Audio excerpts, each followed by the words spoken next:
It's Atheist Christmas, everybody! We're here to steal it. It's the war on Christmas. We finally won. It's ours. You don't see the Christians streaming today. Actually, I don't know if that's true or not. You probably do. I don't know. Hey, welcome everybody. It's myself, and we tricked you all. It's just Matt and I. Ha ha ha ha. No, that's not true. Here, look at this fancy thing I've created. Zoop. Now it's four of us. Well, I think we'll do it in this split for the moment being. But we might change between. Hey, Merry Christmas if you like. Happy Xmas, Solstice, Hanukkah, the holiday. Saturnalia. Okay, there's one. Yep. Yeah. I don't actually know when Kwanzaa is. Is right now part of Kwanzaa? No idea. I think it's I don't know. Close though, right? This time of year. Happy holiday, or for many of us who don't really care all that much, happy Sunday, everybody. I don't do much on the 25th of December. Were I not here, I'd be playing in my wood shop. What? That's a euphemism. Matt and Arden, I know what you were choosing this holiday to do. It sounds like that's a euphemism, but it's not. This is me opening the gates if you want to tell everyone how you've been spending your Christmas. Oh my goodness. We've been cleaning rats for the last 2 hours. Well, probably not that long, but we had one escapee, which took a solid probably 10 minutes for us to corral her. She leaped out of a tub and crawled underneath the entire rack system. So we had to kind of corner her and convince her to go in one direction so we could grab her. And we've done a bunch of FaceTime showing off all of our reptiles to all of our family. And, half of them were like, that's interesting. And half of them were disgusted. So about what you'd expect. Also, for anybody who's confused, because there's a lot more, we've promised a lot more hosts. Through the next 6 hours, you'll have Matt and I think, the entire time. But we will also be cycling in and out people as we want to. Actually, as they're available, because everybody's Sunday is different than ours. So you'll see Forrest at some point. You'll see Aron. You'll see Katy. You'll see Shannon. And I'm sure I'm probably forgetting somebody, but my brain is bad. So yeah, you will see lots more people. And as always, as is the case with every one of these shows, this is a call-in show. You can call in and talk to us. And today we're going to open the topics up to really whatever you want. I will recommend using the web caller today. The ability to do that is down in the description and everything, over using the phone, just because you can put your own screening information in, your name, pronouns, location and stuff. Because whether we have a screener today, it's going to be spotty. I think there will be parts of the day that we do and parts of the day that we don't. So that makes it a little bit easier on us. Hey, Ben, do you want to talk at all about your Christmas? Yeah, I won't say a whole lot because my family's downstairs. But I've traveled. I drove 12 hours to get here, and my family is very religious. So this has been an interesting time. But happy Transmas, everybody. That's right. Yeah, we stole Christmas on behalf of trans people on Thursday. The Trans War on Xmas was the name of that episode. And no one got really upset about it. There's not really any. I'm often surprised at the lack of controversy we're able to stir up. It seems like we'd be better at making people mad about things like that. Yeah, and basically the whole point of this, we're kind of winging it. We're kind of flying by the seat of our pants, but it's basically we understand that there are a lot of people out there who would be spending a large portion of this day probably pretty low and depressed, because right now it's going to be all up in your face, all the families that are spending time together, all the joy that's going around, and whatever your situation may be, you might not be getting to participate in it, and that can feel very isolating and lonely. Believe me, I know this all too well, very well, in fact. And so we're here for the next 6 hours to try and fill some of that time and some of that void, whether it is you are a religious person no longer welcome at your family's holidays, as is the case with me. I haven't been welcome in years. or you are a trans person who just wants a break from being dead named all day long, or whatever. I've literally been on Twitter and reading that story like 100 times today too. Yeah, it's literally, yeah, it's hard because my reaction when I see these stories is I want to just comment, just like leave, just go, just leave. But not everybody actually has the ability. Like if you're out of town visiting them, not everyone has the resources to like go stay in a hotel or something, or friends nearby or something that they could impose upon on Christmas. So it's sort of one of those shitty situations all around. Yeah, let's see. We could take a call. I know we had one on the line. I'm also trying to do production stuff at the same time. I am too. It's just that nobody knows it. Yeah, there you go. That's right. Let's go ahead and talk to Jamie from Austin, Texas is on the line. Jamie, how are you doing? Wait a second. Before you say anything, Jamie, you have a British accent, don't you? I'm seeing if I remember you right. Yes. Aha. I like that. That's right. I just said how shit my memory was, but it's been a while, Jamie. You haven't called in a bit. How are you doing? Oh, I'm all right. I'm several thousand miles and 6 hours time difference from my family who are celebrating over in Blighty, and I'm here in Austin. But I'm not feeling too cut up about it. It's also my 40th birthday on Wednesday. Yay. Oh, happy birthday. Yeah. Oh, yeah. Happy birthday. Upcoming. But I just wanted to call in just to say that I think it's fine for atheists to sing Christmas carols if you like them. You shouldn't have to if you don't want to. But I don't think anyone should be ashamed of wanting to belt out a few bars of Silent Night if they wish. I mean, I don't have to believe that the people in the songs I sing about were real. Like, I don't know whether Black Betty was a real person from down in Alabama, but I'll sing along to that song if I want to. I'm with you. Nor do you have to believe in the message of a song. Like, I've sung along to some stuff by Eminem and Marilyn Manson, whose lyrics I probably wouldn't actually align with, but still enjoyed the music. So that's pretty much all I wanted to say. And happy times to all of you. Thanks for being here for everyone, basically. We really appreciate it. Yeah, Thanks, Jamie. I was going to say, I just feel strange sometimes. Like I totally agree. And there are songs that I'll still sing. I still think that like Come Thou Fount, which isn't a carol, but it's a hymn that sung a cappella with a quartet, is like one of the most beautiful songs there is. But at a certain point I'll be singing it and then I'll start hearing the lyrics and I'll just stop and I just feel foolish right now. Silent Night's kind of that way. Silent Night gets stuck in your head when you hear it out in places. And it's like, yeah, it's fine if for silent night, holy night, all is calm, all is bright. And then as soon as I get to round young virgin, now I have questions about the virginity of this person. Mother and yeah, I start debating the song. I talked before about the difficulty. Like one of my favorite bands of all time is Petra, and that was a Christian rock band. And they write great songs, they have great melodies, they have great music. And like, I could put on, Out of This World right now, and as long as I didn't have to pay any attention to lyrics, it would still be one of my all-time favorite songs. But when the lyrics come up, it gets difficult. But there's a whole other category of music, which is if you know that the creator of a particular song is just fucking awful, can you no longer like the song? Can you no longer say, I don't know that I can stop liking a song just because I know, like Rock and Roll Number 2 is still a great anthem, no matter how much of a disgusting piece of shit Gary Glitter was. Yeah. Kind of an interesting thought too. This notion of like, you hear Christians do that all the time. Like, you're a hypocrite for participating in these Christmas things if you're not a Christian or whatever. And when you're right that you can sing along to songs that you don't believe are true, and that expectation does not exist for anywhere else in music. Like, I want to see a Christian who consistently advocates that you can only enjoy and celebrate music that you wholeheartedly believe the lyrics are referring to true historical events. I want to see what their music selection looks like. Yeah.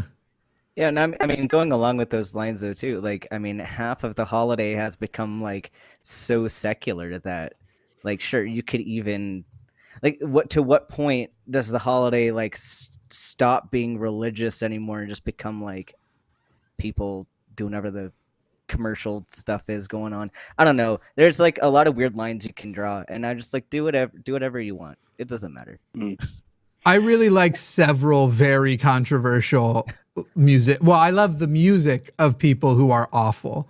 I've loved Michael Jackson since the first time his music since the first time I had heard it. Just it's in there. I will unapologetically say that it is true that Kanye is one of the greatest hip hop artists of all time. Everything else about him, garbage. But them bars, ooh, it's a tough thing. Well, I will leave you with one recommendation for a relatively secular Christmas ditty, my actual favorite. It's called Stop the Cavalry by Jonah Louie, and it is basically what if Eeyore was a soldier and wrote a Christmas song complaining about being in the trenches. And it's great. I love it. Yeah. Cool. Sounds good. Right. Thanks, guys. Thank you. Have a merry whatevermas, and I'll keep on watching into 2023. I like the idea of whatever mess. Thanks, Jamie. See you, Jamie. I'm going to put a poll in the chat. I want to know when there's a caller and this banner is up, because the banner obviously is taking away about a fourth of our lovely hosts on the bottom there. Do you prefer it in the cross, here, I'll use symbols to represent it. Start a poll. Which do you prefer?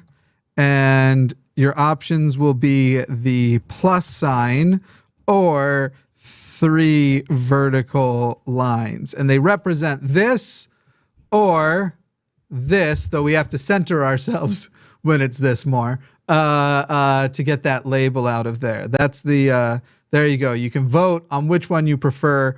We'll take another call, and I'll probably let you all take this while I try and talk to the other hosts that are coming on and get an idea of what time they'll be showing up. Or if somebody else has calls up. Did somebody really call in wanting to argue on? I mean, that's fine. We'd argue on Christmas. Is everybody here good? I posted to say you can call in and defend your God, or if you're alone. I mean, this is not. We'll do whatever we normally do on Sundays. Maybe we get some good calls out of it. But yeah, if somebody wants to argue about stuff, I will leave it up to the other people who are here to determine how eager they are or are not to argue with somebody. And so, yeah, anybody can drop whomever. All right, then we've got, I can't tell if this is meant to be argumentative or just sort of silly, but Brett King wants to talk from Missouri. Brett, you're on. What do you want? Hey, how you doing? Go ahead. I hope you guys are having a nice Christmas. Thank you. It's a good Sunday. Well, I do have a couple questions if you guys have the time for me. Sure. One of the first questions I have is, I used to be a former atheist myself. I think some of you might actually remember me being one of the first to come to social media and make videos and all that. I spent a great deal of time listening to atheists. I've got a lot of friends who are non-believers. And I've discovered that on YouTube, a lot of them say, I'm happy. I'm fine with being an atheist. I don't need God. I don't need the Bible. But when they're in private with people, they say things like, I'm suicidal, I'm unhappy, I have a lot of psychological issues because of abuse or tragedies that have happened in my life, and it's really correlated with my concept or belief in a higher power in the universe. And I was wondering, why do you think it is that non-believers act one way on video, but in private with people that they trust or respect, they'll say things like this? Why the double face for it? Hey, Brett, so when you were an atheist, you didn't learn how to make an honest argument, right? I just love the phrasing. How come atheists do this one way? What not? How come there's a group of people? How come some people do this? I love this categorical. How come atheists do this one, whereas this? Why the double faced from atheist? Yeah, there's plenty of people in lots of different categories who are not going to go public with their private concerns, people's personal mental health issues and troubles and trials. Of course, that's more likely to be discussed with friends than it is with others. I can tell you this: I am not now, nor have I ever been suicidal. I was not wronged in any way, and I'm happy to answer almost any question about my life.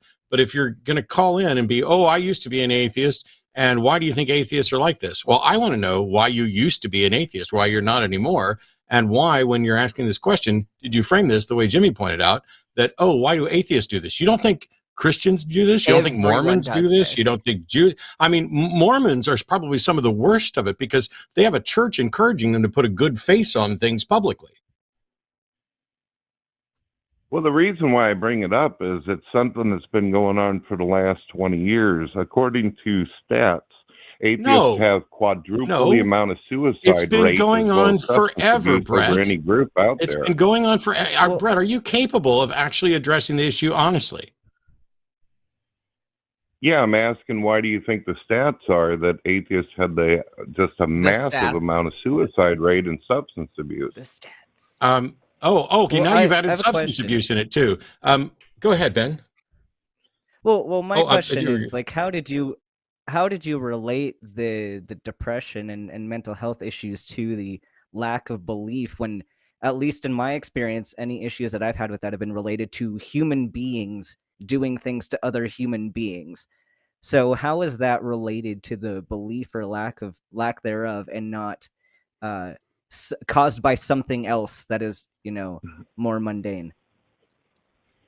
Well, just earlier today, I did my own live show on God TV Radio, and I had atheists on there, and they did exactly the same thing, except for one of them.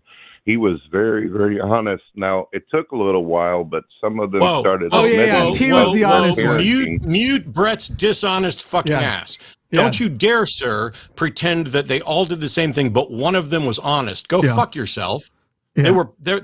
Show me that the other ones who don't fit your fucking stereotype weren't honest. Prove that.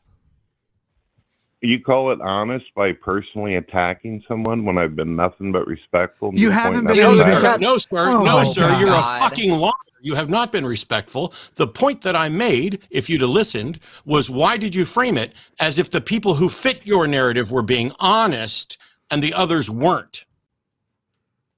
Matt, we're talking about stats and actual facts. No, you're not. You haven't given a single citation. I don't hear the joy in you. All right, look.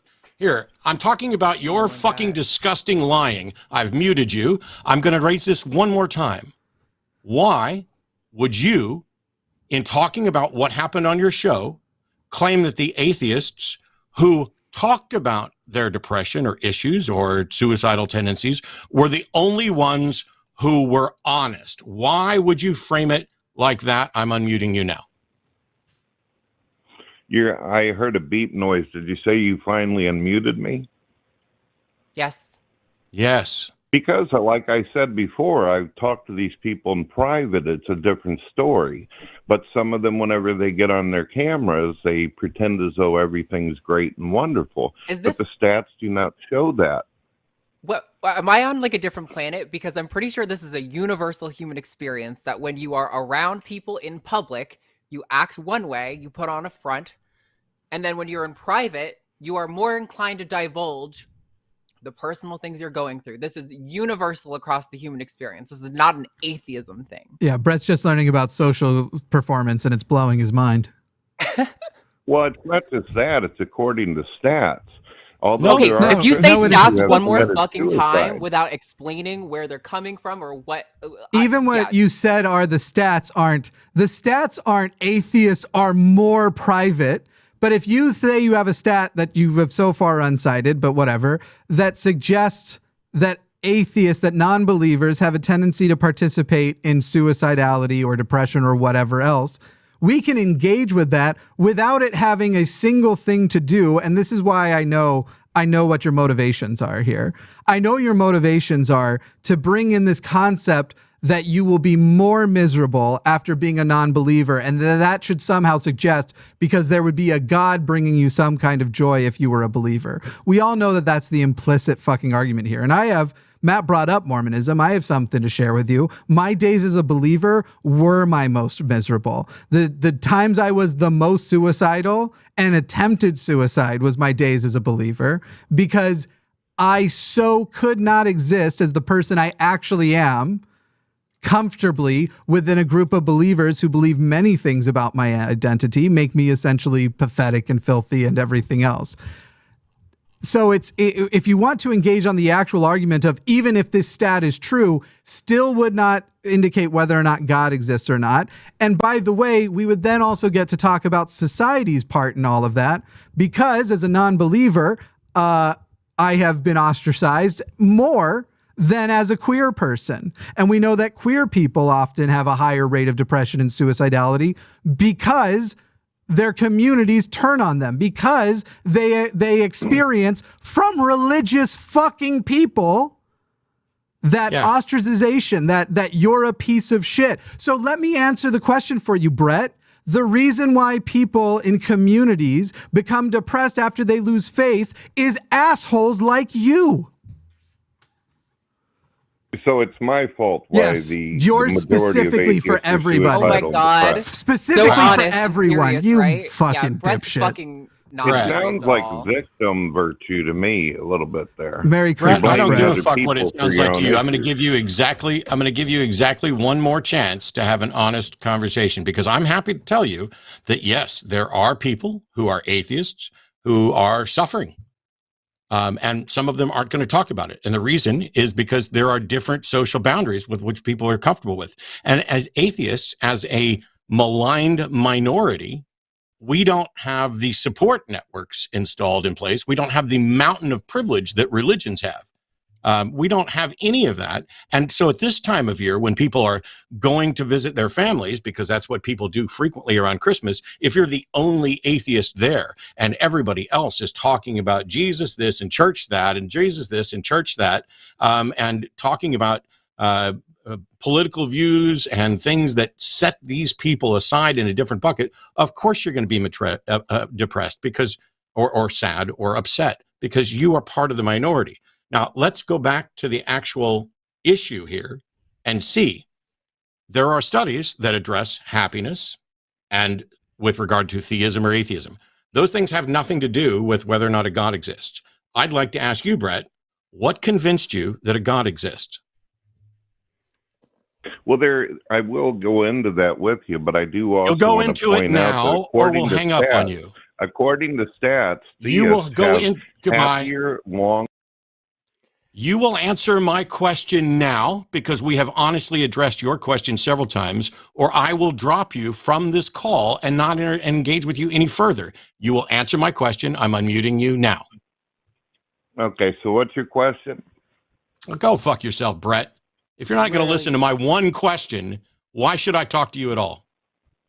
Well, it's difficult with the beep noises going on in the ear. I didn't quite hear. There it. was no You said fucking something beep about noise, you over. fucking liar. There was no beep. He's when I talking asked about you when the what mute was it engages. that convinced you that a God existed, you lying piece of shit. Because it is more rational and logical to believe there's more to the universe than just simply stating it all poofed into existence from That's nothing. not an answer to my question. What a dumb answer. That's my answer. I'm telling you why I think No, it's you are more not worth rational. talking That's a to. claim. Goodbye. Listen. Anybody another object to claim. me dropping him like a hot rock right now? I kind of Yeah, want to go for educate it. his ass a little. I Okay, get go it. ahead. You want easy What you just said Christians. was You want easy Christians we to asked debate. why Oh, you hang believe in on. a God. Hang on. No.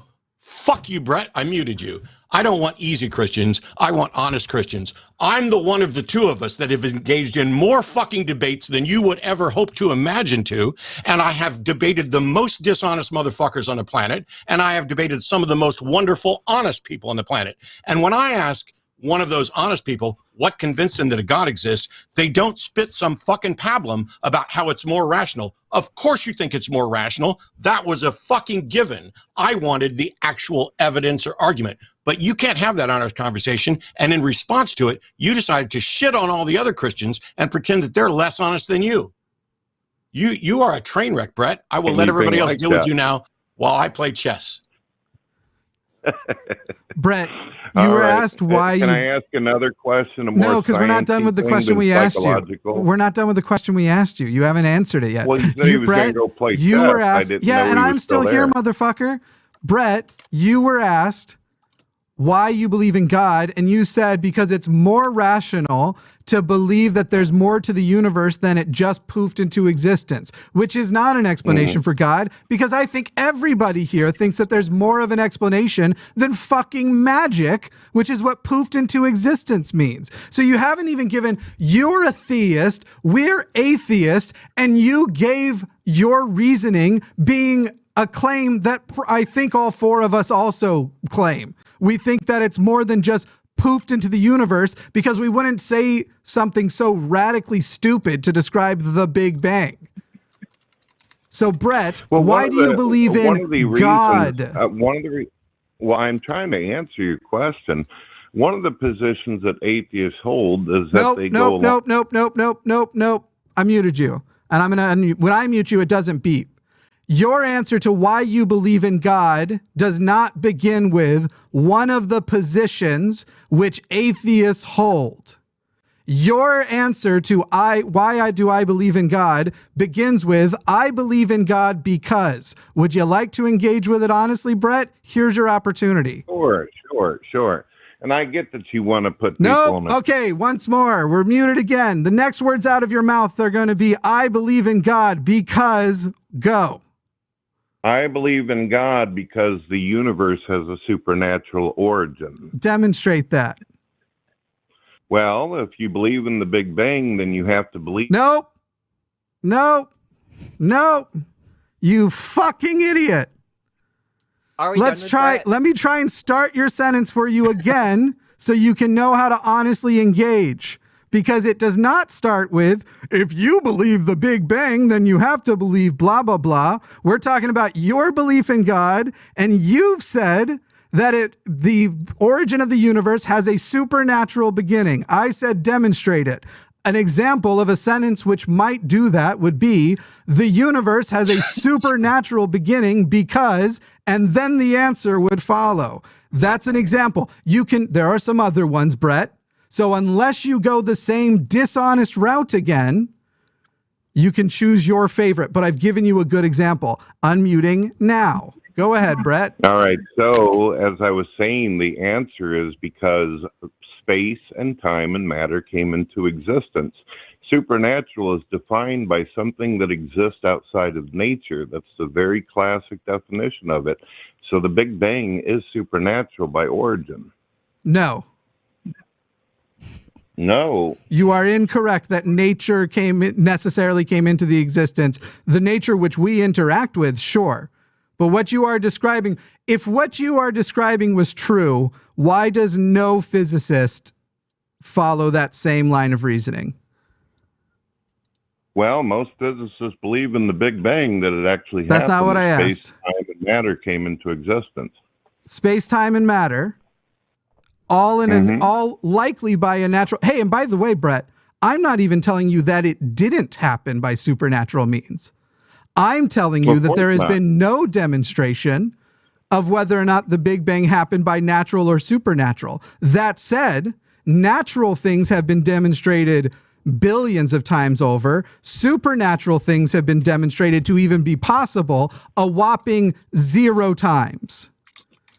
So the rational person, as you like to talk about rationality, goes, which one of those am I going to line up with? A supernatural explanation with its 0 demonstrations of ever occurring, or the potential for a natural explanation? Which one am I going to presume, though with the ability to be incorrect, but is probably more likely to be the category under which the Big Bang follows? What does that rational person say, Brett? Well, it is rational and logical. If you believe in the Big Bang, then you believe in the supernatural You're origin. an idiot. I'm just done. Anyone else want a piece of Brett? Because I just explained to him what was wrong with his reasoning.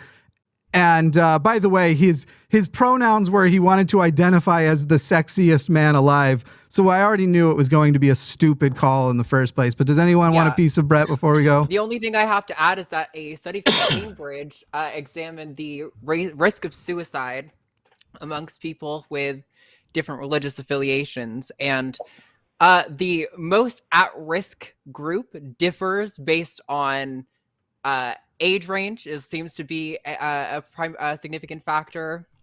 There was also factors like social class, academic qualifications, and marital status that seem to have far more significant impact than religion did. So this whole stats say sounds like you found one study that might have suggested that, which in no way suggests that the cause of the suicidality is atheism, much in the same way that the cause of suicidality in trans people, as was pointed out earlier, is not trans people's transness. It's often the society and the culture and the environment that they're in. I don't think you've demonstrated in any capacity that atheism is the cause of suicidality, and the data do not support your conclusion. So get fucked, Brett. Yeah, I mean, well, the information can be found on Richard Dawkins' website. Aren't you guys buddies with him? You might want to ask him to talk about it. Oh my God, you can go tongue punch Dawkins somewhere else, Brett. Nobody wants it here. I love that you started this with you. I love that you started this with, I used to be an atheist, and then you were like, but don't worry, I'm going to spend this entire call showing that I never understood even the notion of skepticism. Because Jesus Christ, you didn't get close. Yeah, so like you guys were saying earlier, if you don't mind me asking, you have a difficult time being able to do the holidays because of religious issues. Goodbye. Bye, Brett. Goodbye. Ben, what were you going to say? Literally not what anybody said. Well, I was just going to say, like, you know, the best thing he could have done is, like, ask any of us our position instead of, like, just claiming what our position was to begin with. Like, the amount of straw mans in that whole argument was just like, it was like more straw man than even argument. I like where he's going there at the end. You guys were saying earlier that you have a difficult time being not religious, being abused by religious people. So wouldn't you want the solution to being abused by religious people? Spoiler alert, it isn't for religious people to stop being abusive. So wouldn't that just be better? Fucking idiot. By the way, Jimmy, are you re-green screening me? I fixed it. I messaged it in the thing. Yeah, I apparently did have it on double. Okay. Apparently, I've always had it on that way for the last several dozen of these because it was just the same. Oh, I've never tried to do what I was doing there. But yeah, you should be fixing it. You messaged it where? Because I kept hearing pop-up messages, but I don't see them anywhere. Oh, I just put it because I saw you in the live chat say that, so I just tagged you in the live chat and said fixed it. Yeah. I'm hearing pop-ups. I don't know if they're from yours or somebody else's machine or what. Are Ben and I getting kicked out? Or Ben saying, am I getting kicked out? Why would you be getting kicked out? Oh, do we have somebody who's ready to jump in? I was only scheduled for the first half hour. But I mean, I can stay. Not like I'm doing anything else. Oh, I would just look at the spreadsheet I made in the chat, and if nobody else is coming on, I don't see right now, but I'm messaging everybody to tell them. Because people like to say, like, I can do. All right, hang on. Can you please hit the sheet? I'm on air. I can't do it for you. I am on air. I can stay as long as you need, and you can kick me off whenever. So I don't think anyone's coming in right now, but I'm messaging everybody saying, like, hey, go fill in the spreadsheet. I messaged Forrest, Shannon. I see Shannon's coming on at 4:30. Yeah. I see him on till 4. And I know Katie's going to join at some point. Go ahead. Let me address this real quick. I'm going to keep the chessboard up whenever somebody in chat or whatever challenges me. I'm on chess.com at Matt_Dillahunty. We're doing this for fun. If it's serious, I don't care if I lose a game or whatever else. If somebody finds it distracting or whatever, I'll stop. But this is what I do in the background a lot. Yeah, that's true. That's true. You can sometimes catch it in his glasses. Yeah. Let me see what I can do about this real quick. Let me make a new shortcut here because I want to. Well, first of all, let me send this in. Because if you super chat messages, we're not going to take every $1, $2 one, but at least $5 or whatever. We'll put them in through the throughout the show. Let me go ahead and get these ones up. Well, I think that one did. Oh yeah, it does have text, but we had another one too. So let me go to. I can't pre-move. I'm like 30 seconds ahead on stream, so that's all right. Let me fix that. I think we should only be offset by about 8 seconds. I think. Maybe even less than that. Yes, it's that one. Refresh title. Bada boom, bada bing. Don't close that. I need that for everything to run. And slightly cover these two's face. I didn't mean to do that. From Amit Matthew. Happy festive season, everyone. said a completely secular prayer with family today, and nobody noticed that I only spoke about secular humanist principles. That's very interesting, because the things that are the most obvious about religious prayers tend to more be like how you have to finish them. Like I wouldn't be able to give an atheist Mormon prayer because I still have to start it with, "Dear Heavenly Father, we thank you for the day which thou hast given us." It's always, "Dear Heavenly Father," then you thank God for the day. Then, no matter if you're having a shit day, you're supposed to thank him no matter what. And then you do all of the things which you are thanked for. You want to thank him for. So you do your lists of thank you for this, thank you for that, thank you for this, thank you for that. Bless this food unto our bodies. Then the blessings come. Please bless such and such, bless such and such. You're doing your little request, your little spells of request.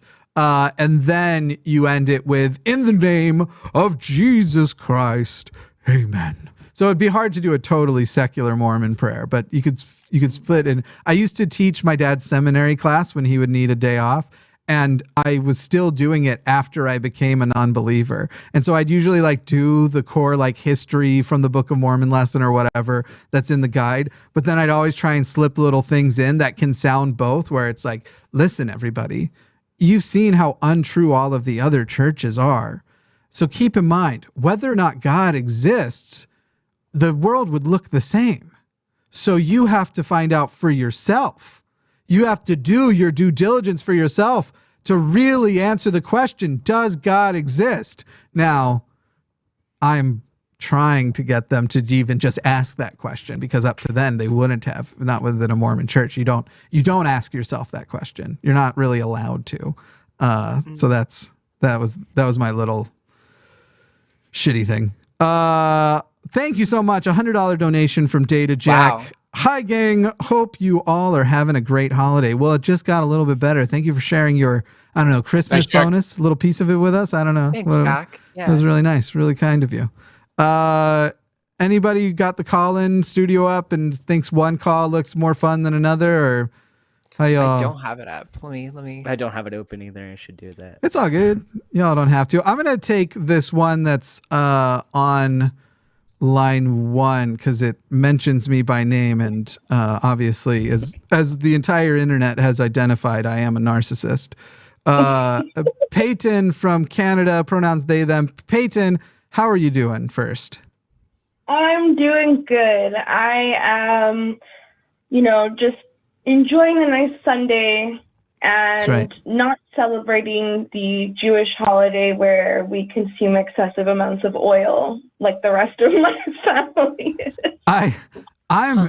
This is just yet another. So I grew up wishing I was Jewish because we were raised around a lot of Jewish people. All of my unofficial aunts and uncles were Jewish people.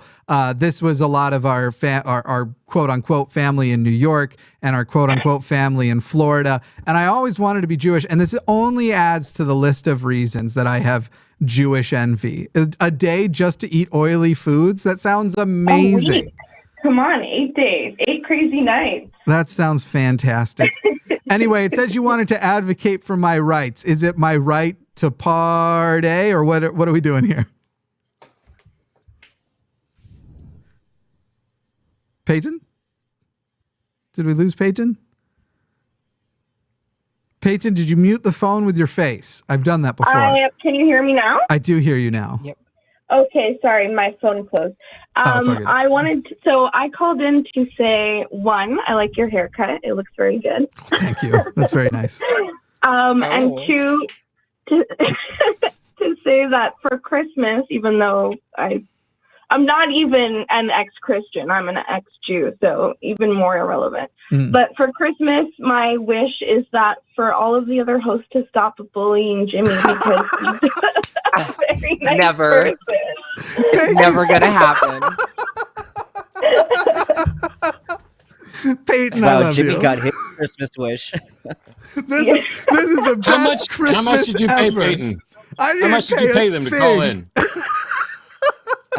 You were free. I just wished upon a star, a Christmas star. Yeah, so Payton just wants none of us to have fun.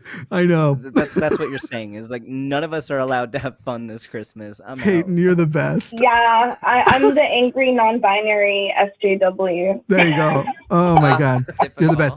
Hey, Payton, can I propose something and you tell me true or false? Sure. And I'll tell you why I'm asking this. It'll also sound like I'm just full of myself, but I'm going to say a statement. You used to watch my content a few years ago, and then or maybe even a year ago, and then you recently started watching my content again, but there was a pause in the middle. Is that true or false? False, because Really? Okay. my partner Will actually showed me, the line and Associates a few months ago. He's actually watching in the other room, so hi, Will. Okay. And I'm gonna make a guess that it has to do with you being not as nice. No, not at all. Am I less nice? I think I've gotten nicer. But maybe I don't know what those words mean. No, usually when somebody compliments me getting a haircut, it means that they haven't watched in like a year and a half.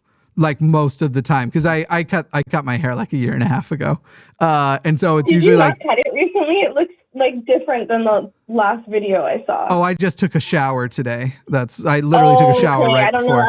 I can't relate to that. I thought you were saying you liked my haircut as in short, because a lot of people knew me back in my Dear Mr. Atheist days when it was like down to my titties. So right, that's what I was. Really stick it to Jesus. That's right. The atheist Jesus in here. And I do carpentry, kind of. Exactly. All right. Well, thank you so much. You're my favorite person in the whole damn world today, Payton. And have a happy, Sunday. A good Sunday. Thank you. Have a safe and gentle rest of your holidays, folks. Thank you too. Bye. Bye. I look forward to the now marked increase in bullying that I'm sure I will receive from hosts and chat, because that's how these things actually work. It's like a fucked up Streisand effect. Like if you ask for him to be bullied less, that ain't what's going down. See, I think Payton was in on it, and they called in just to set you up. Just it was a malicious request. Yeah. Payton's actually on our side. Oh, it's too bad. I pre-moved 4 moves. You pre-moved Whoever we talk to, let's moves. not do Joshua. Yeah, I said it by name. Yeah, Ever? Let's not. Well, no, you can talk to him. I don't want to talk to him.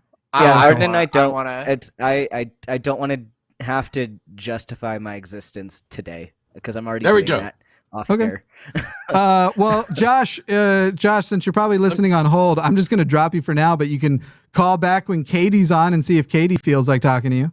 But neither of them feel like doing it today, and it's Christmas, so we're not going to make them. But Josh, I'm legitimately saying, try again when Katy's on and see if Katy's in the mood.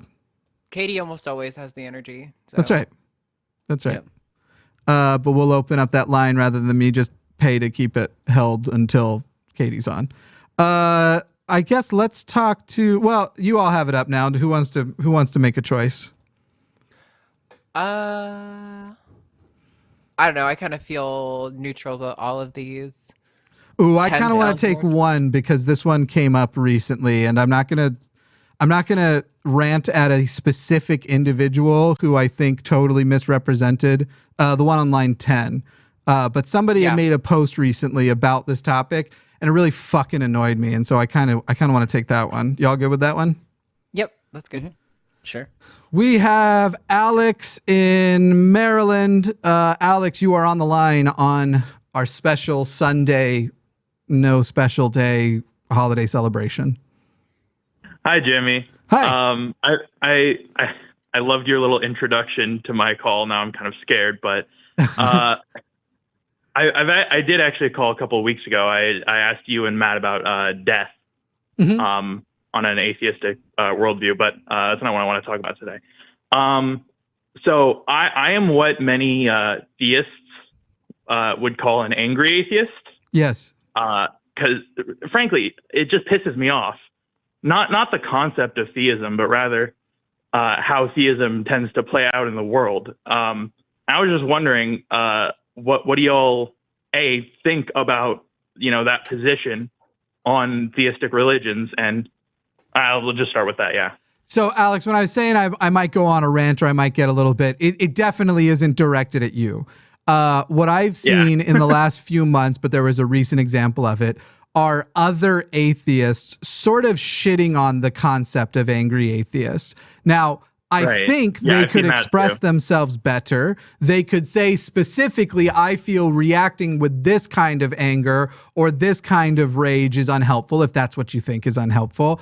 And we might still disagree, but there's this sort of like, almost like you're trying to create a category of atheists that are similar to those categories of like incels or MGTOWs, just these sort of very reactive assholes online who they just want to scream at theists all day, and all they get, or the only thing that gets their rocks off is like telling theists that they're idiots or whatever else, and create this like category of motivation that they're summarizing as angry atheists, but then they'll broadly apply it to virtually anybody they don't like who does anything within that category in a moment of anger. And the thing that they never fucking seem to address that really annoys me is whether anger is warranted, because anger is often fucking warranted. And they never seem to have this problem when you're talking to somebody who is like very directly and obviously bigoted. So if a Mormon shows up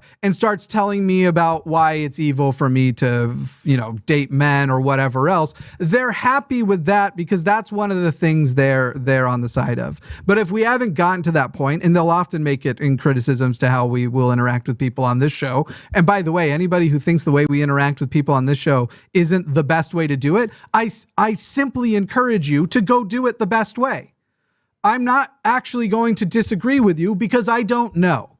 I can't know if the way you have in mind is better than the way I have in mind or anybody else has in mind. But what we could do is you could go do it your way, and worst case scenario, we're both helping people deconstruct in our own ways. Best case scenario, you show us a way that is so fucking amazing, we change things about our approach. That actually has happened in the past. My approach changed a lot after watching lots of Anthony Magnabosco have conversations. So I will let things that are better than what I'm doing influence what I'm doing. But to shit on people for being an angry atheist when you come out of theism and you go, fucking shit, my whole goddamn life, I was living a scam.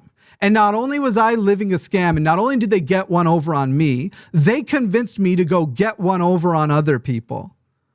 And I have ruined parts of my life. I have ruined other people's life. This religion has ruined my family, has stolen my family from me. This religion has harmed children, in the case of my fucking religion, where you see the suicide rate amongst queer teens just skyrocketing amongst queer teens in Utah.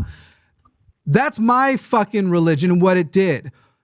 If anything, it's sort of fucked up because I'm saying it's bullshit of you to judge me for being angry in response to that. But to tell you the truth, I don't know how to not be a hypocrite, because I think you might be a little bit of a piece of shit if none of that makes you angry. So fuck you with your like virtue signaling, oh, you're just being an angry atheist. Fuck yeah, I am, because I am angry. But I spent a few years learning how to communicate in that anger, and I'm not just running around calling everyone idiots and pussies and whatever else, only the first caller when it was appropriate. Though I didn't call Brett a pussy, just an idiot, and probably an asshole and a couple of other things. So that's me off of my soapbox. If you're angry, great, because the things you're angry at, I think probably warrant anger, and anybody who thinks otherwise needs to justify why the things that theism is doing in the fucking US, this Christo-fascist bullshit we're putting up with in the US, why is anger not the appropriate response? We're not talking about blind rage. We're not talking about being stupid. We're talking about being angry. Why is that wrong? Yeah, I have a different usage of angry, despite the fact that I'm accused of it all the time. Did Brett piss me off earlier? Sure, because it's frustrating to be dealing with somebody who's arguing dishonestly. And they're just, this is something that some of the most dishonest interlocutors end up doing, which is they maintain this, why are you getting upset? Why are you getting, I'm just sitting here asking, no, you're being incredibly dishonest and you're framing everything in this, I used to be an atheist, but now I'm not. Great. I'd love to discuss that. What convinced you? What changed your mind? Tell us, because it should change our mind as well. Oh, well, it's just rational. All right. Well, that told me nothing. Well, why do you think it is that so many atheists are upset or depressed in private, but in public they act? Because that's what people do. But why would you frame it as this is what atheists do? That's what people do. Right. And by the way, most of my atheist friends who are suffering from some sort of mental health issue or some sort of situational kind of depression or oppression aren't being oppressed and don't feel that way because of their atheism. They feel that way because of, as Jimmy was pointing out, assholes that marginalize and treat them that way, but also with regard to other issues, because a good chunk of us that are out here are queer, which puts you, how many categories? Like I'm the cishet white dude that's probably only got maybe one or two categories where I'm remotely marginalized, and everywhere else I have a mountain of privilege. How many other people are even remotely like that? I'm at a huge advantage, and yet I'm surrounded by people who are marginalized in 5, 6, 7 different categories. Of course their life's going to be shit on occasion, but you know what? I've seen every one of them laugh and have a good time and be truly joyous at some point. It's just dishonest to frame it that way. And that's where righteous anger comes from. Because if you're not outraged by people actively trying to malign and marginalize a group with appeals to vague stats and their experience, and then making real human interactions appear to be negative only for those groups, that is another category of stereotyping. Yeah, I think I just reject like respectability politics as a whole. I think there's a significant portion of people within like I don't know if like what the right word is, American or like Western in general sort of spaces regarding activism, where if activists aren't pulling every string so carefully, really towing the line to be like, I'm going to respectfully convey this information to you while you blatantly disrespect me, while we talk about, the disregarding the environmental circumstances that are causing this, which are like specifically oppressing me and not you, that I have to show up and be composed and nice and polite and educated and handhold you through every single fucking step. No, absolutely not. And I don't think that's convincing to a lot of people. I think there's probably some people for whom that is, having that respectful approach is the most effective way to gently coax them out of bigotry. But I think there's a lot of people who just have never had anyone buck back against them. And I think that can be just as, foundation rocking as what people expect from atheists to do in this situation, which is like, not everything has to be the fucking straight epistemology, like pristine, fucking so gentle and careful, sweet. I'm just asking you what your beliefs are kind of steps along the way. Like, I think it's okay to sometimes to come down hard on people and to honestly express how their actions and words make you feel. Right. And something else here too, like, a lot of times people might confuse the situation for they're the only person that has asked you that question or has had that discussion with you, when that's usually not the case. Like Arden and I, especially, and Katie, like we'll have to be forced into these debates on a daily basis, even multiple times a day. And so while you might be wanting to have a calm discussion about it, I've had to like defend my existence to 5 other people today. And you know what? It's draining. And I should not have to be calm and composed, like Arden was saying, like with every single person that demands the answer from me. Like I'm literally just trying to exist. And people expect me to just calmly give them every small reason in the world why I should exist. And they can just agree to disagree that I shouldn't. Like, I think everyone's points that they've made so far are absolutely accurate, and I co-sign all of that. So yeah, it was funny too. Like, you're talking about having the same conversations over and over again. Sometimes it's with the same fucking idiot in the same fucking call. Like, sometimes you literally explain to a person what the difference between supernatural and natural is and why there hasn't been a demonstration of the supernatural. And then you let them talk and they repeat the exact same thing. And I think it's because they have this idea that if they just say the same point without addressing yours, now you have to change your response. But I don't. I already fucking debunked your bullshit the first time around. We don't have to. I'm talking about a call in this very episode. Yeah. It fucking, like, I already answered this and you just repeated the same thing. You fucking idiot. And so it, you know, I will say patience is not a virtue of mine, and that was happening there. But I don't enjoy. I also get really sensitive to the condescension of people to others. So in this thing that we're talking about, the condescension of dismissing people as angry atheists really fucking annoys me. The condescension of expressing that maybe some humans need religion, which is sort of this, when it comes from an atheist, it's like, oh, I get it. You have thought in your worldview, you can let go of all of the religion in the world if there's a system in which you're better than all of those people. That you don't need religion because you're the elite person who figured it all out. And it's hard for you to accept that religion's still in the world. So the simplest solution is, well, the reason I have it, I don't have it, and all of them do is I'm better than them. It's such a fucking elitist, condescending bullshit piece of shit position, in my opinion. That one really, really fucking annoys me, which is why I think that's the number one reason you've seen me. I get annoyed with dishonest theists enough, but I think the number one reason I end up shitting on an atheist who calls in is when they make some version of that argument.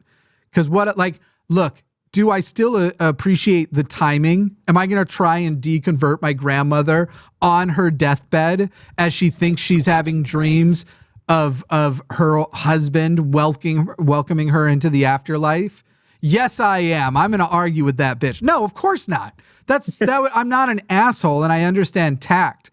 And as a person's dying, what is actually the benefit on their way out, or at a funeral, as people's emotions are other places, and you don't have the ability to discuss with them rationally. Have I, however, gone to funerals and people have asked me about how I'm handling it as a non-believer, which then led down the road to more conversations, which resulted in people not believing? That's happened 3 times to me. So it doesn't, when I say I'm not going to do it at funerals, I haven't completely not done it at funerals. I've planted the seeds. Anyway, Alex, I think we answered 9 more questions than you asked, but we all had something to get off of our chest. Yeah, I think I definitely picked a good question here, because I think I got you guys ranting for like 15 minutes. Yeah, well done. Well done. I did just want to make one comment on something somewhere in there. On why theists tend to say the same thing repeatedly without, expecting you to change your answer. I think that's actually the fault of apologists, because what they'll do is they'll give a script to the people watching. Mm-hmm. I've seen a lot of apologists do that, and they have to make people follow that script, because that's the only way they can get what they want out of the conversation is by asking loaded questions and directing you towards their conclusion. Yeah, that's something particularly bad with like precepts. That's the one where it's the worst. But, some of them are really, really bad at it and think they're so bad at it. It's a sort of Dunning-Kruger-esque thing, though I will just call it the Otangelo proposal. They are the Jordan Peterson fans. I'm thinking of every conversation I wasted time on with people like Otangelo, where they are reading. You can hear that they're reading off of the papers a script, and then you ask them a question, and rather than answer it, they just resume reading the script. So, and speaking of Otangelo, I literally posted last night just like, hey, we're doing this atheist stream. I hope you'll watch. And he in the replies put, I think, a video just to the story of Jesus. And I'm just like, what did you think this was going to do? What in the world did you think? Maybe it wasn't that one. It was on one of my recent things. I'm looking for it now, but it's just a link to one of to some Jesus was born on this day bullshit. And I'm perplexed at what he thought that was going to accomplish. That I was going to watch it this time and go, man, everything I know, everything that I've researched, everything that has made me the skeptic and atheist today, this little fucking Christmas story that sounds like a fever dream suddenly makes sense. Yeah. I've never been personally, I've never really understood any Christian anything. I was brought up in a Jewish household. Yeah. So I never read like the New Testament or anything. And I've always just thought some of that was the silliest stuff I had ever seen in my life. But some of these people are pulling it out and using that as evidence. Yeah. Also, it's weirder than I thought it was because I just found the comment in my notifications. I had tweeted yesterday, internet sources on how much CO2 a human exhales in a day are wildly off from each other. And the reason I saw that. The whole reason I tweeted that was earlier in the day, I just wondered, how many diamonds worth of carbon do we exhale in a day? If you took all of our breath and you extracted the carbon and you compressed it, what carat diamond would you have? That thought just popped in my head. And so I started doing research to try and find, okay, on average, how much does a human exhale and everything? And there's wildly different things. Under that tweet about CO2, Otangelo responded with a video called The Message of Salvation Through Jesus Christ. And funnily enough, has the description, video based on the image of the man on the Shroud of Turin. Which is like, oh, we're just going to start with a fraud. Anyway. Thank you, Alex. If you got any other question or comment before we let you go? I'm good. I got y'all ranting way too long. So no, you're good. That's what we do. That's why we're here. All right. Yeah. It was nice talking to you guys again. Yeah, hell yeah. Thanks, Alex. All right, thank you. Bye. Let's pick let's pick a call for Arden and Ben, because I think we'll be losing one of them in about half an hour when Shannon joins in. They can choose. So why don't one of you pick that call, and then I'm going to now do a new poll because this square has won. Only 32% of the people liked the other way. I'm going to do a new poll. Which would be more boring to watch a host play during a stream? And I'm going to put answer 1 is chess, and answer 2, oh wait, that's not what I meant to do. Answer 2 is going to be my favorite board game, Monopoly. Oh my God. I know. You don't like board games. I love Monopoly. I really do. I've been playing Monopoly on Expert to fall asleep every night for the last 10 years, which I have to re-put the question in. I've been wanting to do a Monopoly stream at some point and just have it be a train wreck because I think it'd be hilarious. Invite me if you want to lose. Oh, I don't care about winning. I just want to see people get all emotional on stream about the game. I'm just here for the train wreck. That's it. The reason I love Monopoly is there is a theory in Monopoly to play as well as you possibly can play, and yet you can still lose because of the dice rolls. And it will happen less often. When you know how to play, you're still going to win 90% of the games. But every now and then, some complete idiotic dickbag on their first time around the board gets a Monopoly, and they end up winning the game, and it's a humbling experience that we probably always need. I'm thinking of one person specifically from over 10 years ago. It was when I was working at Verizon. His name was Tony. I won't go further than that. And Tony was one of the worst people I've ever met. A compulsive liar, was constantly cheating on his girlfriend, and he'd be the kind of person send a text like, hey, if my girlfriend stops by the store today, tell her I stay the night at your place. That kind of douchebag. And just the worst. And he beat me at Monopoly because he got Park Place and Boardwalk his first time around the board. and then I saw and subsequently built on it, and I fell, and within 3 times around the board I landed on it, and that's one of those things that I have yet to recover from. I would 100% throw him under the bus. If his girlfriend came in being like, "Where is my partner?" I'd be like, "I'll tell you straight up, girl. Don't worry." So I did. That wasn't the specific thing I did, but one day he had told her some story about he got caught sending text messages, or that some girl was sending him text messages, and she's like, "Why do you even have her number?" And he made up some story that I thought it was funny to put her number in his phone, and she believed it for some reason. Anyway, she confronted me in the store about it, and he hadn't told me this. And I was like, I don't even know who the fuck Jessica is. What are you talking about? And she turns to him and just goes, "You said," and points at him and then storms out. And yeah, I don't know.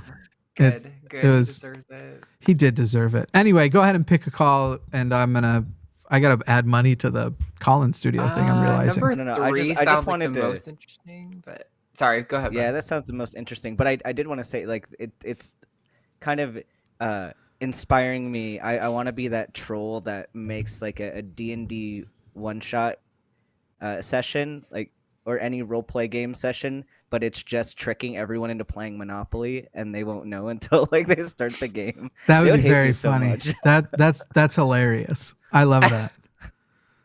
I love that. I would do it. Take any call you like. Go for it. Yeah, let's do number 3. Yeah, let's got Avery in Maryland. Pronouns are he, him. What's going on? You are on the line. And Avery, if you'll turn off the background sound and take us off of speakerphone, I think we might have both going on. I'm actually not on speakerphone. I'm just really close to where my brother is on. I'll just turn it off. Yeah, thanks, dude. Sorry about that. Appreciate it. Anyway, so yeah, so I'm an ex-Jew, kind of still am. Culturally Jewish, religiously not at all. Anyway, so and I've felt for the longest time, because I was raised Jewish and I was raised weird Jewish. I can get into it later if you want, but it was weird. Either way, for the longest time when I was younger, I felt like, God's love.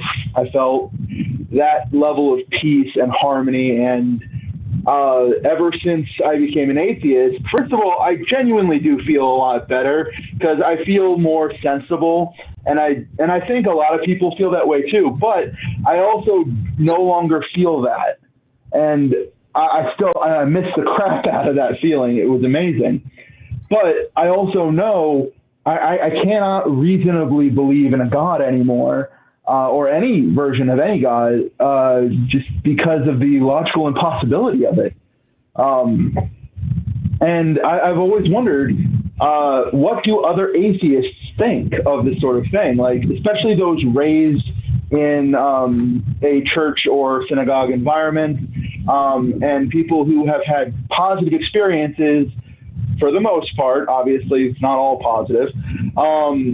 And then have come to the conclusion that, oh shit, there's nothing there, Yeah, I've always wondered about that. We're gonna respond. I'm just gonna real quick. I'm gonna let you know that I'm gonna mute you while we're responding, and then we'll bring you back. Sounds like you're in a wind tunnel. Exactly. There's air coming in. Go ahead, Matt. Yeah, I wasn't Jewish, so I can't speak to that particular experience. But I've talked to a lot of people over the years. My experience was different from many of the fundamentalists that I knew, where some of them felt a great loss of something, and I just pretty much felt liberated. It was just, all this stuff that I used to actually worry about was just ideas that somebody put into my head that I had no reason to have ever worried about. And it was like getting a free reboot for me. I have no idea if other people felt similarly, or at least, how common that is. Yeah, I just lost my queen. So good job. So the question in the call screener notes is, do you wish there was something more like a god or gods, which kind of relates, I think, to what your point. And I don't know how it is for y'all, but I know for me, I definitely I just can't think of a reason that I would wish there was a God. Like, unless it was going to like materially change the world right now, you know? If I'm just wishing for something like extra that doesn't impact anything, then I can't imagine why I would want that. But if this God's going to like snap all the TERFs and transphobes away like fucking Thanos style, just dust them, then, you know, dope, I guess. But Arden, of course, means a metaphorical dusting where their bigotry is dusted away, not the people. No, she yeah. No. We're trying to stay on air here. Sorry. I think my experience is similar to Matt's, in that like there's so much that like even towards the end of my time in these organizations, like I didn't feel a lot holding me to it. In fact, like the people that I was around were very fake in the way they engaged with me, even for a good bit of when I was in. So I do feel like the things that I did worry about, the things that I was like, I'd always tried to do like the things I was supposed to or whatever, but not necessarily because I wanted to, but because I was like worried about what happened if I didn't. And yeah, all that went away. And I agree with Matt. I think that's more of my experience. And I don't think I would want there to be anything kind of like Arden was saying, but also there are certain pantheons that might be fun like for a little bit, but there's also a lot of garbage with those. Like, I mean the Greek pantheon's pretty cool, but there's also some things involved with that I'm not a huge fan of. But I don't know, maybe if there was somebody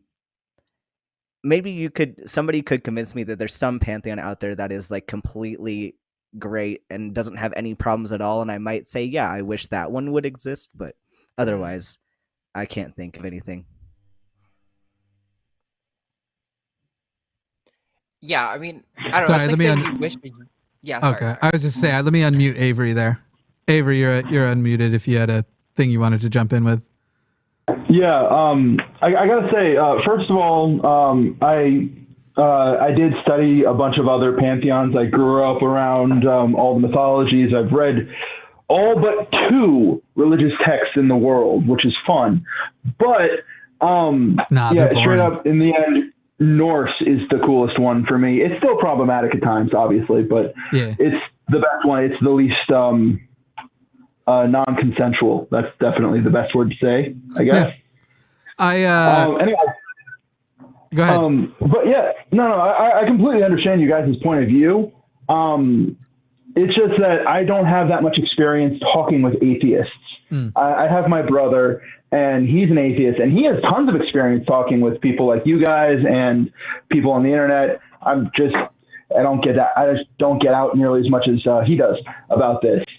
And it's interesting to hear everyone else's perspective, because I honestly, I do miss it. I miss the feeling that I had when I thought there was a God, there was an afterlife, there was something more, even if it wasn't necessarily an all-knowing, all-powerful guiding hand, it was something, you know? It was a little extra kick, kind of like a morning coffee without the after effects of caffeine. Yeah, I'm curious, Avery, because like, so when you're saying that, like, you miss that feeling of being included in the God thing or whatever, is that really like you miss believing in God, or do you miss feeling like super involved and connected to the community? Because I'll tell you, since leaving, Christianity, it took me a long time to really find a strong sense of chosen family. But when I did, that feeling not only replaced any sense of belonging that I had in a religious environment, but completely eclipsed it, because the support I was getting was on the basis that people loved me and cared about me, and I wasn't just included because I was playing along, with the story that everyone else was. Like, they actually just cared about me as a person. And I found that immensely more fulfilling than anything I got from the church. So I definitely do understand that point of view, and frankly, I do agree that being seen as an individual is something completely different. But there's also, for me, the aspect of believing in God. So when I said I was raised Jewish, that's a yes and a no. I was definitely raised Jewish, but I was raised in a sort of Jewish cult where we were, it was literally my dad who was in charge of everything. And he led us to believe that, he led me to believe that if I talked to God, God would respond. And when I was very, very young, I mean, we're talking like 5, 8 years old, something like that, I would regularly talk to God. And I wouldn't obviously hear anything back because, I'm not delusional or anything. But at the same time, it felt comforting to know in my heart at the time, there is someone out there who, is listening to my problems, and I can share my deepest, most innermost self with, without judgment. And I was a kid, so there wasn't exactly all that much of a deep innermost self, Right. Kids. Also, you were a kid who was mistaken about God, because not only does God judge, the whole concept is that his judgments are the only ones that actually matter. So even the idea you had of God being like, as you said that, I was like, I have that person. I was almost going to say her first name. She's my therapist. Like that's who I share all my innermost person and deep thoughts and somewhat weird things that at times, I'm sure she's incapable of never judging, but she's very good at knowing that she's not meant to be, and to take herself out of it. Yeah. And I actually also have a therapist who, I need to switch therapists, I think. This one's very nice and very wonderful, and she's a very good person, but it's whatever. Yeah. Anyway, but, I personally, I miss it. I miss that feeling that I was certain there was an afterlife, because I think when I was Avery, young. Go ahead. I think it's easy to, and we do kind of want to wrap this call up because we're only going to have Ben and Art in for another 10 minutes, and we want to make sure we get the super chats that are directed to them, toward them. But I think it's easy to, when you think about what you miss, you really only think about the good things. I have exes who I think about, and I'm like, maybe I should hit up so-and-so, because ooh, this was fun, that was hot, this was great. And then I'll take some time and I'll scroll up through our messages and go oh, right, this was a horrible relationship. And I'm romanticizing all of the things I missed. And I'm only thinking of those positive things and those moments of comfort. And I'm only thinking about how good the sex was. And that's usually the thing that I miss. And I'm not remembering all of these other awful things that were going on. And so I still feel, though, that very longing feeling for, it's kind of like the more recent the ex is, the more I miss them. It's I still feel that about some of my exes, and this but there's no way to, even if they wanted to, there's no way to actually have that back and only bring back the things I miss. All the things that I'm not thinking about that I don't miss, those are coming back too. And God's much the same way. Yep.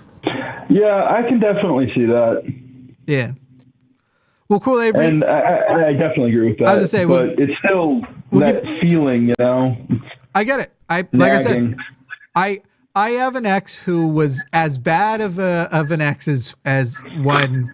I shouldn't say can be. She didn't stab me or anything, but I have an ex who was a really, really rough. It was a very rough relationship, and it did a lot to my mental health, and I still miss her. And that's what I'm just going to compare it to, because it's God is your abusive ex, my friend. I'll give you last thought. No, I can see that. I'll give you last thought here. That needs to be a t-shirt. Yeah. Get good sales. Yeah. Thank you guys so much for listening to me. Sure. I've never really talked with many other atheists about this, so thank you very much for your perspective. Yeah, call in the future. Thanks, we'll do more Avery. holiday streams, super streams. Awesome. See ya. See you guys. Actually, I guess I could even take that window of opportunity to announce that yet another show is going to be launched on the line here shortly. And it's the whole idea is there are Fridays and Saturdays where we don't have episodes. And there are days where I get tremendously bored on those days and go, I kind of wish I had a show to do today. And the show is going to be called Cus I Wanna. And it'll be hosted at first by myself. I think Matt will probably host a future episodes as we're bringing Arden in to handle production as well and do some production stuff too. So it may be the case that Matt and Arden can team up on some future ones. And the schedule of Cus I Wanna will be when I wanna. It's almost more deserving of the term sometime show, as is one of the old shows I used to host. But yeah, it'll be on random days at random times, and I'll probably only give people 10 minutes notice that it's beginning on random Fridays and Saturdays usually. Or if there's a show that, if we have to take a week off of one of the shows, maybe I'll do it on that day. The show is Cus I Wanna, and it'll happen when I wanna. So we've only got Arden and Ben, though they may return later today for another 10 minutes. I actually don't know whether or not we're losing. Yes, we are losing both of you because now Forrest is also. So in about 10 minutes, we're going to bring in 8 minutes. We're bringing in Forrest and Shannon.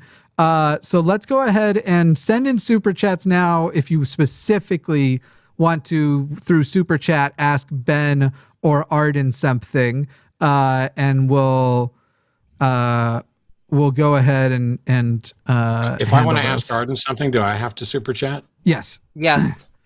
For the rest of the day. Ollie P asked, would you consider putting host preferred pronouns as you do with callers on lower thirds during the show? I would like to use the correct ones in chat. Yeah, and we should do it more often. I know that I have a level of, at a certain point, I don't even have to put, you'll notice we actually didn't put name tags up today. And most of the times Matt and I do a show together, I don't bother with them. You probably know who I am. You know which one's Jimmy and which one's Matt is. And so I definitely think there's some level of, it becomes quickly obvious because people are aware of our identities and stuff. But where appropriate, we'll do that more. But yeah, for the most part, I don't even identify myself as Jimmy, let alone that my pronouns are he, him. Does someone else want to read this while I work on sending links? 100 DKK from Taiwan is a country. Seen have been brought up many times, just want to settle things. In Chinese, hey is ta, and he is ta, and she is ta. They is ta men. You pronounce he and she identically. Happy Christmas from a Danish fan. Yeah, I mean, I think I've heard this before, that the Chinese used a gender neutral sort of pronoun. I guess it's pronounced the same but written differently. Yeah, I mean, cool. Languages are it's cool. Fascinating. Cool and stuff. Although those are two different characters that they've got there. So they're both pronounced the same, but they are still two different characters. So if you wrote them, there would be a distinction there. Mm-hmm. Yeah. Yeah, that's why it's because somebody has mentioned that to us in other places before. How there's like a pun in that language where if you speak it, it's a pun, but if you write it down, it's different. So yeah, there's an Instagram account I followed that does reels, and the whole premise of every reel is here are the words that you do not want to mispronounce that are spelled the same when you translate it to English or sound similar, but you don't want to get it wrong. And it'll be like, if you say ma, it means mother. And if you say ma, it means fuck you. That's not a real example. I don't know. Ma don't mean those things, but that's the type of content being done. Yeah. I know Revis Wind, who's in the chat all the time, has called in a couple times, has gone into more detail with this for us before. So if Revis is in the chat, shout out to Revis. It's also hard doing the work. It's also hard when we get a correction from somebody and then other people from that culture disagree with the correction, which happened with us. I got an angry email from somebody who was like, no, whoever told you that Nguyen is not pronounced win is completely wrong. And here's all, and I got like a fucking book about how that actually is win, and was super pissed off that we took the correction. And that's what I'm saying. Yeah. They're different people with the same way who you have that last name. who have different pronunciations, and it might be due to regional dialects. But I've seen that debate happen among people with that same last name. And so that's the hard part where the viewer that's in reference to Alyssa has specifically sent me a video to understand the pronunciation of her name, and it is most certainly not Nguyen. So whoever sent that, the person who sent that had like 100 sources too, and so it would have been like, well, that video is also, it would have said that video was incorrect. That video is propaganda, basically. So you just have to go based on individuals and what they say their name is pronounced as, because there are differences. That gets tricky too. When you go with individuals, for example, we've had to have the conversation in screening a couple of times with people who want to identify with the pronouns it, its. And usually what I'll do is I'll interrupt and I'll go screen that call and say, hey, listen, what I have to explain to you is what you want to identify as, obviously completely respected here, but we're going to request that our host can call you they, them, because its is still considered by many trans people to be a slur. And I understand that you're probably a part of the group of people who are out there reclaiming that and trying to turn it off. However, until that's widely understood, it would sort of be like a black person asking us to call him the N-word, who is philosophically believes very much that word needs to be reclaimed and used positively. And you can't ask especially our cis hosts to participate in a slur that you're reclaiming. It's like, these are the tricky situations that we do our best to maneuver. And unfortunately it's kind of like how in other spaces we've got things where it's like, listen, I know I'm a queer person and I believe that specifically queer men should be allowed to reclaim the F slur. However, that doesn't mean I allow people who identify as queer men to use the F slur in chats and stuff, because we're also not going to have a fucking like a queer test where you have to prove that you're actually a queer person using that slur, or that you're actually a black person using this slur. Like, it becomes more racist to make a race test for a live chat, or a queer, and more homophobic to make a queer test for a live chat. And yeah, it's all complicated. Everything that's culturally, this is just the things that pops off in my head when I think about these. But yeah, I got a whole ass thing, and I was being chewed out basically for not embracing win. Anyway. Yeah, it's weird. $5 from UC Creatively. Merry holidays. Thank you for all you do. It's been very useful in my and others' deconstruction and education. Oh, actually, I want to specify too, if somebody wanted to call in who is trans and wants to defend, like say, hey, this is what we're doing, we would allow a call on that topic while trying to be careful. It's specifically if you're asking people to participate in the reclaiming of a slur, which don't actually exist in that community themselves. That's the part that's too complicated. Anyway. Well, are we? Oh, we got more. Let's just pop through these real quick. I sent them links, and then I'm going to switch them out here for a second. LA Silver Surfer says, Christmas sucks, but I do like Christmas songs. Is that weird? Nope, not weird at all. A lot of people do. I hate Christmas songs, so I think it's weird. I like some. I like some of them, but I dislike most of them. I like Carol of the Bells, like it performed by a really good choir. My favorite Christmas song is The Waitress's Christmas Wrapping. I like the intro music to Die Hard. Atheist, girl with the cane. Atheist separated from loved ones this Christmas because I've got COVID. Thank you for all you're doing. Thank you all for doing this. So grateful for all of your work. Have a great Sunday. You are welcome, and we love to hear that it is appreciated. Also, let me double check if Forrest, if you're watching, I sent you the link on Twitter messages because I see that Forrest is not yet connected. Here, I'll send the next one. One of you can read it while I try and message him. $10 from James Call. I watched Hans Gruber fall off Nakatomi Plaza last night. The holidays can't get any better. Yippee-ki-yay. That's wonderful. $5 from Pedo Perceptum. I swear I didn't pay this person either. I love Monopoly. Jimmy Snow, history's greatest monster. It's true. Sarah Dye. Monopoly was originally the landlord game and consisted of 2 parts, an unfair one and a fair one. And for great irony, the unfair one caught on. That's very interesting. There's also a game called Anti-Monopoly that I still want to play with people. And it's all about like teaming up and then turning on each other and screwing each other over. I got to find a group of people to play it with. but it's based on Monopoly. Steve Button says, I just wanted to thank Arden and Dr. Ben for helping with the cishet guy being less ignorant of the issues the trans community deals with. Keep it up. And then Willow Wisp says, has any of you heard of the story of the egg? I don't believe it, but it's a version of God I find interesting. I don't know what that's referring to. Anybody here got it? No idea. Okay. Who wants to be replaced by Shannon? Who wants to leave first? Okay, Ben's leaving first. Ben, if you go to the schedule that I posted in our group chat for hosts, you can put yourself in some of the slots if you want to come later in the show too, because we still got tons of show left to do. I'll jump back in. All right. Yeah, I'll jump back in later. Cool. But I'll see you guys later. Goodbye, Ben. And bye, Ben. You can come in and replace me later. This is going to be like one of these, just instantaneous. Whoa. I'm right here now. What? So I even have my Christmas sweater on. You can't see it though. You can only see super chat. Let me. Very hockey for I'll take it down. It's not. It just says ho. I like that. But the O's wearing a tiny hat. I like that very much.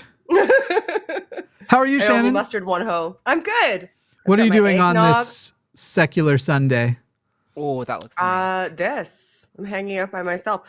Paul took off to Saskatoon, and the boy is with his dad, so I've been eating seafood and drinking eggnog. Now I'm hanging out with my guys. Saskatoon may be the most Canadian word I've ever heard. Yeah, there's a town in my province called Tatamagouche. I stand corrected. And there's another one called Muscadabbit. Muscadabbit. Incorrect password. You don't need a password. What are you doing, Forrest? Forrest, bless him. Forrest. He may be a biologist, but he can't operate. That's more true than you know. Technology and Forrest I have are teased not him. friends. I have teased him so much on this we have been up late at night, and I'm trying to help him do stuff, and I'm like, man, I love you so much. Know that when I say, What happened? Let's turning it off. Let me say it to his face. Arden, are you ready to leave? Yeah, I'm good to go. Okay. Thanks. We love you, Arden. Come back later. Come back later, though. Bye. We still have plenty of slots for everybody. Boom. Oh my God. I can't deal. Happy holidays. I wasn't ready. I wasn't fucking ready. I thought, when did Hugh Hefner get here? That's right. I've never seen you in this robe. Was this a Christmas gift, or do I just not know you have this robe? Oh, you haven't tuned into my holiday live streams on TikTok. It gets absurd. You're right. It's part of the ensemble. I love it. Let me fix some sound levels here, and everybody should be good. How are you, Forrest? What are you up to today? Oh, I've never better. I love this time of year, and my lady and I have been snuggling and gorging ourselves on Indian food and playing all sorts of board games and whatnot. Just been having a lovely, snuggly day. It is cold as a bitch's bitch here in Oklahoma. And so, it's a nice time to just stay inside and just be warm. I'm not familiar with that level of cold myself, but I'll take your word for it. That sounds cold as ice. It's awful. I've enjoyed the cool air this week. Granted, it only got down to 0 degrees in Texas, and we didn't really have any precipitation. But I've been enjoying, as everybody else has been avoiding it like crazy. I'm from Colorado. I got my electric clothing on. I'm gonna go out and build a cabin in the woods or some shit. I'm gonna go be productive. I've been loving it. Ba-da-ba-ba-ba. We had a super chat come in that I feel like will be. I want to bring it in because about Forest Row because it should be. No. It's about. It's about angry atheism, I think, which I like. I like hearing Shannon rant about too. RB says, I think calling might have been better, but am a gay angry atheist Very supportive of transhumans, especially impressed with your brains. The question is regarding sports, early transition advantage. I thought we were talking about let's bring this back on when we have, because we have multiple trans hosts who will be back on, and Katie's coming later, and I feel like it would be better to have one of them respond to that question. Then now that we've got the cis takeover, we just got 4 white cisses here to answer all of your questions about trans issues, race issues. I'm a cis female athlete who runs a competitive sports league and plays in 3 athletic leagues, all of which are inclusive. And I can say that I don't need anybody speaking on my goddamn behalf. We can speak for ourselves. Yeah. What Shannon means is motherfucker. I appreciate what you just said there, Shannon. Let me just unpack what Shannon just said there a little bit. Yeah. The men were talking. For real, though, what fucking drives me nuts, what drives me absolutely batshit out of my mind crazy, is every time it's some dude that's like, well, we need to defend women, and we're over here going, hi, we're the female athletes, and we can speak for ourselves. We don't need you speaking for us. That's part of the misogyny problem that's led to this. So maybe shut the fuck up. We have our own voices and we can use them. We don't need you to speak for us. We're autonomous fucking human beings. Thank you. Isn't it weird that that's still an argument we have to have about who should be speaking when one person is fucking drives me nuts. How many debates about this shit have you seen where there's a cis female athlete sitting on the other side of the table? It's always some cis-het fucking white dude that's like, oh, I'm gonna tell you what the whammons need. No, I can fucking speak for myself. I appreciate your candor, but I'd really like to get Ben Shapiro in on this. And so Ben Shapiro is on the show. Right. We're going to split the screen a 5th way. Welcome, Ben. Can you? I wish you would. I wish you would. That would literally be the Christmas gift of the century for all 4 of us. There's not one of us here who wouldn't love that opportunity. Waiting. I'd love it. Ben, you are always welcome on this show. Come on. I dare you. I fucking dare you. I've had 3 to 4 eggnogs. I'm ready. Let's go. I would enjoy it too much. I'll even give you your own mute button, but it only mutes your mic, Ben. I have one of those. I can mute you and you can mute you. That's it. Elizabeth Chris said, oh, fuck. God damn it. I didn't build a shortcut for this one. Am I even a professional? Elizabeth Chris says, not sure which one I like more. Okay, sorry. Not sure which I like better. Jimmy's sweatshirt or Shannon's sweater or Forrest's robe. Loving the stream.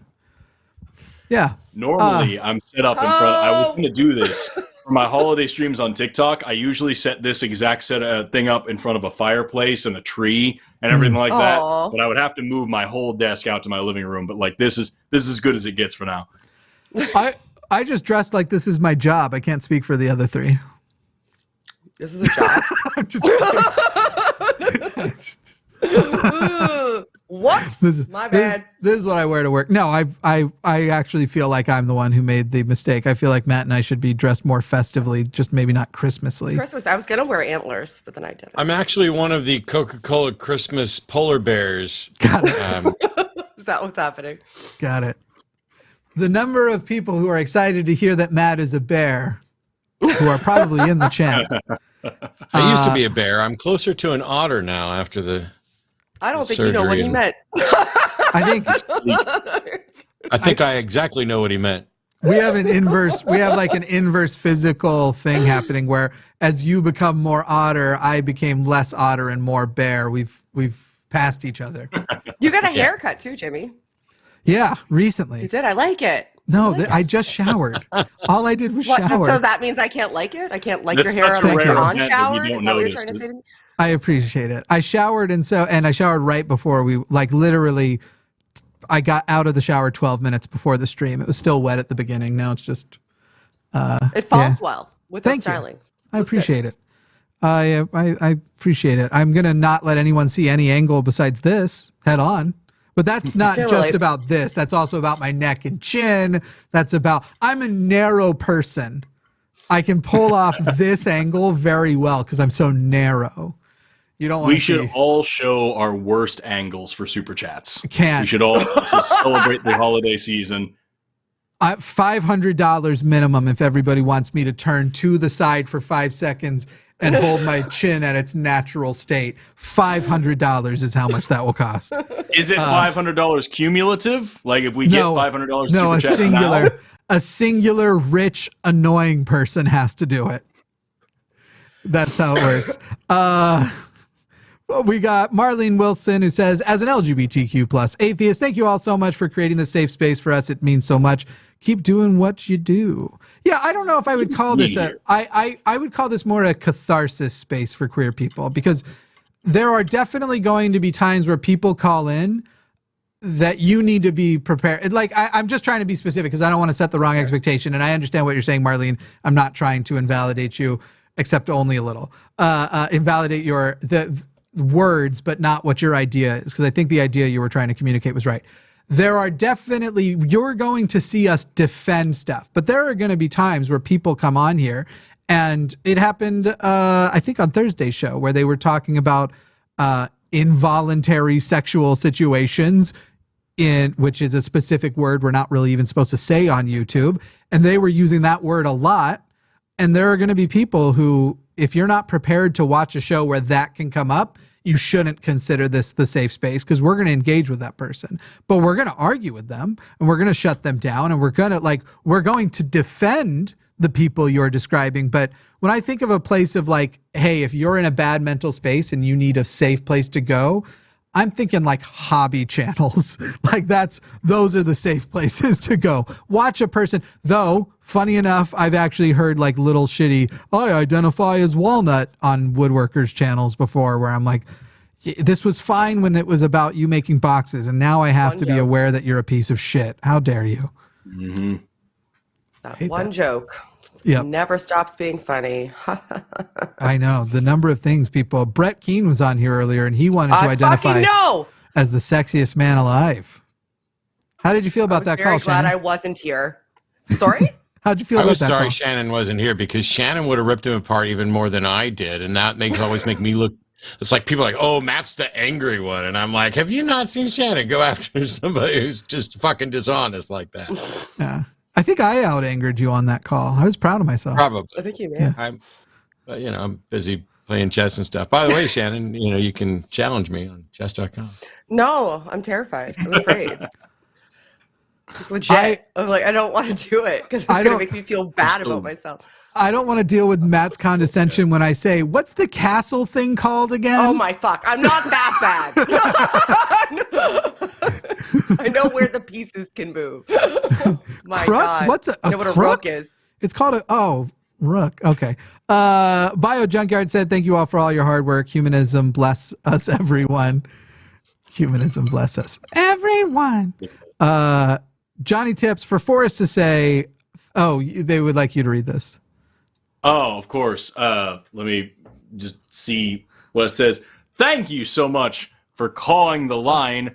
Also, I want some. I can't read that because the streaming stuff is in front of it, so I don't know what that says. Terribly great jokes, please. Yes. Terribly great jokes, please. I believe there's a button to collapse that, by the way. There might be. There might be. I can try to figure it out. I'm probably just blowing it in the worst possible way. What do you got in that pipe? I'll figure it out. I'll get there. It is tobacco. Okay. It is tobacco. Wouldn't be doing that on your channel. Why? We don't care. As long as it's probably not legal where you are, but whatever. I'm in Canada. I can get it at the corner store here. Good old Liz Chris says, happy midwinter celebration of our capitalist hellscape. Yes, thank you for contributing to our capitalist hellscape. Did I say capitalist the first time? I did, didn't I? You did. I was just going to let it go. Capitalist hellscape. Yeah. No one bullies me on here more than I bully myself. 25 from keeping it down. Scott Lewis. You didn't start it with, hi, Jimmy, go fuck yourself, which is a refreshing treat. Not today. I'm reformed. This is the greatest format ever. I wish it was possible to do this every Sunday. It feels like hanging out with friends. Is it possible to do every Sunday? Technically, yes. But we're still not going to. This would be that's asking a lot of a lot of people. That would be so much. Could you please fill out the fucking spreadsheet? I know. Everybody, could everyone please fill out the fucking spreadsheet. All week long, everybody was fine with my format of like, yeah, just come by when you're available, whatever will work. And then as soon as it was like getting in, it's like, so when, like, what's the times and stuff? And so I made a spreadsheet. And so then I put the spreadsheet in the chat, and I'm like, if everyone could go hit the spreadsheet, then that'll help us get organized. And there were at least 2 requests for me to just do it for them. And I'm like, I'm did it for on someone. the stream. Yes, you I filled did a in. helping. You I filled in. helped. You did it for me, and I didn't ask. I asked you. But Forrest, Someone's playing favorites. Forrest doesn't respond to text for 40 minutes at a time. Because I was doing happy things with my wife. I've got I was family doing and much loved more ones. important. I was fighting Cthulhu. We were playing Mansions of Madness, and I was fighting a Cthulhu monster. And then I was like, oh, look, I have 10,000 messages from Jimmy. I guess I have some free time now. And so you just put me on the schedule, and I showed up. It was 2 messages, but you and everyone else, the rest of your ilk. Yeah, the group chat was 10,000 messages. Mostly it's me taking pictures of food. Forrest is a channel favorite, but I don't know how this is going to go with a live stream of mostly people who don't have somewhere to be on Christmas, as he brags about his loved ones and his Christmas activities. How dare you, sir? If it's any consolation, I only have one loved one, and she's right over there, and like that's all I care about in the entire world. That sounds really nice. These are adorable. I'm looking forward to one. And here we thought you cared about us. We love you, Jimmy. Oh, that is the way I should have taken it. Damn it. Fuck. Hey, we got calls and stuff, don't we? Yeah, anybody want to? A bunch of shit. I'm going to be done eggnog I've just been loading up on fucking Rogan Josh and whatnot. It's like I'm just happy and full. And, me too. I just had fresh scallops. Oh, so good. Oh, so nice. So nice. Brandon's been waiting for 90 minutes. Oh, I already picked it up. I picked up Brandon. Go for it. Brandon's been waiting for 90 minutes for this. Brandon, go ahead. Let's go, Brandon. Oh. You're on the line. Yeah, Lonely Christmas. Thanks, guys. Yeah. How many times have you heard the "Let's go, Brandon" joke because your name's Brandon? Was Matt the first? Literally endless. Yeah. And I live in Wisconsin, so yeah, it's a rough life. So you're not even hearing "Let's go, Brandon." You're hearing "Let's go, Brandon." A hard knock life. That's offensive, and I appreciate you not to insult my people that way. Oh, you might not want to do the rest of this call. I don't have a nice thing to say about Wisconsin. Just kidding. They're fine. I don't give a fuck. That's okay. I got a bone to pick with Shannon right now because those Canadians sent all that goddamn cold air our way, so now we're freezing. It's plus 10 here. Negative 25. We had a hurricane yesterday. Yeah. I can't. Brandon saying I got a bone to pick, and Shannon with we had a hurricane. Fucking what Midwest nightmare did I just wake up in? I know. Hey, listen here, fella. That's right. You know what, bud? You're gonna be sleeping with the fishes as soon as I drill the hole. I gotta say that Jimmy Snow is just not the nicest person. No. I love you, Brandon. I love you. What'd you call it for? well, it was relevant 90 minutes ago, but I. That's completely fair. Make Brandon a host. There you go. Hey, come on, Brandon. Listen, I got a free time. Let's go, guys. I got hours. But, clearly, you've been on hold 90 minutes. You didn't hang up. I knew you had free time. The Packers are done playing now, so I got all day. Okay. Oh, perfect. But you guys were talking about, Christmas carols and enjoying, letting yourself enjoy art, even though you don't have the emotional or investment in it. But I wanted to pass on. I had a friend of mine explain it to me in wonderful terms. I'm a big pro wrestling fan, and he said, Christmas is a lot like Hulk Hogan. And because obviously wrestling is staged, but, it still is very real and has real athletes in it. But the joy in it is because it's fake. you know it's not real. So when you allow yourself to just play along and have fun with it and not buy into it, you end up having more fun because you don't have to worry about all the baggage. And that really kind of switched it on for me. Like, oh yeah, hell yeah, I can enjoy a Christmas Carol and not need to feel attached to it or anything like that, and still have a great time with it. Yeah, that's sort of my approach to, like, without giving it away, and anybody who has children in the room may want to shuffle them off. Also, why do you have children in the room, you terrible parent?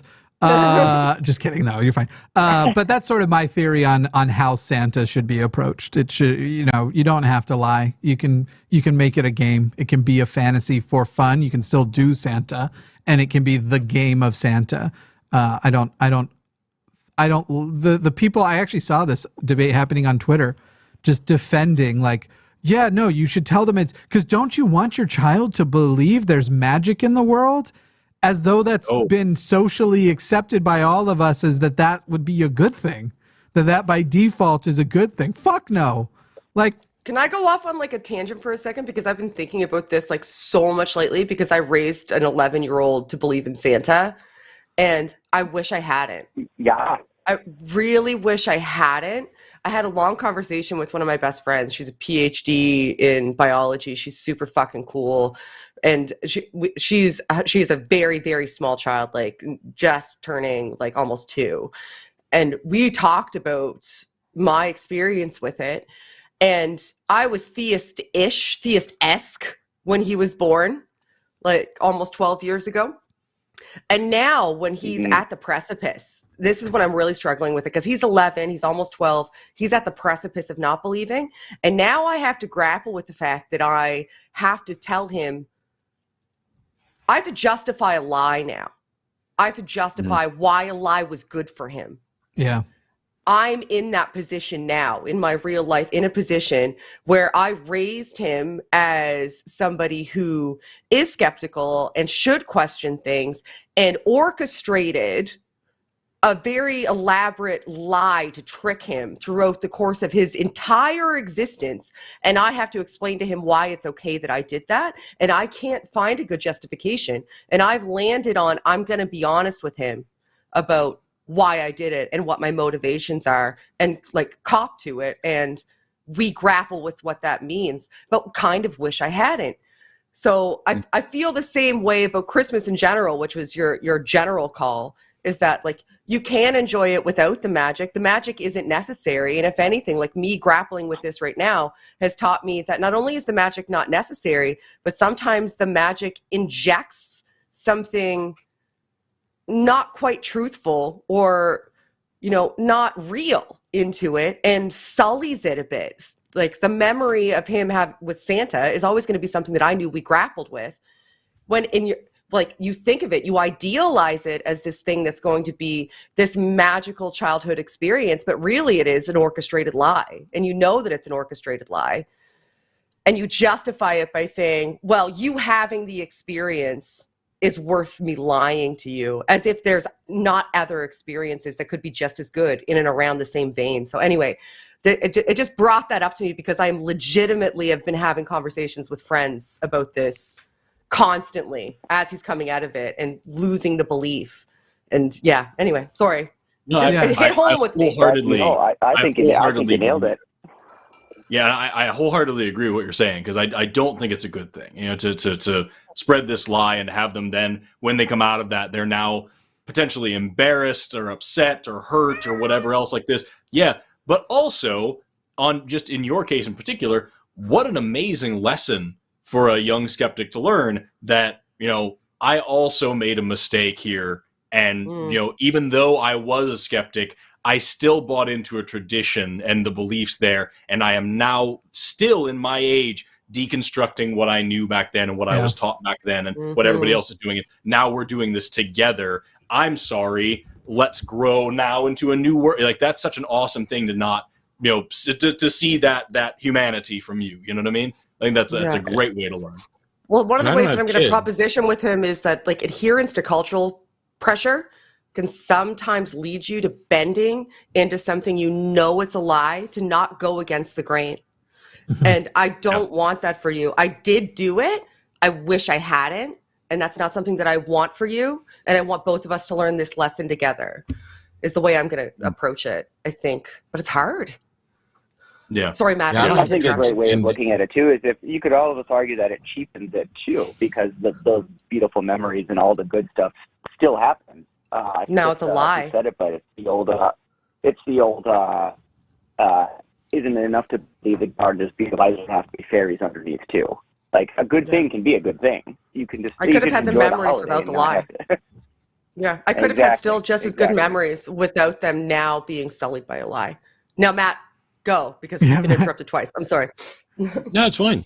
I don't have kids. I should probably keep my mouth shut on it. But this question's come up a lot over the years, and you know, I'm a fan of Christmas. I think Christmas is the sort of holiday that if it didn't exist, I would want us to invent it. But I appreciate the fact that there are many people who don't.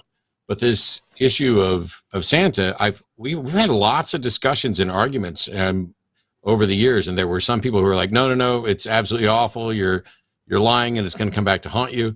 There's others who were talking about how it's a good chance to teach skepticism, and that what they did was they did Santa a little differently, which was instead of trying to perpetuate the lie, they would start with, this is the story that people are going with, whatever else. And they would just always honestly answer their kids and encourage them to explore and discover. I'm not going to pretend to know what the right answer is. I think even if Aron and I had a kid, well, for us it'd be a little easier. I don't think we would end up doing the Santa thing, but I don't think that there's a cut and dried answer on this that's correct.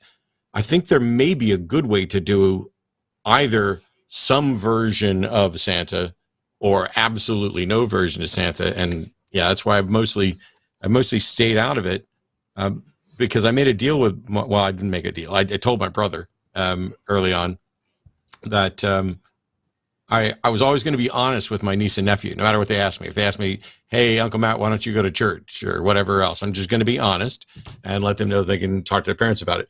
And I didn't think about it because at the time when I set out that boundary to always be honest with them, what if they had come up to me and asked me about Santa Claus? And now I'm in this spot where I'm going to be honest, and now I'm potentially in opposition with their parents. And I couldn't even do like well, I don't know, because I do know.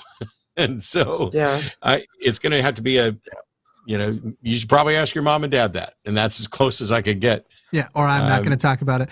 Now, allow me to offer the answer, which is cut and dry and correct. So, the funny thing, though, about we can go with like maybe we don't know the exact correct answer. However, I have lots of examples of the incorrect answer, and it's most of the examples of how people have done it so far. Because think about just the way most kids find out. It's not in a lesson. It's not in a moment of going like, hey, you've gotten to a certain age. Let's work this out, okay? Think about this. You know, Neil deGrasse Tyson's example. How big is the world? How many houses would he have to hit? Let's science this one out. It's not usually that. It's, holy shit, I just got bullied into losing this at school by a bunch of kids who think it's hilarious that I believe it. And I'm also at this exact moment learning that my parents will lie to me. Yeah. Like exactly. Both at the same time. That's what I'm struggling with right now. This really is something I'm grappling with, because I also don't think, I'm not sure that he does believe anymore. And part of me, and this is something that's upsetting to me, thinks that he is still adhering to it to please me. So there's not an opportunity because he doesn't want me to be disappointed, because he knows that that's part of our traditions together. And maybe he's afraid of losing those traditions with me. And maybe he's afraid that something about our relational landscape will change as a result. Like maybe all of that is something that I didn't realize was going to be a repercussion of it. But now I'm really seeing it as a repercussion, because he's given me indications he doesn't believe, but not enough that I flat out asked him, because I'm afraid of bursting that bubble, especially right now, because what if he still really, really does believe? Do I want to just before Christmas do that to him? Maybe I should wait and have this conversation later. And if he's still adhering to please me, that tells me something about how I raised him, and that maybe I'm not doing the job I thought, because I wouldn't want him to do that. That's not something that I want for him. But I've put him in a position where that's the case. I did that to him. I did that to him. I created the circumstances that led to that paradigm. That's my fault. Like, I'm really grappling with it. Do you ever feel shafted, Shannon, by like, because there's a parallel, isn't there, to the Christian thing of teaching people to direct gratitude, not to the people who actually did something for you, but to God instead. So don't thank the doctors for healing. Thank God for healing. And I know this one's a little more shallow, but no child of mine is ever going to thank Santa for something I bought for them. Fuck that noise. We always did Santa a little bit different because we know that there's people that do believe in Santa that have different means. So Santa in our house never brought the big gift. Santa brought clothing and books and a stocking. That's all Santa ever brought. Because could you imagine going to school and being like, Santa brought me a PS4, and then the kid next to you is like, I got winter boots, right? So Santa never brought large gifts in our house. So that isn't something I had to grapple with because I made that conscious decision very, very, very early on. But I shouldn't have done that even, I don't think. Like, I just really fucking wish I hadn't. Just done it different. Although that's one of the most ethical takes on it I've heard. Sure. You know? Yeah, Yeah. absolutely. So does your kid know that the rich kid's Santa is bullshit? It's just their parents. We've never had that conversation, probably. I think he thinks all of it is bullshit. I really do. And I just think that he's not willing to come to me about it. Because could you imagine having to confront your parents and say, you know, I know that you lied to me my entire life too? Like, that's a big thing for a preteen child. Another great lesson, though, to say, all right, you start the conversation. What do you think about this? Let's pick through it on your angle. I'm struggling with how to approach him. I'm going to do it after Christmas, I think, and be like, what do you think about Santa? Like, how do you, like, I've been struggling with it. But yeah, sorry to take this over with my mental turmoil about Santa. You had the best input. I just like the sound of my voice. That's the only reason I added myself in. Brandon, thank you for waiting 90 minutes so then we could answer for 90 minutes. Did you have anything else? Yeah. No, I for what it's worth, Shannon, I'm not a parent. I can't even get to the damn bank on time. But I think the fact that you're considering these things already shows that I don't know what answer you're going to come up with, but I guarantee you it's going to be, you know, at least a loving and respectful one, and I'm sure it's going to work out. I think it's a tough thing that obviously every parent has to go through. But I remember, at least for me, going through it, it was a very safe it was a very safe discovery of something. You know, you don't have much baggage on it. You still get presents every year. So it's not like anything really changes except for the lie. So it is a very, almost a proxy way of talking about God in that, what do you think about this? This whole thing you believed was wrong, but you're doing it in a space that, I'm your mom and you can talk to me about it. So I think you're doing just fine with it. I just want to remind you. Go ahead. That's a question I have for Shannon, is that how do you have the God conversations with him? And why would the Santa conversation be that much different? I mean, I get it because you're lying directly in that one, whereas in the other people being lied to. But how do you have that conversation? When it comes to the God conversation with the boy, I won't say his name live, but with my progeny, I never push him in one direction or the other. So when he has said in the past, he tells me now he doesn't believe in God, but that's not because I told him he couldn't. I've always asked him how he thinks things work. So when he said he didn't know who Jesus was, he didn't know what Christmas was about, for example. So when he found out what Christmas was about, I said, well, here's the story. And I told him the legitimate story. And I was like, and that's why everybody has Christmas. And I said, what do you think of that? And he was like, well, it doesn't make sense when people, you know, die, they die. Because I told him like start to finish, like birth to Easter, sort of like the whole story of it. And I was like, yeah, no, but there are people that believe that. And that's why we have Christmas. It's evolved to something different. And people that don't believe in it, like mommy doesn't believe in it, still celebrate it. Like it's still an important thing that we do with our friends and our family and in society that is like really nice. And when he's asked other questions, I always ask him to think it through or look it up with me. And then we'll read about it and we'll talk about what we learned. And usually without being coaxed, he'll say, okay, well, yeah, the magic part doesn't make sense. This part does make sense. Like he's said to me before, like just out of nowhere sometimes, because I've created this open door where he can be skeptical without fear of judgment. He'll say things to me like, you know, Mom, I thought about it, and what you told me about what they said about how the world came into existence, it doesn't make sense because there's so many stars, and we talked in school about how stars are super far away and it takes light a really long time to get here. So like the world couldn't be just created like that. Why are there so many other stars? And like it had to be older. I'm like, well, what if it was older, but just the Earth was created later? He was like, that wouldn't make any sense. Like, why wouldn't there be people on other planets then? And why doesn't God think they're as special as we are? And I was like, that's a really good question, Betty. That's a really good question. Do you think that doesn't make sense? And he's like, no, I don't think it does. And I'm like, well, it's okay if you don't think it does. But, you know, if you ever decide that it does make sense to you, it doesn't matter to Mommy. Like, that's totally fine. I love you regardless. You believe whatever you want to believe. And he's just naturally come to it. He doesn't believe it. And he's surrounded by theist family. He just that's naturally the wonderful thing about it's the wonderful thing about theism is that if it was not taught to children, it would be gone in one generation. If it wasn't taught to kids as the only way to be, as like, this is how you are a good person, this is the only way that the world could possibly work, and every other thing is bad, it'd be gone immediately. If you told a bunch of adults this and they never grew up with it, if kids grew up the way your kid grew up, just being allowed to ask these questions, it would never persist, ever. There's no way. Bingo. I just let him come to his own conclusions. That line of if we got rid of every science book, given enough time, we'd rewrite the same books with the exact same information. But if we got rid of every holy book, it would be gone forever. Yeah. Yep. Or we create something never new. come to those conclusions again. Brandon called about similarly ridiculous. Brandon called about Christmas carols. Yeah, we've gone. That was my Midwest nice coming through. I really can't assert myself and go talk what I want to. It was my fault. Sorry, Brandon. I was the one who started it down the Santa path. Brandon, thank you for waiting. We want to get at least one more call while we have this whole team, because I think we have to replace at least Forrest in 20 minutes. Absolutely. I'll say goodbye, guys. Before I go, Shannon, I'll see you at the next fish fry. And Matt, I wanted to pass on my love to you, Matt. I have a sister who's going through a heart transplant recovery right now, so we're really going through it. I completely understand, you know, where you're bodily and you're mentally at right now. So I just want to pass on my love to you. Thank you so much. I'm doing great. I hope her recovery is as smooth as mine, because I mean, it's a year ago yesterday that I had surgery.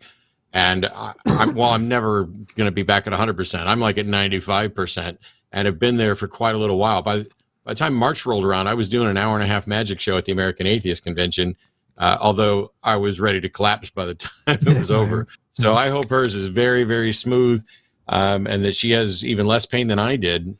She'll be dancing in 3 months. That's the hope. Yeah, it's a couple Christmases away from her, but we're hoping to get the whole family together next Christmas. So, but yeah, just want to say that. And Jimmy, go fuck yourself. You're welcome. Yeah. Love you. Sweet. I wanted a more. Oh, my love. I wanted it to sound much more Midwestern, but that'll work. Bye, Brandon. Yeah, I'll go fuck yourself there. There we go. Hey, bud. Hey, bud. Why don't you go shove it in a, I don't know, something. All right, bye. Go give a hand job to a moose there, yeah. You can shove it in a haystack, is for all I care. I'll tell him. I don't care. I'll fucking tell him. I think Forrest was more Chicago. I was waiting for him to say, "Dub Bears." Dub Bears. Dub Bears. You know which accent, no matter how much I try, I can never get down in a believable way, is the Philly accent. And I think it's because even people who are from Philly don't sound believable. It sounds, when I hear a genuine Philly accent, it sounds like they're faking it. For real. I feel like a Philly accent is more to do with like what they're saying than how they're saying it. Like I have a friend who he's a PhD in biomed, and he moved up to Philadelphia to do research there. And like he's a surfer. He actually was a legitimate, like he was a California surfer bro who just decided he wanted to study cancer and got his freaking doctorate and moved to Philadelphia. Oh. And so he doesn't sound like anything. He doesn't have any kind of accent, but like I was talking to him and he was like, yeah, I got hit by a car the other day. I was just going across the crosswalk, and this dude just rolled right up on me and just hit me. And I rolled up on the hood, and I punched his hood pretty hard. I got a pretty good ding in there, so I think I came out on top on that situation. Anyway, that was just a casual, just as if he had picked up milk at the store, and like that was the most Philadelphia shit I'd ever heard. That was more Philly than any accent could ever give him. You know what I mean? I just can't handle the term use. Use. Hey, use guys. We're going down to the Schuylkill. Just a nonsense way. We it's use like buys. Buys replaces use. Buys. Where's you at? Where's you at, buys? for the buys. Come to where you're too. They're just nonsense. You guys got Ewans yet? That's not nonsense. Every single East Coast Canadian knew exactly what the fuck I meant. Yeah, Philly's There's no way like, they didn't. Philly's like taking Canadian. I've had enough drinks that my accent's out too, so fucking get her. Philly's kind of like pushing a Canadian through Brooklyn. That's what the Philly accent sounds like to me. The Philly I don't accent. think I know what a Philly accent sounds like. Oh, yeah, and also, Canadian accents aren't ubiquitous. Like, sure, yeah, okay. They're not. Right. I know I'm doing the same thing when. Right, it's just the second largest country in the world. I know sure, I'm doing. You guys all have different accents. Second largest what? By land physical land, yeah. But I'm doing the same thing that unusable frozen tundra. Bullshit. There's people that live up north and none of it. I know people that work on Baffin Island. Get out of people who survive up north. Oh my god! Live And also, in the desert oh my god! And we're all separated and isolated in our individual communities, and that's how we develop different accents. I am not any other the vast majority bigotry. of Canadians. The vast majority of Canadians live farther south than Maine here in America. We have way more regional accents, way more. You have your small pocket of people with like 30 weird accents and then 10 billion caribou. Oh, I swear I to feel God. that if all Shannon have different dialects. In fairness, the caribou have different I'm not dialects. standing for it on this, the day of our Lord. If we weren't having if we weren't having this exact argument right now and someone just said, hey, Shannon, will you read this next super chat in an American accent? I'm positive she have picked out some deep Alabama cousin fucking. No, I can speak in a generic bullshit accent. Anybody can speak in an American accent because it's just a generic accent. What's an American accent, Shannon? Sorry? There's so many regions. Oh, Shannon, there's so it's not a ubiquitous accent. Ignorant? Does that sound ignorant, Jimmy? I'm making fun Are of you reacting to the I like that you're making fun of me making fun of you. No. I like I'm that calling she you out slipped on a the minute fact ago. that you reacted exactly the way that I wanted you to. I was imitating you. I didn't feel that way at all. I wouldn't care if you went deep South Alabama accent. I don't give a fuck. Oh my god. I don't give a fuck what. I like that she slipped and said the year of our Lord when it should be the year of our Lords, Bob and Doug McKenzie. Shannon, you think I have American pride? Do you think any amount of my blood possesses some level of patriotism? I think this is all out of jealousy. I think you all want to be Canadian. That's what I think. I want to be not because New Zealand exists. Either way, that's the place. They have an ex-Mormon atheist prime minister. That's where I belong. Yeah, that's Jacinda. Fuck yeah, those are your people. Fuck yeah. And I think you can have a koala there. I'm not positive on that, but I'm pretty sure you can. They give you a dingo as soon as you land. I don't want a dingo. I want a koala. Issue you a dingo. Have you seen Dexter? I kind of have a dingo already. Dexter looks quite a bit like a dingo. Oh, I love him to death. But the number of times people have stopped me and been like, "Are you walking a coyote right now?" No, but I see why you think that.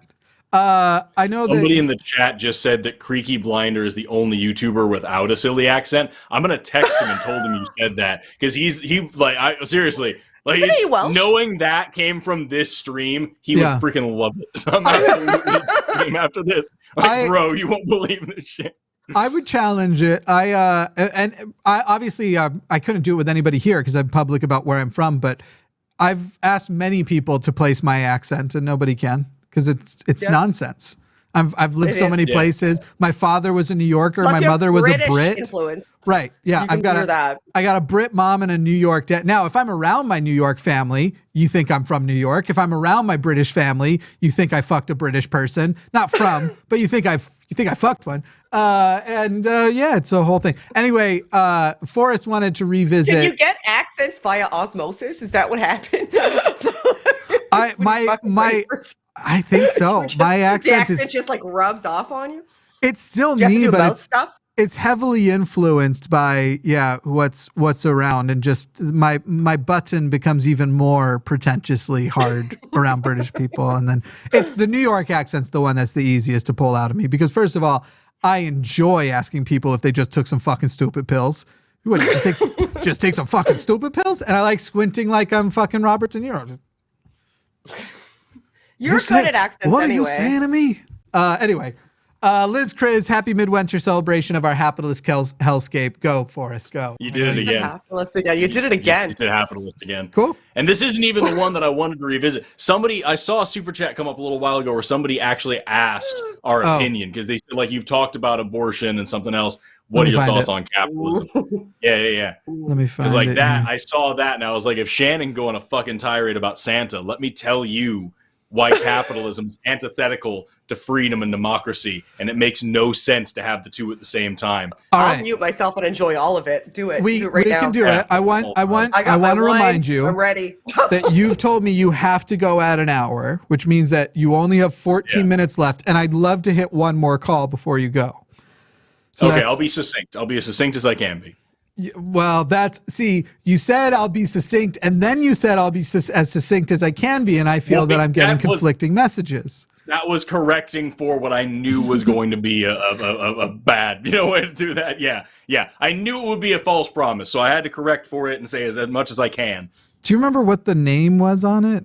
What you said? They asked what our opinion of capitalism was, right? Yeah. They said like we've given our opinion on so many things. There it is. Yes.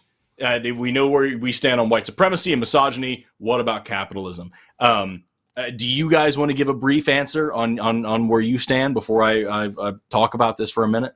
I'm a socialist. I believe people within companies should own the company, that it should be owned by its workers and all that sort of shit. I think late-stage capitalism is what's entirely ruined the media and led to all of the disinformation that is currently coercing the people in the world to be exceptionally polarized and misinformed, because instead of it being what it should be, which is media to inform the people, it's become a propagandist organization that appeals specifically to its profit margins as opposed to what it should be doing, which is informing people of actual facts, and that is one of, if not the pinnacle of the downfall of our current civilization. And now I'll mute myself. Let me go ahead and unpack that for Shannon. Just kidding. I'm not going to do that again. I tend to view capitalism the same way I view democracy, in that democracy is the worst form of government except for all the others, and I think capitalism is pretty goddamn bad, but I don't know a better option. Okay, fair enough. So here's my thesis statement here. Just I'm gonna go get a drink. Yeah, by all means. Capitalism is antithetical to democracy. It's antithetical to freedom. It's antithetical to a civilized society. And I use that in the broadest sense of the term, not in the early white supremacist civilized meaning like I am. And I put that distinction in there. You'll see why later. Think for a second about what democracy is all about, what freedom is all about. Is if you want something better, you can work to attain it. We can work out. We can all work it out together. If you don't like the way that you are, or the way that you live, or the way your country works, you can vote on it and you can change it. If the vast majority of people want things to change, we can change it. We're always going for something better and brighter for ourselves and for each other and for the future generations. That's the whole American dream, right? That's the point of what we're brought up to believe in here in this country, and really in the global north as a whole. Now compare that to the honest truth about capitalism. If you don't like it, you can leave, or I'll fire you. Get over it. I'm in charge, you're not in charge. I make the rules, you don't make the rules. I'll pay you what I want. If you don't do what I say, you're out on the streets and you'll starve. This is the only option you have. You're impotent to change this situation. I tell you what to do. You move when I tell you to move. It is fascistic in its very nature. Now, obviously, you can say these are two sides of the same coin, right? These are things that necessarily go together, because for freedom, you have to be able to decide who you hire and who you fire and all those things. But as Jimmy said, it's not the only option, because the people could own the place that they work. If you owned the place where you worked, if you owned the means of the place where you are, the means of production in your area, would you vote? Would you work to make sure that you got less pay? Would you work hard to make sure that somebody else benefited for you? Would you work in a democracy where one vote has one voice and one person votes one thing? Or would you want to be in a democracy where nobody votes anything, and if you want to make $1, you better earn $50 for me? Does that make sense? Really, honestly, at its core, does that co-align with the American dream that we talked about a minute ago? In order for things to get better, in order for people to get better, for us to be able to take care of us, we need to be able to be in charge of our own destinies and our own labor and our own work. And a great example of this, of the true insidiousness of this, because I know a lot of what I'm saying are platitudes, because I'm trying to be very short here, but a great example of this that people should care about is, especially now, we just had this huge winter store roll through, and you can see there's a million videos on TikTok and the like of people who work at grocery stores, and the power went out, and the boss says, hey, if the power doesn't come back on in an hour, we got to throw away everything in the freezer section. All this frozen food, all of this refrigerated food, all of this goes in the trash, which is great. That makes sense. You can't sell spoiled food to somebody. But then the people say, okay, let's put the food outside.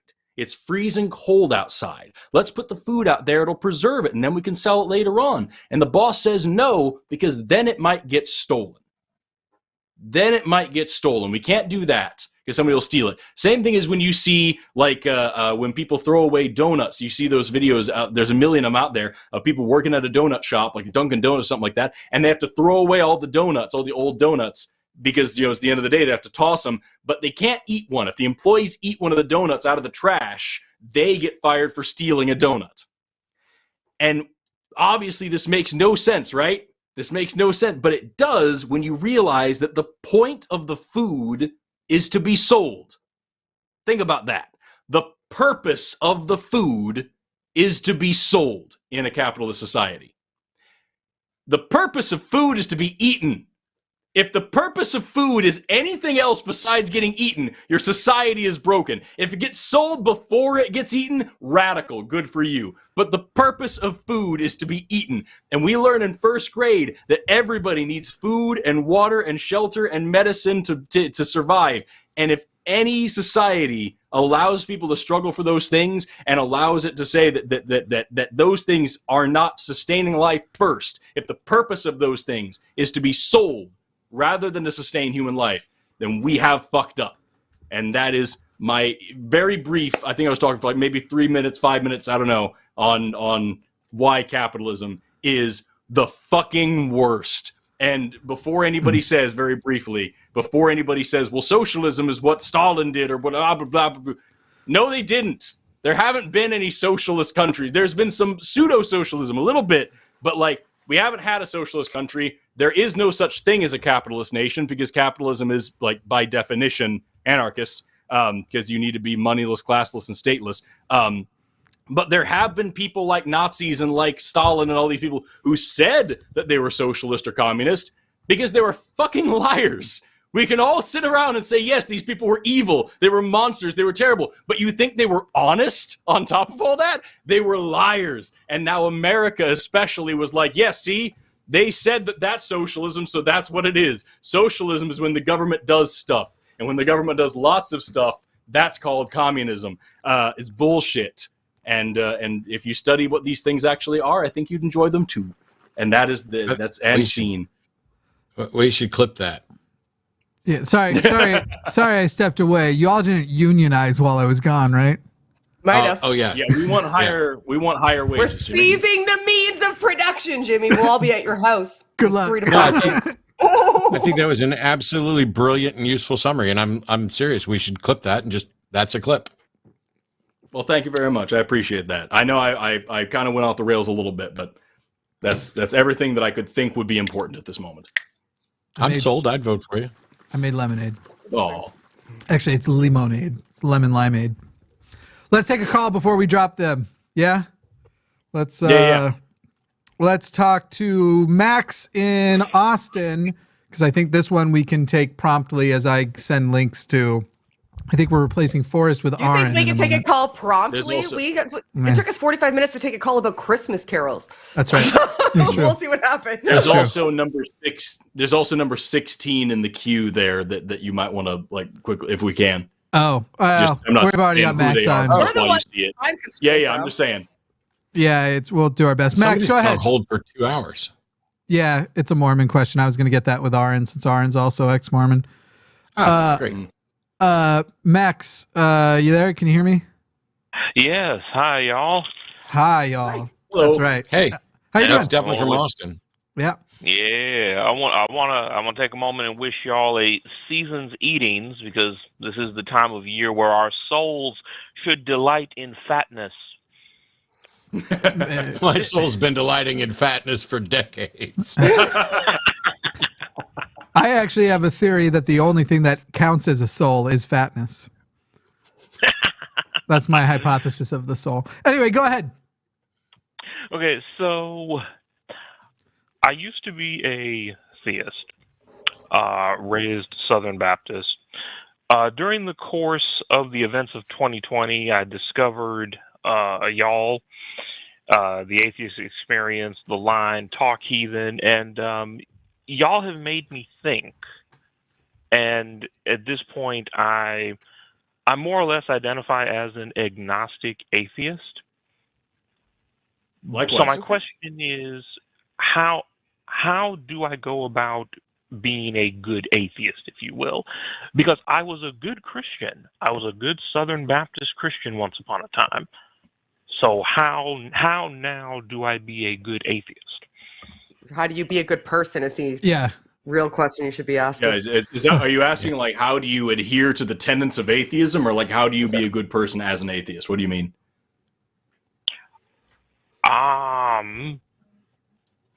Because there are no tenets of atheism. I'm not sure. Don't worry about being an atheist. No, you are an atheist. You know that you're an atheist. Good enough. Leave that in a suitcase and go be a humanist. Go be a fucking person who cares about other people and takes care of other people in as much as you can. Make sure that you take care of yourself. Leave the world better than you left, than you came into it if you can. Do what you can to make what's around you better, but don't fucking worry about being a good atheist, because fuck atheists. I hate them all. Like the question I'm hearing is that last part was a joke. I know is what's a moral framework look like? Because I don't know what a moral framework looks like anymore, because I've always been told that a moral framework is something that's dawned upon me by a belief system. But that's almost probably never been the case for you or anybody else, because your moral framework is informed by how you think about what is right and wrong.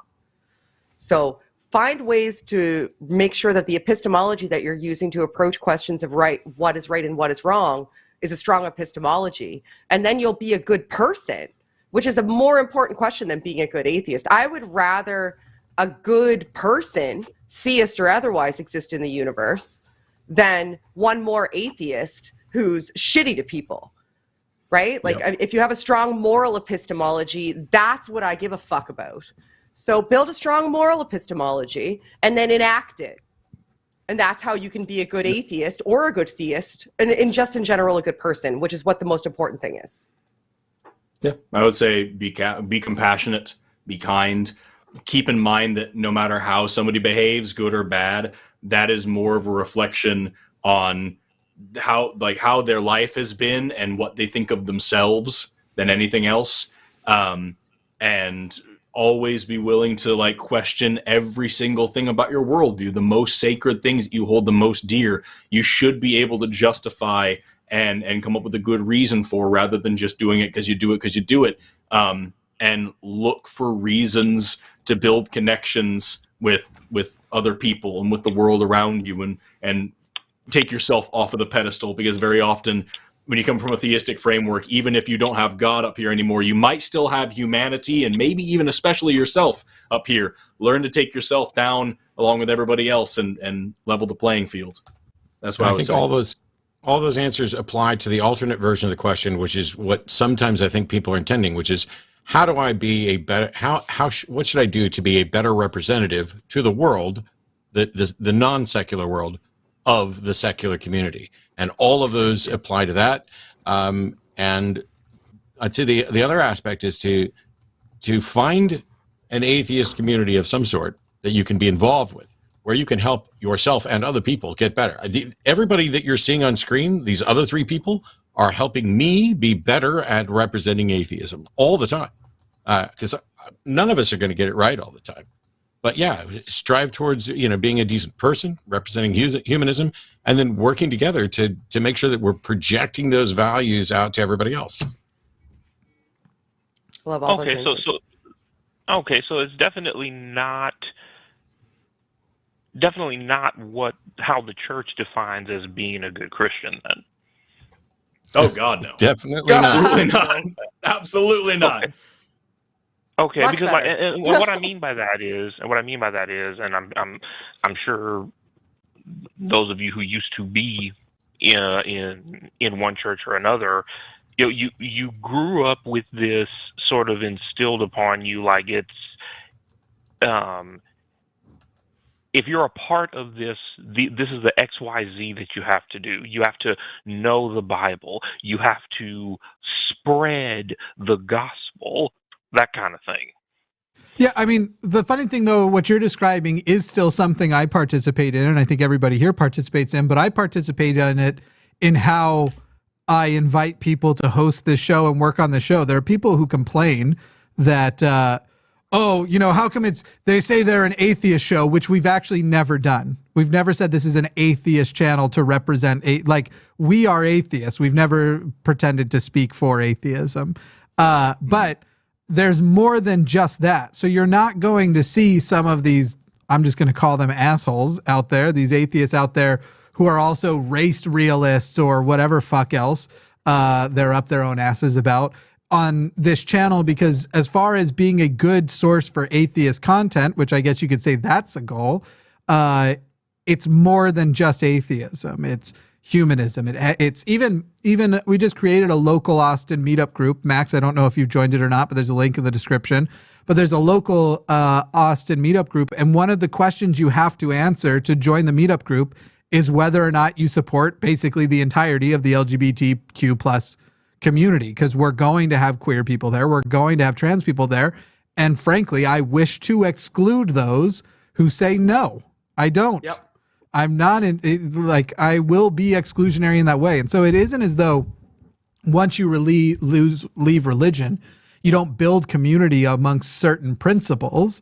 But I don't do those same principle checks unless they're forced upon me when I go looking for a YouTube video on how to make a very pretty wooden box. I don't first go and do my research on the person before watching their video on how does this person feel about trans people. I only stop watching when they still interject their jokes, because right-wing assholes can't resist themselves on anywhere besides to make them, so it does happen. But there's still the categorization and exclusivity that comes with certain communities doesn't necessarily go away. It's just, how do you do it? And what are your justifications? Like, if your justification is just, we don't like people like this, that's a different category than you can't, it's the same as like within religions, you're not supposed to affiliate, within a lot of religions, I should say, you're not supposed to affiliate with anybody who doesn't believe the same way that you do. Right. And then that comes with additional baggage. Once you're an atheist, there's no affiliation boundaries whatsoever, except for the one you create based on your own moral standards. And that's the difference. So you need to figure out what your moral standards are for exclusivity and justify them. and you have to justify them based on sound logic and reasoning, not simply based on doctrine, which is the difference. And one of the nice things about that is that the four of us who are here on camera, we don't agree on everything.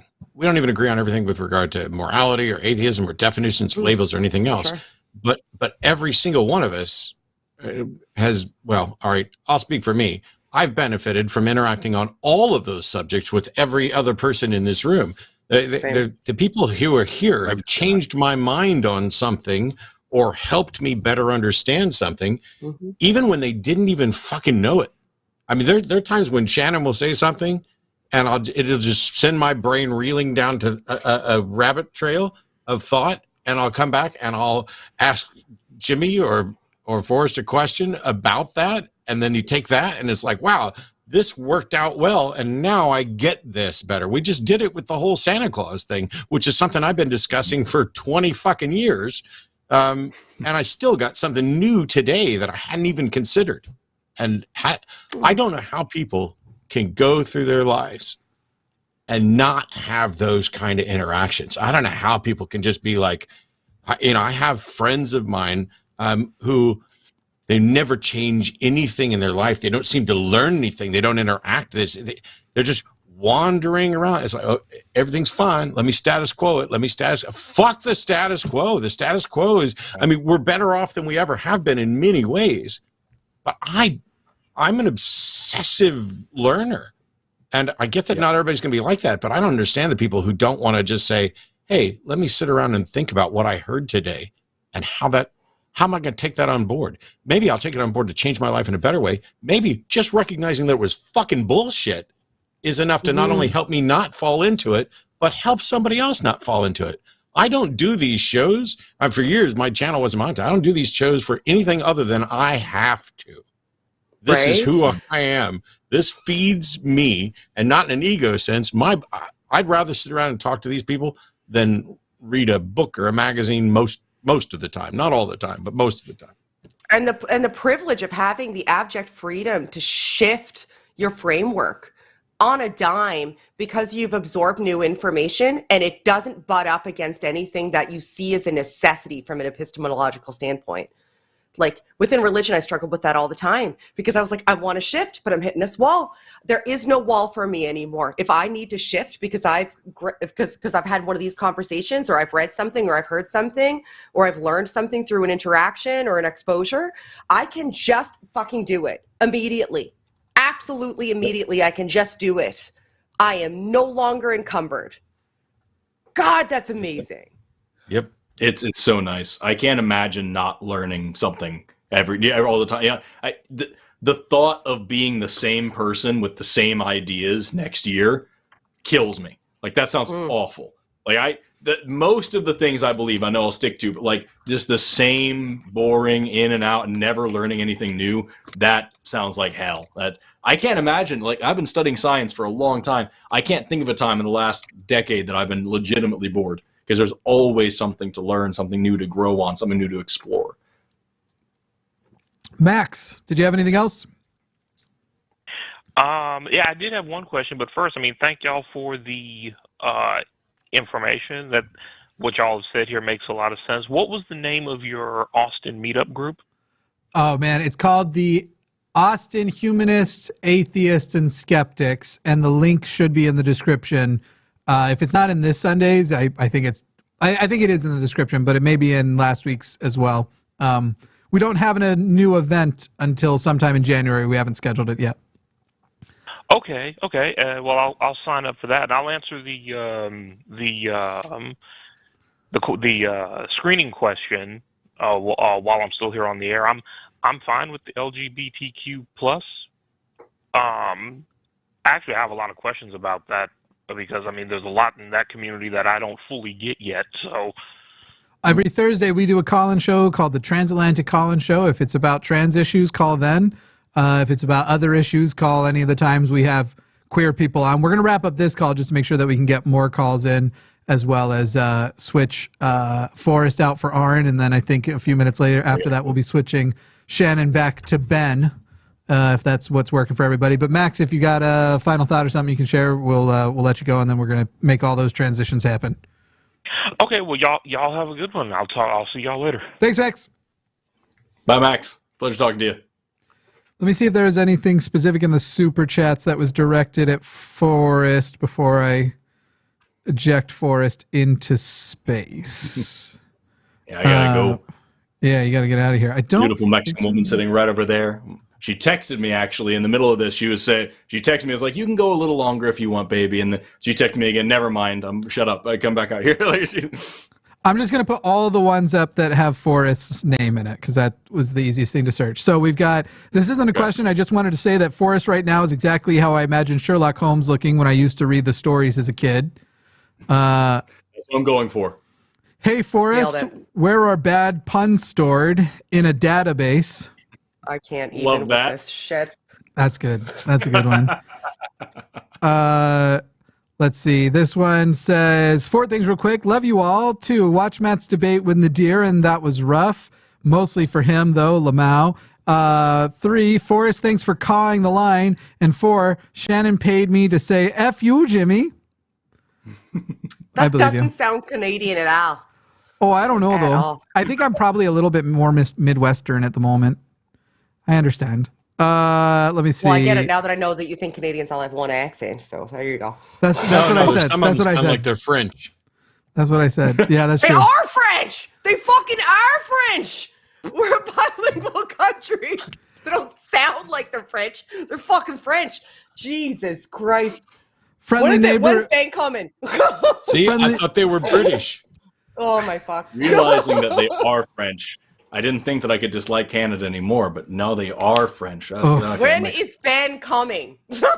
1 second. Friendly neighborhood Steve says, Happy Christmas, Hanukkah, Kwanzaa, Solstice, Festivus, and Forrest, stick some weed in that pipe. Hey, Forrest, more you and Gutsick, please. I wish I could nerd out with you guys. Happy whatever, miss. One of the comments on that was like, Jimmy, stop trying to get that show back on the tracks and just let it happen. It was 4 hours with the level that I did keep it on the tracks. 4 hours. I'll text her and see if she ever wants to do another one. Oh, I'm sure see if she ever wants to waste another whole evening. I think she said, when we talked to her, I think she said she would. But for Forrest, we already did that one. Okay. So I'm going to change Forrest for Aron now. Forrest, why don't you say goodbye? And then I'm going to read Shannon's chats and send Ben the link out because I still got to send that. It's been an absolute pleasure. Really quick before I go, why was the letter E the only letter to get Christmas presents this year? Because all the other letters were naughty. Oh. Uh-huh. Okay. Thanks, Dad. With that. Okay, bye. Yep.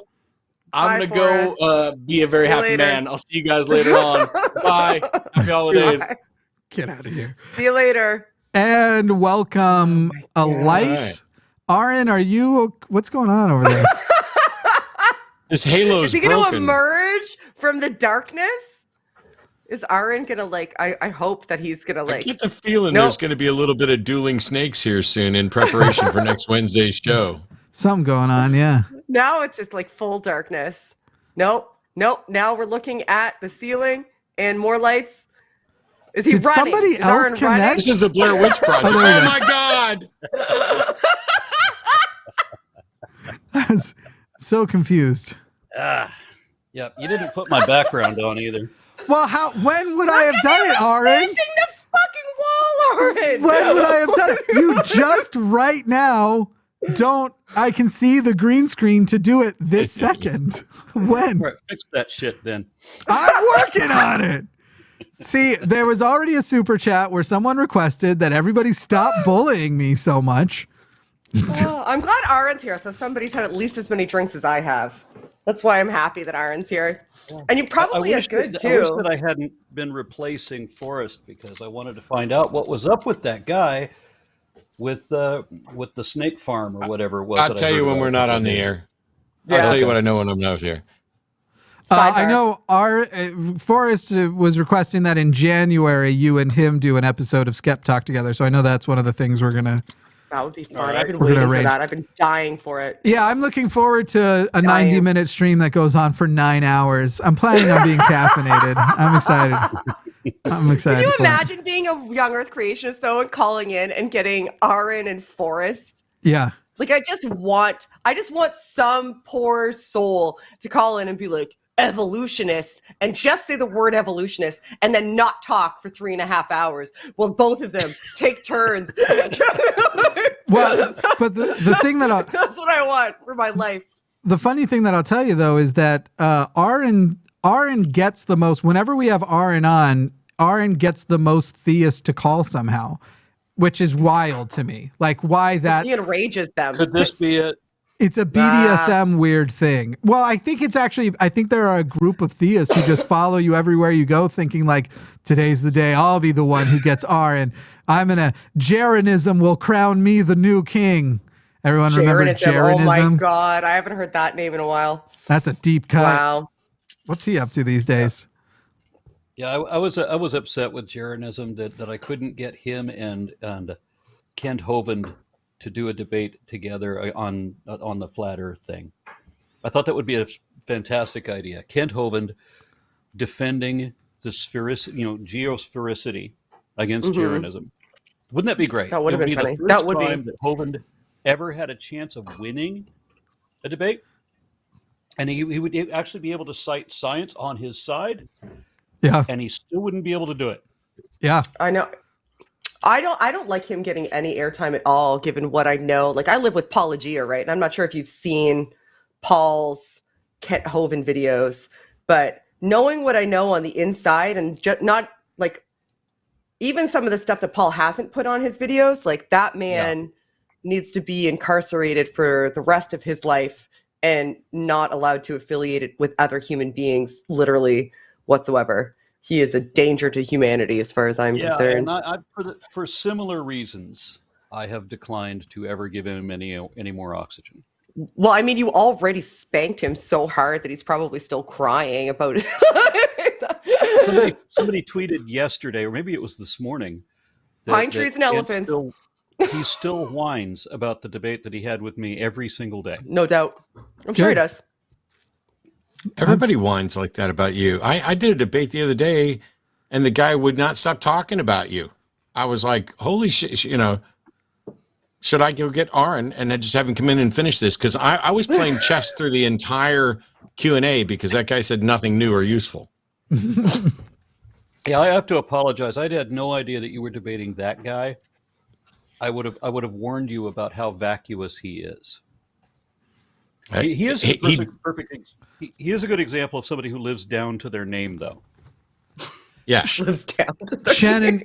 Shannon, can I request that you stay for one more call and then super chats? Because the call that's coming in, I love doing Mormon calls with you. Why? Because you find it so funny.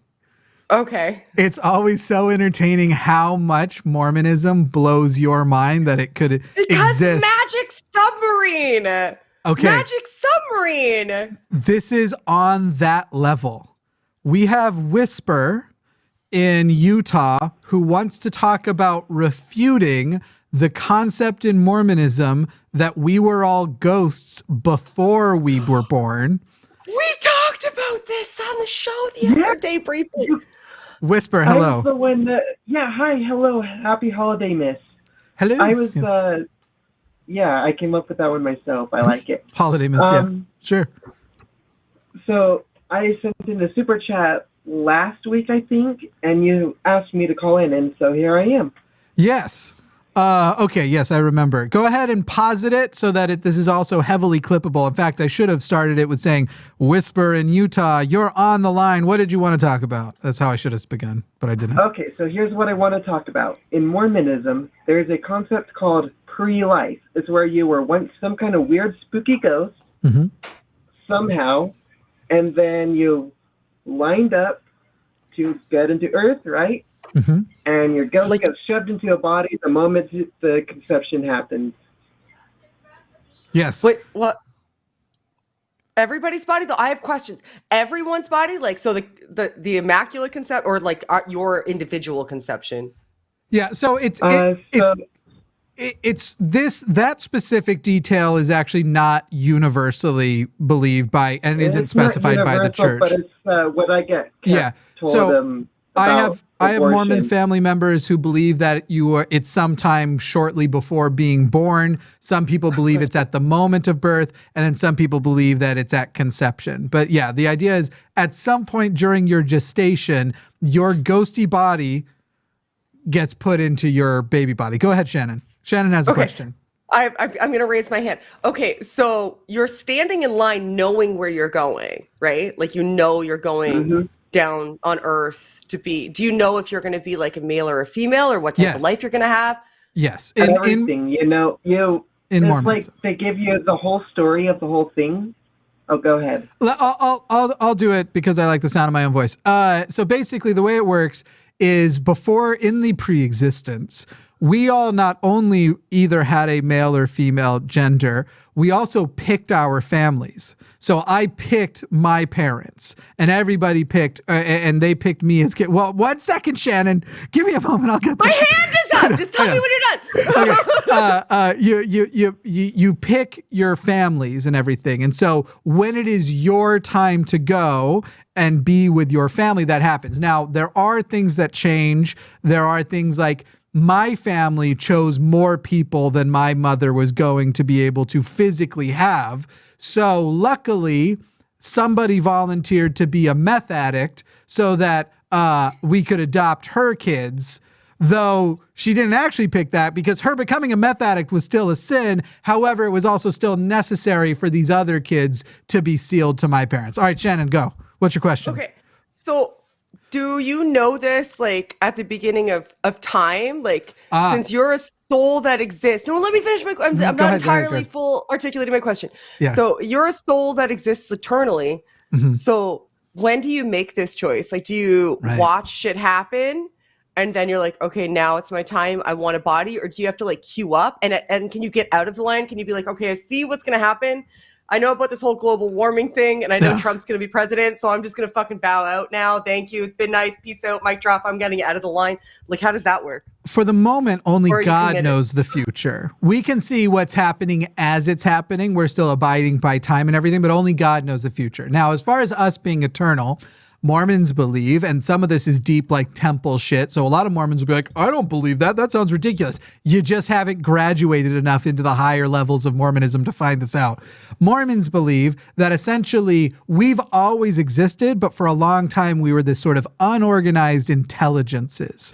And then God, through, if you actually go back into some of the doctrine, through basically ghost sex with his wives, plural, turned these intelligences, God's a polygamist, turns these intelligences into ghosts through a type of spirit birthing into spirits. Now, all of that happens and everybody gets birthed, and then God goes, all right, I gotta give you all bodies. And as the all-powerful God who can just do whatever he wants, here's a bunch of rules I apparently have to follow. Where they come from, nobody knows. But I got to give you bodies, and I have to redeem you for being the pieces of shit that I created you as. So I've got two people here, and here are their plans. And Jesus gets up and he goes, my plan is that we all go down to earth, and I will be crucified and take on the sins of everybody so that you'll have choice and everything. And then everyone will have the ability to be redeemed, and you'll get your body, which will then get resurrected later, and you'll have your resurrected body. And then we'll do the millennium after that, and everybody will get all the ordinances and rituals done for them that are needed. And if you do the absolute best anybody can do, you can become a God like our Father, like our God's Father before him, and that guy's father before him, and that was supposed to go backwards for eternity. And then God said, all right, Jesus, that's a pretty good plan. Satan, what do you got? And Satan goes, here's my plan. Everybody gets redeemed. Everybody gets made better. We go down to earth. We get the bodies. We don't create sin. There is no sin. Nobody gets to sin. You just get to be perfect, and everybody gets forgiven. And God went, you evil son of a bitch. Everyone gets saved. Everybody gets saved. How fucking dare you? And a war breaks out. And the war And the war is Oh, can I do between this part? God's side and Satan's.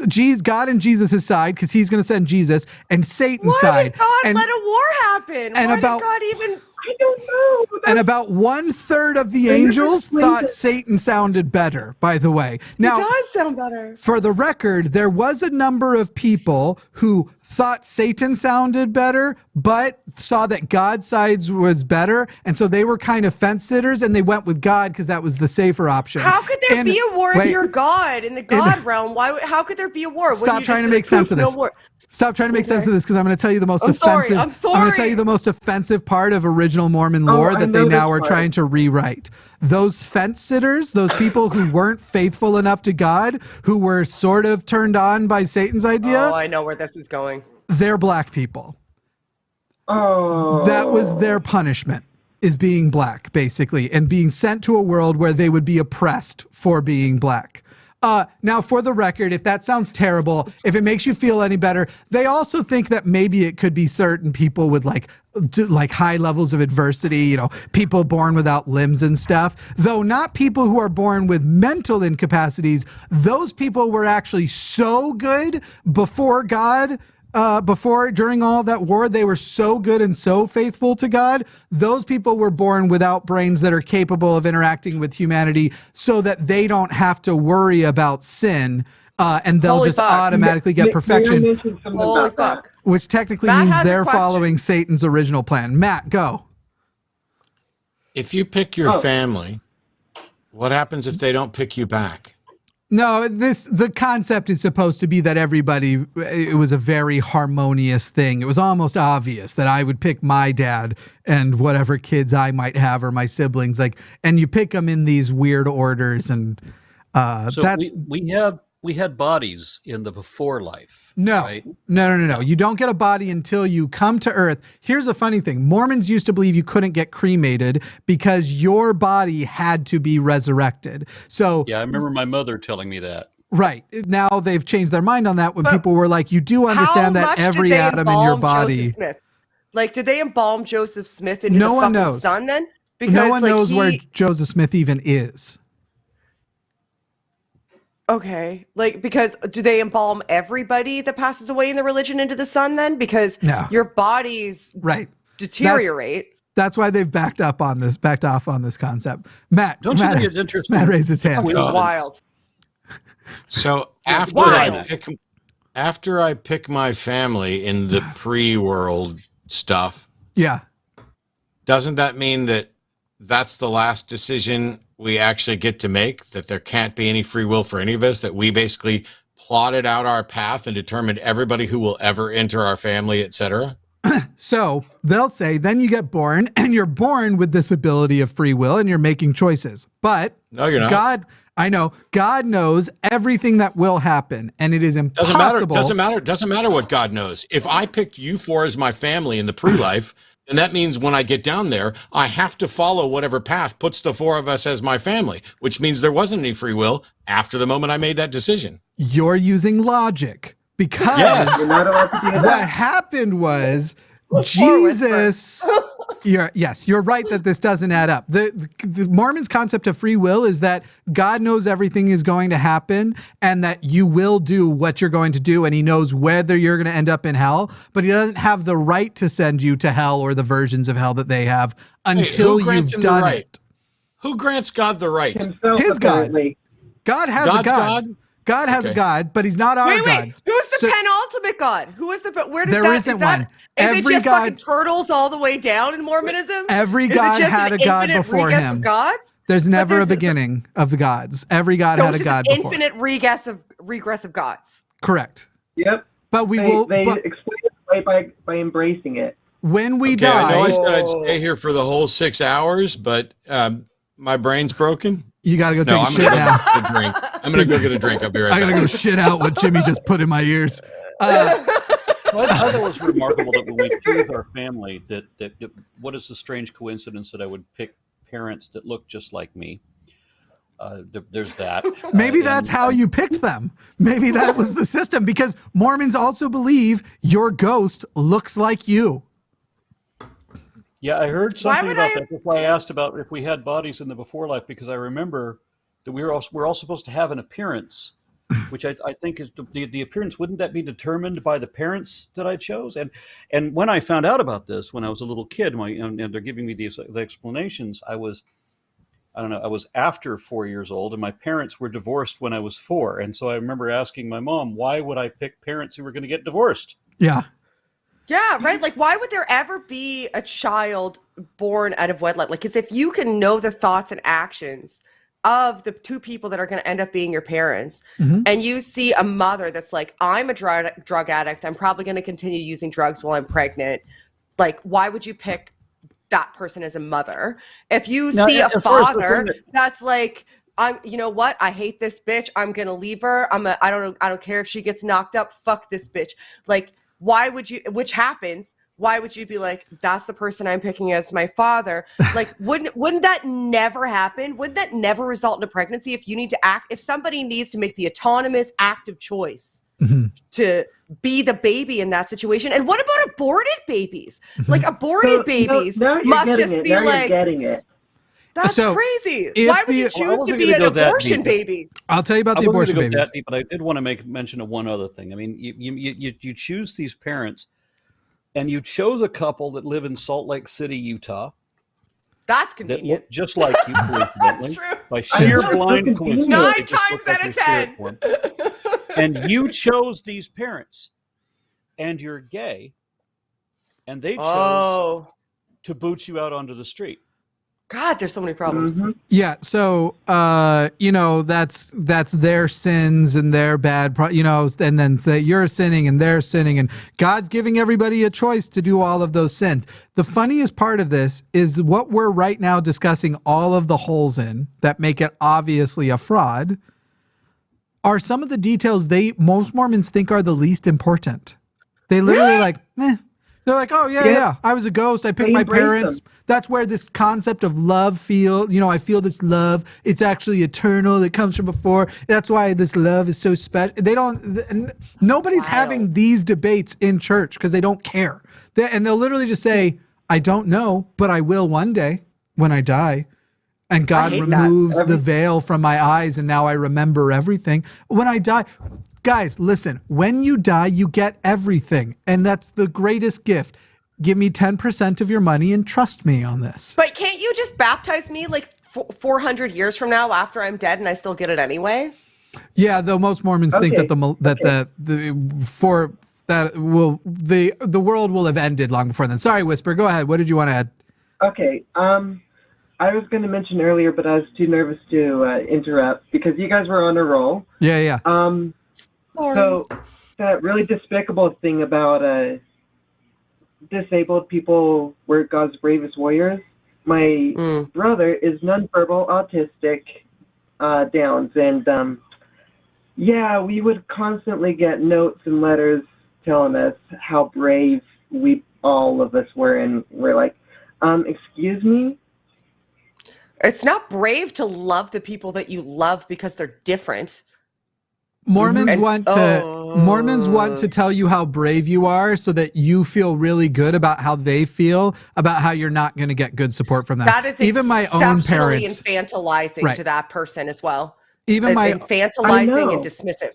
My own parents who are raising 2 kids who have heavy levels, one that sounds very similar to Whisper's sibling, and then one who's a little, even they who are diehard Mormons will die for it if asked for, don't like the lack of support and just the level of like, wow, you're so great for taking on this burden that we will not help you with. And if you let this child be a nuisance during sacrament meeting, you will be judged for. You might even be asked to like, hey, why don't you as parents alternate who comes to church each week and the other one stay home with that kid, shit like that. But the whole beauty of it is you're raising a child who automatically after death goes to the highest level of heaven. They get the highest level because that's God's grace to them for this adversity that they're going through. But again, this mixes with the whole bullshit of, and we don't really know how to answer what if someone has a brain injury and gets put into that state and only for part of their life has this problem. Matt's got a question. Go, Matt. So Mormonism can't be true.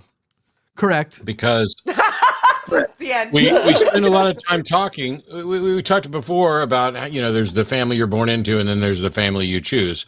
But Mormonism basically says that out of all the people who are alive right now, even though after I was born, I chose to be closer to other people than the family I was born into, I still chose beforehand to pick the family that I was born into, which seems to me that according to Mormonism, everybody before they're born is constantly settling on who they'll put up with that will lead them to the people that they actually want to interact with later. Because there's no free will in this.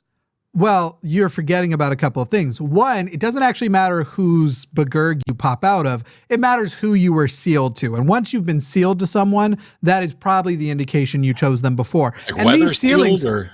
it's a ceremony in the temple. And these sealings are very complex. For example, you can be sealed to somebody and Joseph Smith can just say, nah, that's mine now, and reseal that person to himself as his wife instead, and that means that they were a whole thing. Or you can have a child sealed to you, and Joseph Smith can come along and say, nah, I'd like to fuck that now at 14 years old. And by the way, if you don't, the thing is I don't actually want to fuck your 14-year-old daughter. The problem is your salvation's on the line if I don't.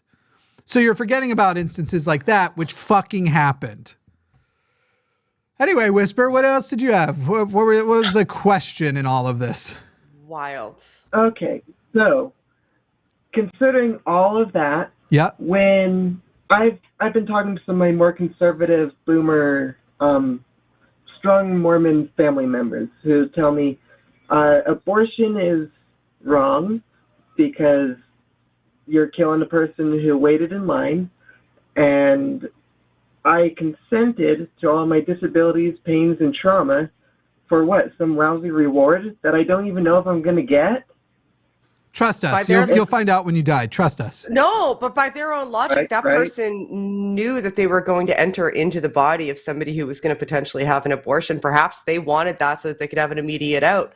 And if anything, you're doing that in that paradigm, you're doing that child a favor, because that child is immediately going to get the rewards that you have to live through a life to be promised. So that's the most humane thing to do in that. Technically, in that okay, paradigm. if you really want to get deep and dark, the most humane thing to do, not just aborted, any child under 8 should be murdered by true loving parents who love their kids more than anything would murder their children. Mormonism? Once you turn 8, you no longer are guaranteed the celestial kingdom, which is the highest. But if you die before you turn 8, you get the highest form, exaltation. You get to become a god and have a life of joy. God. And the only thing Pre-first semester abortion would be the best then. You don't even have to suffer anything. You don't even have to have a cold. If everybody did that, we'd be extinct. The complication with that, Shannon, is they don't agree on when the spirit enters. So they might That's what say... Mormons want, Matt. You would have to know that the spirit has entered the body before terminating it. So not all Mormons agree that there's a spirit from conception. Well, then you're not doing shit. Then you're doing fucking nothing, so it doesn't matter. Either way, the abortion's either irrelevant because it's not a person and it doesn't have a spirit, or you're doing it a favor because now it just goes straight into the fucking afterlife. Whisper, the Why biggest couldn't thing... we just stay where we were when we picked our families? Like, what was wrong with that place? We had to get bodies, and God couldn't. God had to do it through this, and God had to forgive us through a human sacrifice. See, we had to get bodies. What God had to do? His God. Well, no, not technically. It's sort of like the answer is they don't have a good answer for that. But the answer is this is the way things are done. So God went through a life at some point. Aron likes to point out that very much it could be that God, during his earth-like life, was a male prostitute. And because literally it can be anything. It could be our God. That could have been his experience. And yet now we talk about him as the unsinful, perfect entity. And yet he would have sinned in his past. But is perfect now. My example was a convenience store clerk who wasn't even supposed to be here today. Right. Yeah, I mean, and then his God before, and he would have gone through a similar and something being done to forgive everybody of all of their sins. And yeah, it's basically do mushrooms and then write down what you saw on Battlestar Galactica and you'll get Mormonism. So this is a good argument to bring up with the anti-natalists. If you're in a Mormon position, and then the anti-natalist says, "Well, I didn't ask to be born." Yes, you did. Yeah. That's what I was told. We all That's did. literally how it happened, and that fast too. Right. You can't be a And I was Mormon like, anti-natalist for what? sure. Yeah. Whisper. You think I chose to have these hardships put on me?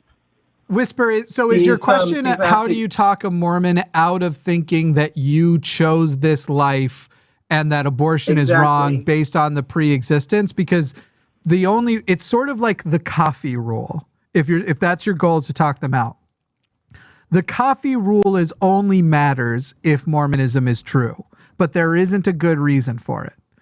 This thing that they're saying is that we're saying you're born with a spirit that comes from here. These are details they've added. Again, not all Mormons agree on when it happens, whether it's at conception or birth or sometime in the final trimester or whatever. When the brain kicks on, whatever it is. They don't all agree on the exact moment.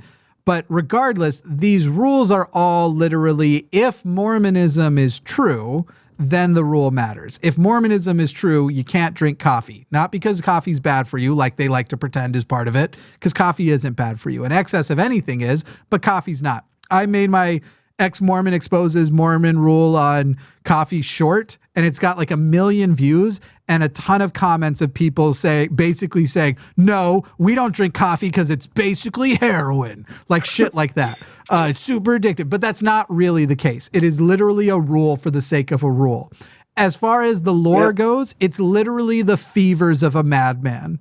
It's what a guy came up with. I don't know if this one was Joseph Smith or one of the many madmen who came after. And unfortunately, if you have a believer, talking them out of that specific thing within the confines of their faith, where you say, okay, let me grant you what your faith says, and then I'll still debunk what you're saying according to your book, this and this, you can't do it. You can only do it on the basis of, is the church true? The good news is Mormonism is not. Yes, Shannon. Shannon has her hand up. Sorry. Obviously one untrue. One of the reasons I have my hand up, Whisper, is because even if you're against somebody who's really in a hard stance, you can beat them at their own paradigm, because they're essentially saying that you have no justification to ever be upset about anything, which means that they also have no justification within that paradigm to ever be upset about anything. Anything that's ever happened to them is something that they've chose. So that would invalidate every negative feeling they've ever had about every experience they've ever felt that was unfair. So in any instance where they ever feel as though something is unfair, they also would not have a right to complain. There's special pleading towards you in specific instances in order to invalidate your feelings, when they would never do that to themselves in that circumstance. So potentially pointing that out to them and saying, hey, like, you know how this happened to you and you felt like that was unjust and you wanted somebody to do something about that. And you wanted to do something about that. You know, that was a feeling that you're just now telling me, even though I recognize it in you and respect it in you, I am granting you something that you won't grant me, even though you think and you're telling me that I should no longer do that for you, nor should anybody else in the future. So if that is what you want, should I start telling other people who are in our lives to no longer validate you when you have these circumstances, because they are circumstances that you chose? You wouldn't want that for yourself. Why do you want it for me? I can already answer it for you. Shannon, you haven't spent any time with Mormons, I can tell. I'm just kidding. No, but this will literally be the response. This will be the response, and I think Whisper will recognize it. Aron might too. I'm called by God to call you to repentance. You are not called by God to call me. So that's they just whataboutism at you? Like they just say that they're better than you because God said that they're supposed to do it? Why can't you just do the same thing to them? Why can't you just say, I'm called by God to do it to you? Like, why can't you just say, like, you're wrong? Mormons think they are the only true and walk religion. The fuck away from them. Yeah, just like walk the fuck away from them then. That's sort of my point with Whisper is there's nothing you can do until they accept that the church isn't true. Literally. Yep. Because they are called of God otherwise. But that doesn't even answer the objection, though, because they can say, I'm called by God to point that out to you, but they're still not answering the objection, which is that, like, would you like me to undermine it every time you feel like you need support in a situation because you chose it? Their answer to that is going to definitely be no. They wouldn't engage on human. it. They would just tell you when you do that, you're sinning. So their dissonance would just go into overdrive and That's they would what just shift entirely. You cannot engage with these people on logical parameters. It is not. You used to be a Mormon, Jimmy. You used to, and so did Aaron. Like, you guys are here now. The real thing, you gotta plug your ears when people are giving you doubt. Go ahead. I've watched people in my family actually literally stick their fingers Yes. in their ears, shake their head, and go la la la la. Literally. in order I've to seen it avoid too. The point that I'm making. Wild. Yes. Because they believe it might. They actually will say they think it might be a sin to hear it, to hear objections, to consider it. Literally, like In their own paradigm, they chose to be there in a position to hear it. I know, no, right? your Makes parents zero didn't sense. choose you. And you point that You out. chose your parents. That's, So it's your fault. It's technically supposed to be both ways, but as far as the only right choice to make when you're born is then Mormonism. That's the only. And so when you say like Aron isn't in it anymore, Aron figured out it was stupid when he was 8.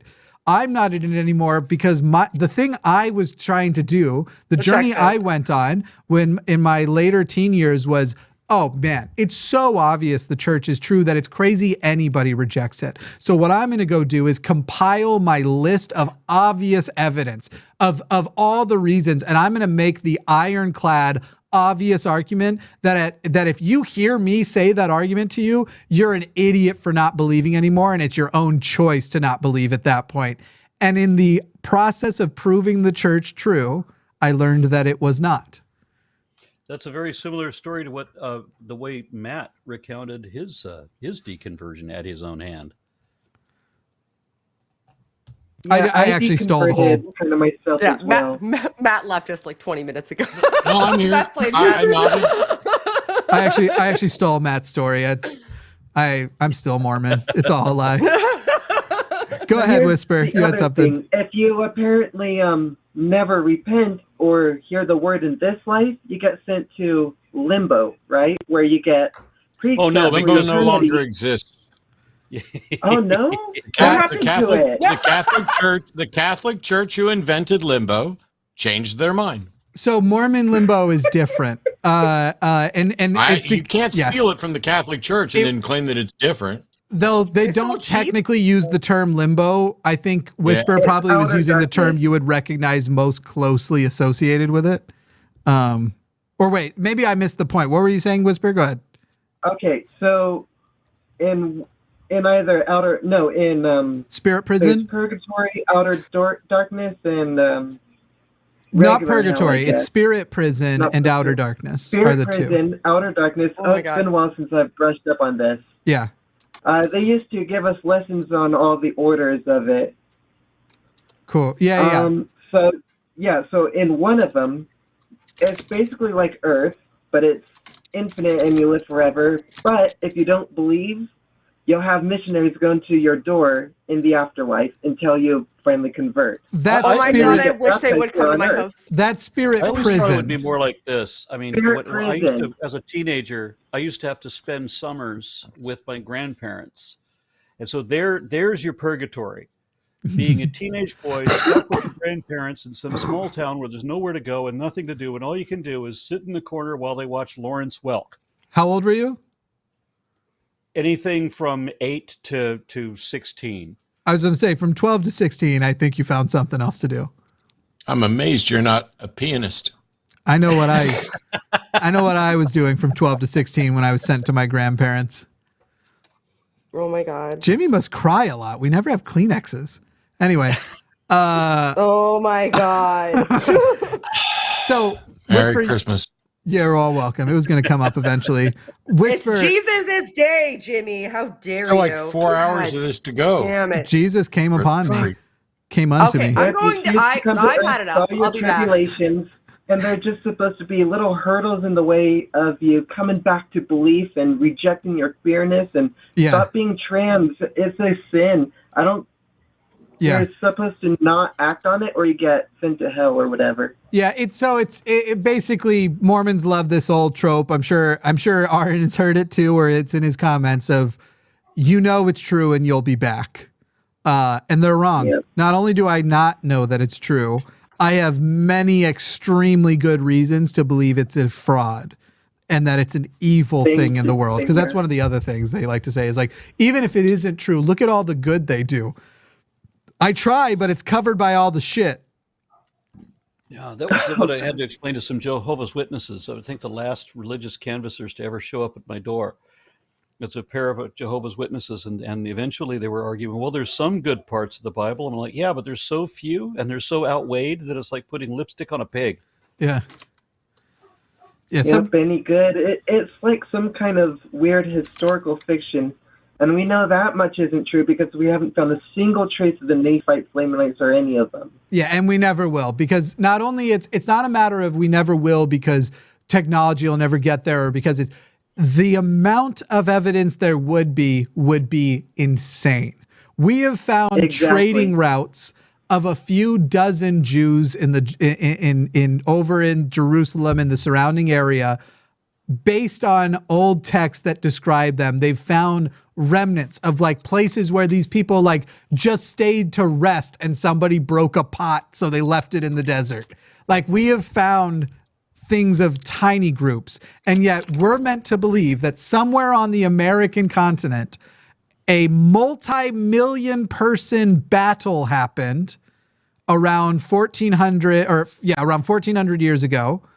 Might be 1800 years ago. With steel swords. With steel and chariots and horses and armor. Literal lakes of corpses. And you can't find a single fucking one of them. Not one.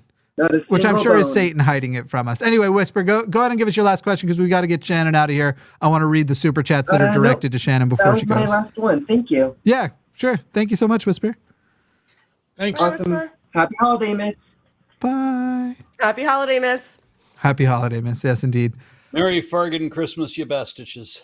Yeah, Shannon, you missed the Mormons can't explain. They think the evidence will be found one day how a multi-million person single battle happened with millions of people dying who carried steel swords and armor, happened on the American continent and has never been found a single piece of evidence for. The When claims, did that take place? Probably Central America, but they won't. When? For sure. When did that take it would have been about somewhere between 14 and 1800 years ago. Stop. I know. And there's no contemporary.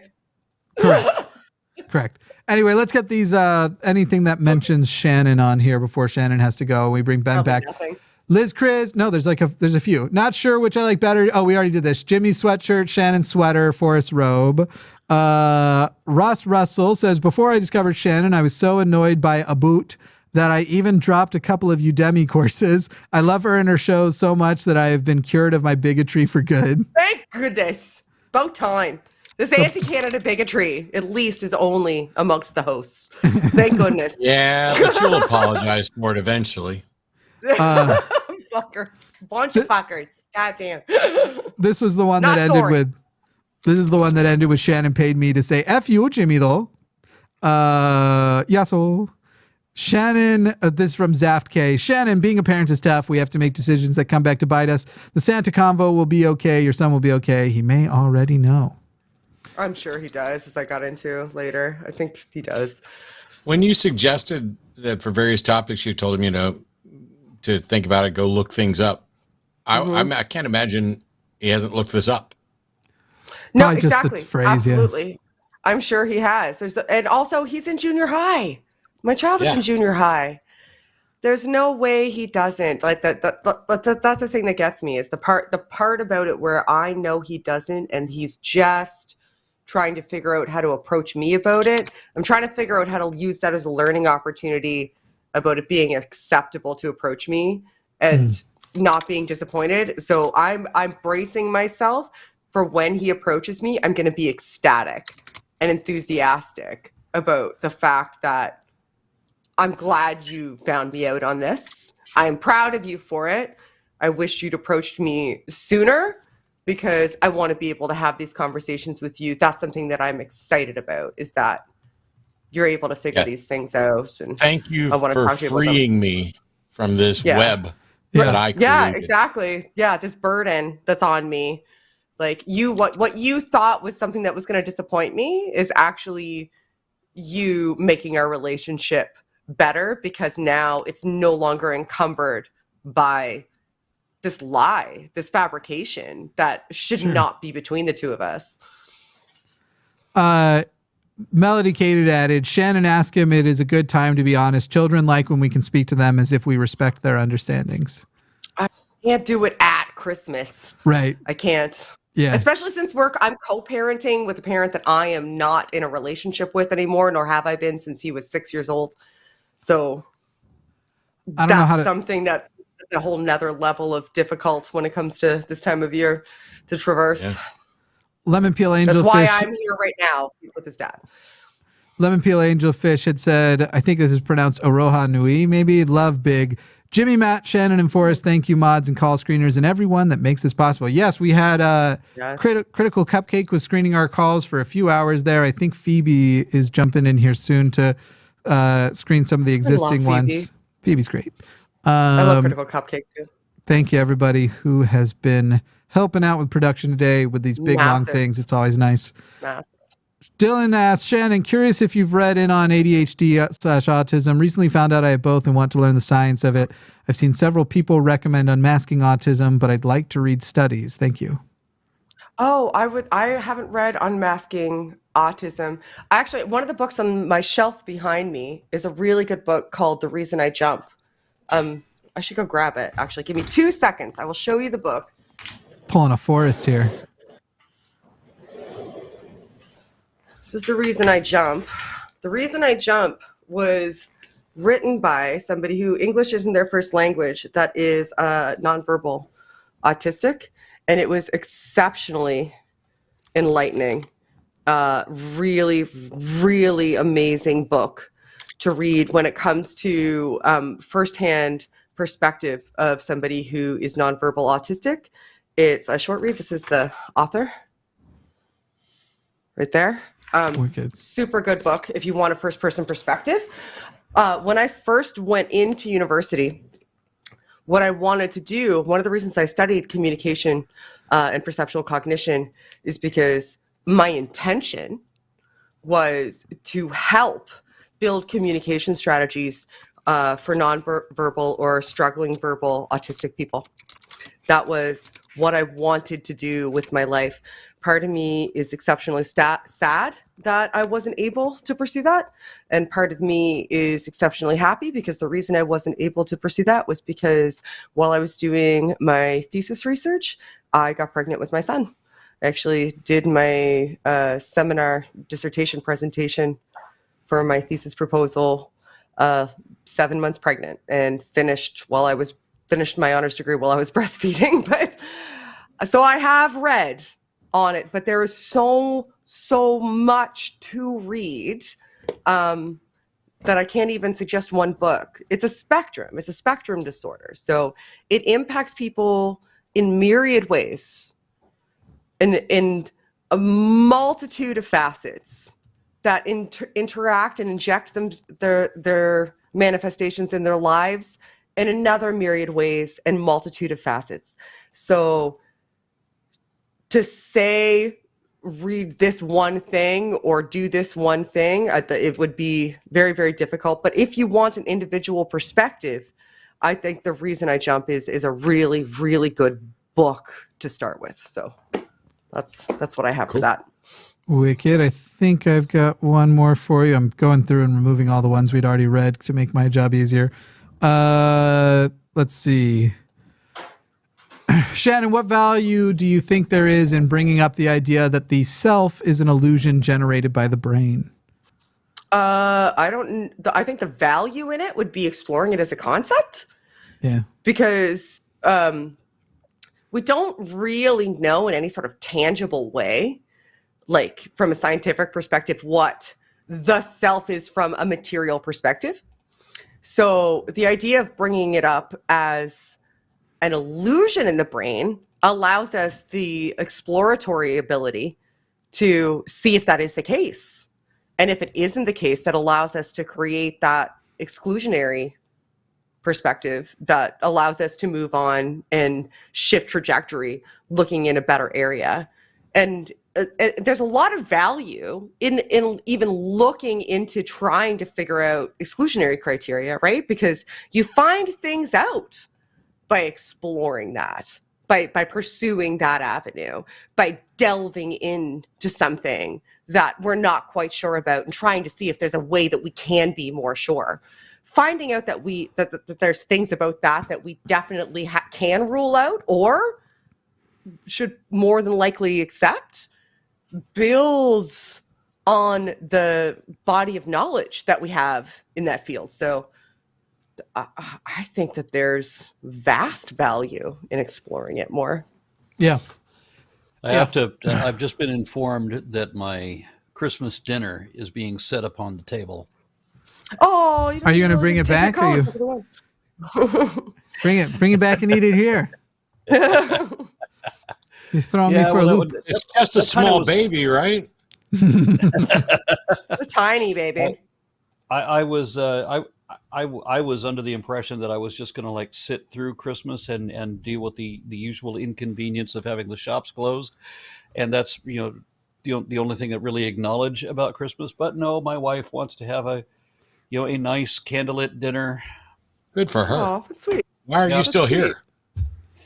Yeah, well, that's what I'm warning you about. I'm about to not be. So yeah, sure. And we're losing Shannon also, I think, right now. So my partner's in Toronto on his layover. He just messaged me, which is one of the reasons I wanted to leave, so that he's going to be sitting in the Toronto airport for a couple of hours on Christmas, and I wanted to keep him company on his way. Yes. All right. Well, we'll lose both of you, and we'll bring Ben in. Thank you both for. Let me see if I've got any Aron. I don't. Wait, know Aron, did you go get that king snake? King snake. No, I didn't. Okay. I don't remember Oh which my king God. snake we're talking about. Is the group chat Craigslist spilling listing that I over sent to you. the live stream? God damn. I'm sorry. What? The record- What was it, Matt? What's happening? I sent you a Snake Craigslist chat. posting. Oh yeah. My wife said that was not one of the ones that she needed for her collection. She said Sweet. it was a good price and thank you for all that, but that's not what she's looking for So, at the moment. yeah, and I have to apologize to Shannon for spending 15 seconds talking about something she didn't want to hear after listening to her for the last hour. Oh, Matt! God damn it! That was overcorrection. That was a massive overcorrection. It was planned. Jesus. All right. Well, all hail the old ones. All right. By the two of you. It was good seeing you. Hail. Oh, am I leaving too? Okay. Yes. Merry holiday to you both. Bye. No more listening to me, Matt. I like how it faded her away as it. It did. It faded her down nicely. And That could've been more perfect. I just appeared. Welcome Like back, Matt. Ben. No, Hi. got this I'm trio back. thing going. I'm They left got because lots- they just you got didn't want to be calls. on stream with me. So Yes, we do have calls, and we have a screener coming in to help with them, but it looks like on line 17, that person did most of what's necessary, so we'll just put that do it. in one. Yeah, go ahead. We're talking to Alistair in Massachusetts. Alistair, how are you? Hi. Hi. Can you hear me all right? Sure can. All right, cool. So great to be on the show.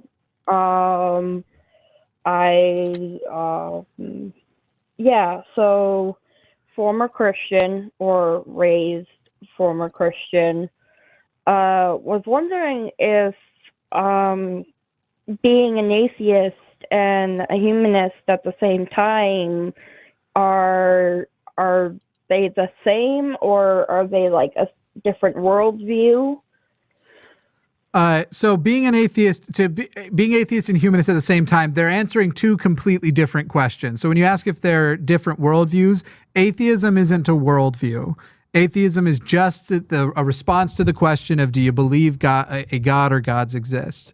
Humanism actually has elements of like philosophy and why we want to treat people certain ways and what we think would be best for humans to thrive the most in our world and eventually solar system and eventually universe as we expand outward. So it's sort of asking like, can you be a vegetarian and a Catholic at the same time? Except, well, those actually have more in common than atheist and humanist does. Of course you can, because they answer completely different questions. I actually find the opposite question a little bit more interesting, which is, can you be a Christian and a humanist at the same time? And I would argue that probably not. You probably can't be a good Christian, at least in good standing, and actually be adhering to Christian principles as what they actually are, and be a humanist. However, there are very many Christians who I love because they favor humanism over Christianity, and where those two conflict, they might try and come up with some reason like, well, I feel Jesus would have preferred whatever, but in the end, it's their humanistic instincts that have developed that are winning out the day. But that's... Well, I became a former Christian quite early. I'd say about like 12, because I was told repeatedly by the congregation and even the priest that because of my disorder, I wasn't born from God, I was born from Satan. So I was always told that either way, I was born to go to hell. Wow, that's disgusting. Yeah, gross. Well, you weren't. I don't know if I hope that's Matt. You look like you've eaten the blueberry gum in Willy Wonka on the You've suddenly become rather purple from Willy Wonka's factory. I don't know what to tell you. I don't know. The only thing that's changed is the light that you're casting on me by changing the layout on the screen from the 4-way to that other thing. Mayhap. Anyway, sorry, Alistair, go on.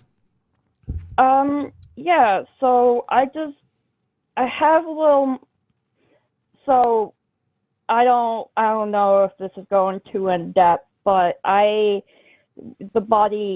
have a dissociative disorder. So I'm a part of a system, and my main part is a humanist and pagan. But I'm more on the atheist side and the humanist side.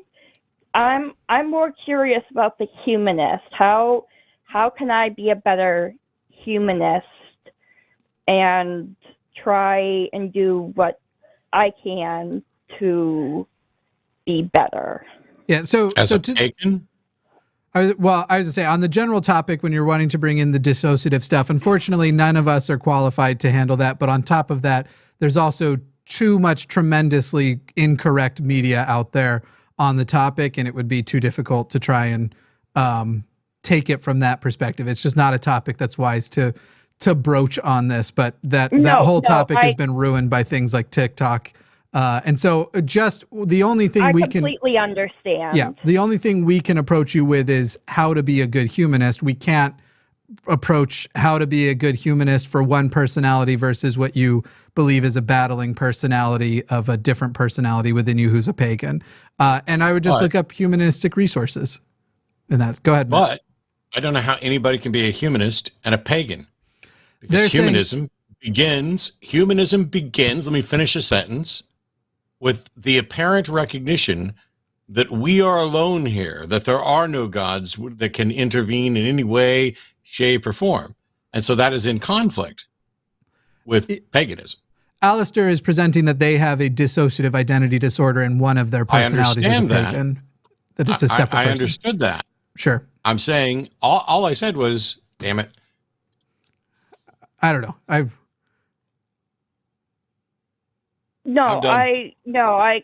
completely understand. It's two conflicting worldviews, and no, you're completely right, Jimmy and Matt. It's a very complicated situation that's been blown up by TikTok and everything.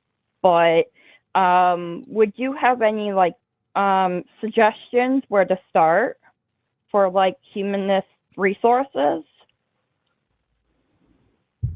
I'm going to let Matt take it. No, you're not. Because I feel bad. He's mad at me now. You don't want to? No. Honestly, I've done most of my humanistic learning interacting with other humanists and in humanistic communities. I know there are some books I've read in the past, and I can't think of the titles of. Let me see if I can pull them up in my library. But most of my what has influenced my humanistic perspectives has been interacting and learning from other humanists and in humanistic communities. And you can usually find those by either going through online communities or going to Meetup or things like that. Okay. Mm-hmm. Sorry, Matt, for making you disgruntled. No, I didn't. You didn't do anything. You haven't done a thing. Jimmy's in trouble. I'm sorry. I just wanted to finish one fucking sentence.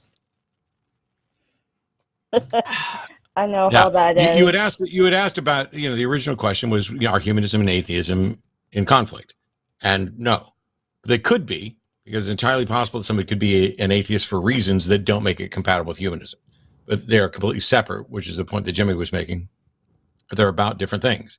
But when you talked about the issue with multiple personalities, whether or not one is a pagan, I want to make the point that because of how humanism begins, it's definitely incompatible with paganism and any other. There are religious humanisms that are different than the secular humanism that we were talking about. Yeah, I don't know what kind of humanists they are, but since that's a very sticky, convoluted topic, I'll move on from that. I apologize for bringing it up. No, that's fine.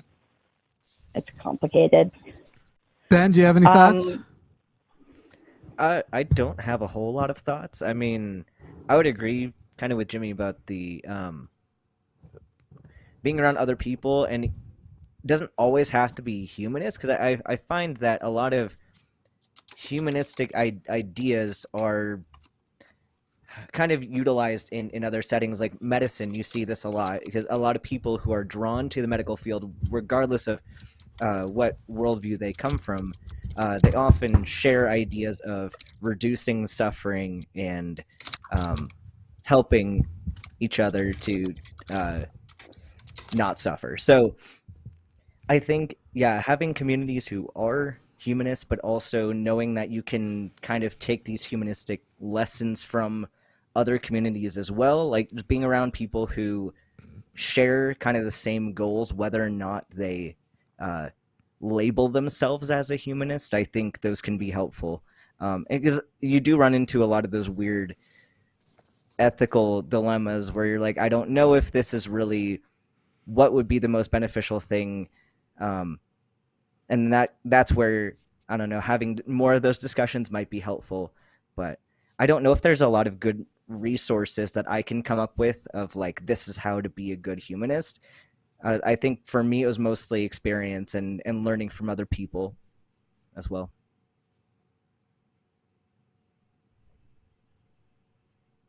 Sorry, I'm trying to get things sorted. Go ahead. Yeah, I'll definitely look up and see if there's a local community or group that I can kind of join and learn from. That's really helpful. I appreciate that. Cool. Good to talk to you, Alistair. All right. Awesome. Have a Thanks. Merry Christmas, holiday. Yep. Whatever. All right. Exactly. Thank you for taking my call. See you later. Thanks for making the call. I just realized how scruffy I am. I didn't pay any attention. I didn't bother to shave or anything. I'm just like, I got up and did all that other work, and now I'm scruffy. And by the way, in chat, yes. Whoa, Matt got upset for a minute. Yeah, doing a show like this is messy and hard. And the more voices there are, when there's 4 of us and a caller, somebody's going to get stepped on at some point. It's happened to everybody. You're going to get pissy for a minute, and then you're over it. No one ever makes me mad ever. I don't. You can ask Arden. I don't stay mad for more than like 10 seconds. I don't know which of these are agree. Let me. I'm gonna put you on with Franz while I try and get some stuff sorted out here. But we're talking to Franz in the Netherlands. Franz, go ahead. Hi there. I just have a short joke. Why are Ken Hovids and atoms from the same kind? They Sorry. both make up everything. One more time, because I didn't understand it either. Why or what? Ken Hovind and atoms from the same kind. Kent Hovind and Ken Hovind, and you atoms. know that Wacken Atheist guy. Yeah. Okay. So why are Kent Hovind and atoms of the same kind? That's the setup, right? Yeah, correct. Okay. Go ahead. They What's both the make answer? up everything. They both make up everything. Okay. Got it. All right. Thank you, Franz. It's a dad joke. That is a dad joke. Thank you. That's correct. He waited over an hour to say it, so That's amazing. yeah. Let me should have asked him for another joke. Let's see. Let's do Florian in Germany. Florian. Nope. Never mind. Sorry. Apparently 1 second. Return that to Q and bring Florian in. Sorry, Ben. I didn't mean to tease you with being on the air there. Someone named Ben was there. Florian in Germany. Florian, how you doing? Hello. Hi. Oh, I'm doing great. Thanks. Oof, you're coming in real hot. I don't know if we're on speaker or what, but you're you might just want to move the microphone a little bit away from your mouth. Yeah, is this better? I think so. Yeah. So far so good. Okay, great. Yeah, it was a bit close. Sorry about that. So yes, when I listen to other people's stories about how they became atheists and some of yours, I usually discovered a common trend, like raised in a very conservative household and community, and then at some point, like as I think you said, Jimmy, earlier, like trying to deconstruct it, to prove it, and that even got you to then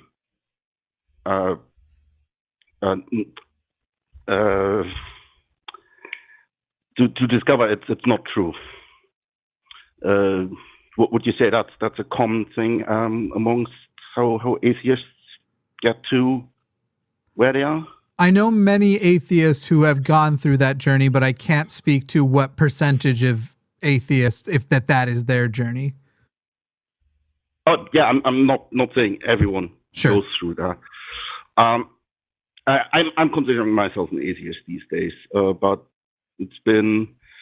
I've not been raised in this very conservative surrounding. I'm more been in a like semi-religious household. My grandparents were believers, but my parents, so it was there. You got the goody stuff from the Bible, but mostly it was just there. We went to church like 2 times a year, Christmas and Easter, things like that. And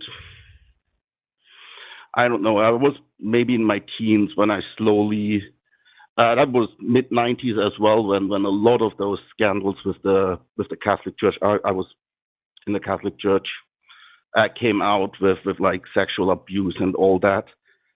And I was definitely thinking, oh, I can't be part of that anymore.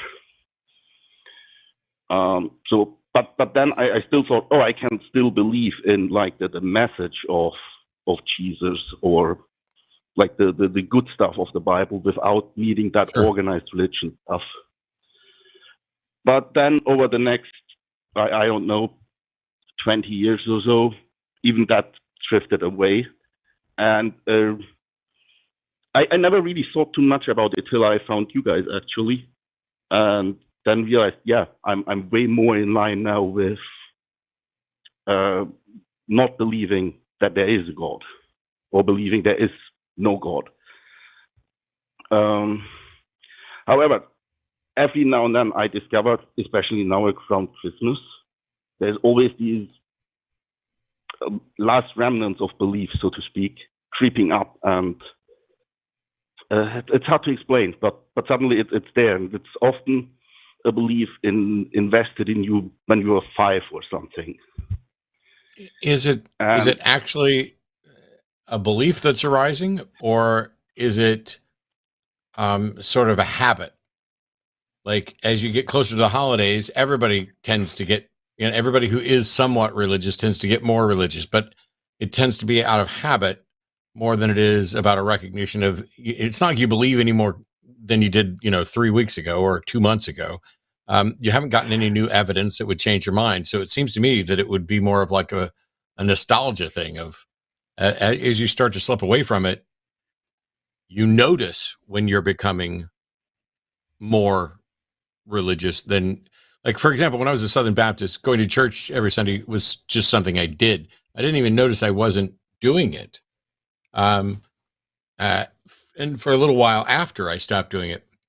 And then the feeling that I got, which some would perhaps describe as, I was brought back to belief or whatever. For me, that was just nostalgia. It was, hey, I miss doing this, or this is the habit that I set up. It could very well be, and that's what I'm trying to figure out. Is it really just a habit that I still have, or is it I don't know, somebody? Because sometimes it's like things just like, for a moment you imagine like your my dad died 15 years ago. Sometimes you imagine him up in heaven or something, things like that, Yeah. Or just a few weeks ago, I watched some movies where it was about like Santa Claus and something, and like, if you kill Santa, you kill the spirit of Christmas, and there will be no more Christmas. And I was thinking, what the fuck are you talking about? Christmas is not about Santa Claus; it's about the birth of Christ or something. And I was like, yeah, but he probably didn't even exist. Certainly wasn't born on this day, but it's still there. That's. These instances is sort of what I mean. So yeah, in a way, it's probably a lot of it is habit, but I'm also unsure which of those are still things that are still somewhere in there. And since I sort of missed this big deconstruction back when I still had faith, how would I even start deconstructing something that's not there anymore and just in small bits here and there, hidden away, so to speak? You know what I mean? Well, I was following you up until the last few words of that sentence, and then I'm not quite sure where it went. But so if you want to appreciate the last little bit of that. Yeah, I'm trying. So I missed that part about where in my 20s or something, I would come and have still my belief and go and take it apart and go, yeah, this whole thing is just bullshit. But nowadays, I don't really have that anymore. I have just like these little fragments somewhere that sometimes creep up, but I don't know they're there till they're creeping up, so to speak. You know? Yeah. Yeah. Are you asking about like a way to prevent them from creeping up at all, or are you asking more of like, how do I deal with them when they pop up? Because those are kind of different issues. No, I don't want to suppress them. This is more when they creep up. Okay. Often I can then realize, this is obviously bullshit because it isn't this. But also, how can I, in a more conscious way, try to get them to the surface to deal with them in a constructive way? I mean, I think it comes down to just thinking about those things. When I'm listening to it, it seems like there's an implicit worry that it's something else, that we were raised with this idea in religion that when we leave, when it's creeping back, that's actually like God trying to like gently tap at the door and remind us that it was true the whole time or something, as though we have that there's some paranoia that comes back. But it's not any more impressive to me than the fact that like a few times a year, I'll have dreams where I'm back in high school, but I'm an atheist and I drive the same car, but I'm freaking out about something that's happening with the choir or with the theater, and something that I'm letting somebody down on, and something that's basically a mirror of a very stressful thing that I went through, that I was stressed about in high school, is now recurring in a dream. I mean, I have dreams like that all the time, and I'll wake up and it'll feel I have dreams about a family that I have. I'm not married and have never been married. I don't have kids and have never had kids. But there is a specific dream sequence version of me that has the same wife and the same 2 kids every time. And I get into it and I don't even question it. And when I'm over the dream, it feels very profound and almost like these people that are entirely made up in this dream sequence that happens multiple times. Like, you almost have that feeling that maybe they're out there somewhere and I got to find them. And then I just think about it reasonably and go, first of all, they're probably not even entirely made up. They're probably characters from a movie I saw or something. But there's no version of this thing that's creeping and feeling very profound or putting a lot of weight on me. It's your brain just kind of does shit like that. And there can be triggers. Matt and I were talking about a relationship that I had gotten out of a while back at dinner the other night. I'm not kidding. That night I had a dream. I was back in that relationship. So things that happen, that your brain just does shit like this. And I wouldn't worry yourself too much about, like, I have to think that you're saying there's an implicit worry that it's your religion, like, trying to come back and you might accidentally fall for it. And if you're thoughtful and you maintain the type of, like, skepticism that got you out of it, I don't think you have to worry that there's a risk of that happening. Right. This kind of seems a lot to me like, have you ever been in a situation with a group of friends or somebody that you know where, for some reason, like, you have no reason to think that the other person's mad at you, but for some reason you leave that conversation, you're like, wow, I think that person's mad at me. I think that person doesn't like me. And then you think about it for a second, like, hold on, like, nothing went bad in that conversation. There's no reason why this person would actually hate me right now. But for some reason, our brains just sometimes fill in gaps with nonsense. And I think it's kind of a similar situation like this. Like, you have something that came up. You don't know why it came up in your brain. So in order to calm yourself down, your brain goes back to something that it had learned previously, which may have been something from what you were taught. And so maybe, I don't know how you handle those kind of social experiences and if that's helpful for you, but maybe that might be a way to handle this kind of thing, like, kind of ground yourself in reality. Like, okay, what actually happened? What do I really think about this? And then kind of weigh it in your head of do you think this actually happened or did it not? And then you can move on from there. So kind of going along with what Jimmy said, but that's kind of the example that most clearly came to my mind, because I know my brain does that on a regular basis. Thanks, because I definitely had those social interactions and conversations where I went away with, oh my god, this was the worst, this person will never speak to me again, and like 5 minutes later they call, hey, wanna meet up later, and they're not trying to meet up to stab me. This definitely happened, and you're right, this is very likely something exactly like that. My brain just making connections to things that are familiar, and in some cases that's something you learned as a child. And I would say, I guess religion is one of the big things that stick around from that time. Sorry.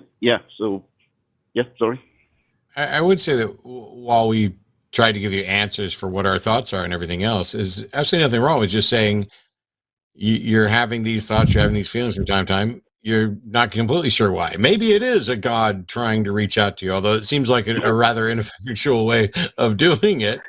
But to just say, what? I don't fully understand this because I don't fully understand myself or the situation, but I'm just going to try to keep living the best life I can and not beat myself up for feeling a certain way.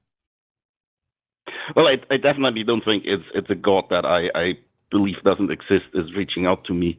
And in a lot of ways, I also agree with Forrest always says, if that God exists, he is not a nice guy. So even if he was reaching out to me, I would not necessarily want to follow him again. But it's just where do these, how do you deal with those? And I think you helped me deal with that a lot. So thank you. Yeah, it was great talking to you, Florian. Thank you. Okay. Bye. Have a good one.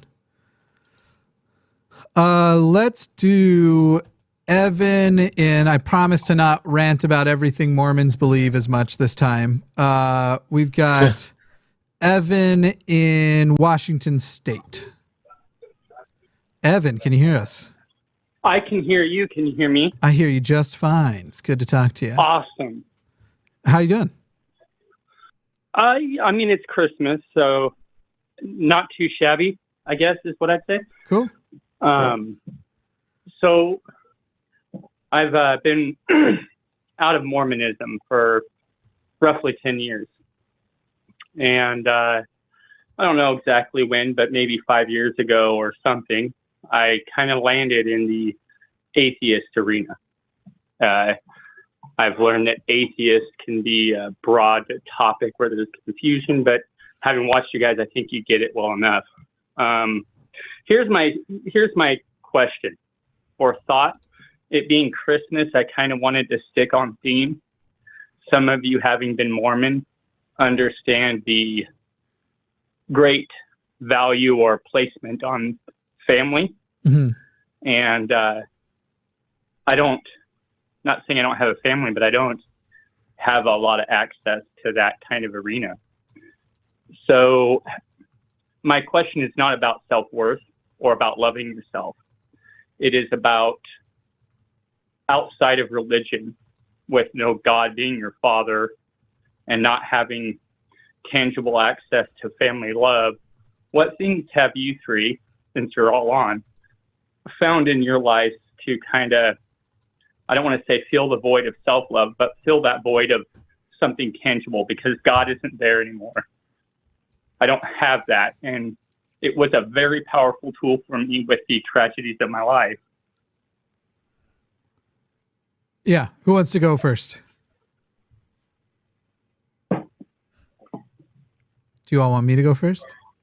I can go first. That would be wonderful, Jimmy. Sure. I think Ben might have tried, but was muted.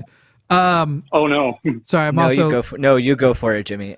I was also letting screeners know one thing. Let me just change it because I lock it to a shortcut. Okay. So as far as filling those voids go, I would say that it's something that I'm still actively participating in, but I also have identified that the voids weren't actually filled with anything real before, and they weren't necessarily filling the things that I actually needed. In other words, the illusion of love from a God isn't the same as love from a God. And identifying that that was what happened and that you weren't actually getting love from a God tells you that whatever you were filling in was something your brain was doing because it wasn't a God doing it. And so it basically comes down to, like, I've been in therapy for years. I still deal with issues of feeling very lonely. And a part of that is because I don't have much of a family. In fact, it looks like when you talked to the screener, you had mentioned how the bonds in family become more about loyalty than they do about love. And my family was literally raised with that as a mantra. And when I say literally, I'm not using it the way people on the internet use it now. I'm saying we had to recite often to our parents, the number one rule is loyalty. And it's literally like we're in the fucking mob, some combination of the mob and the cult, because those two cultures are the things that influenced my dad the most.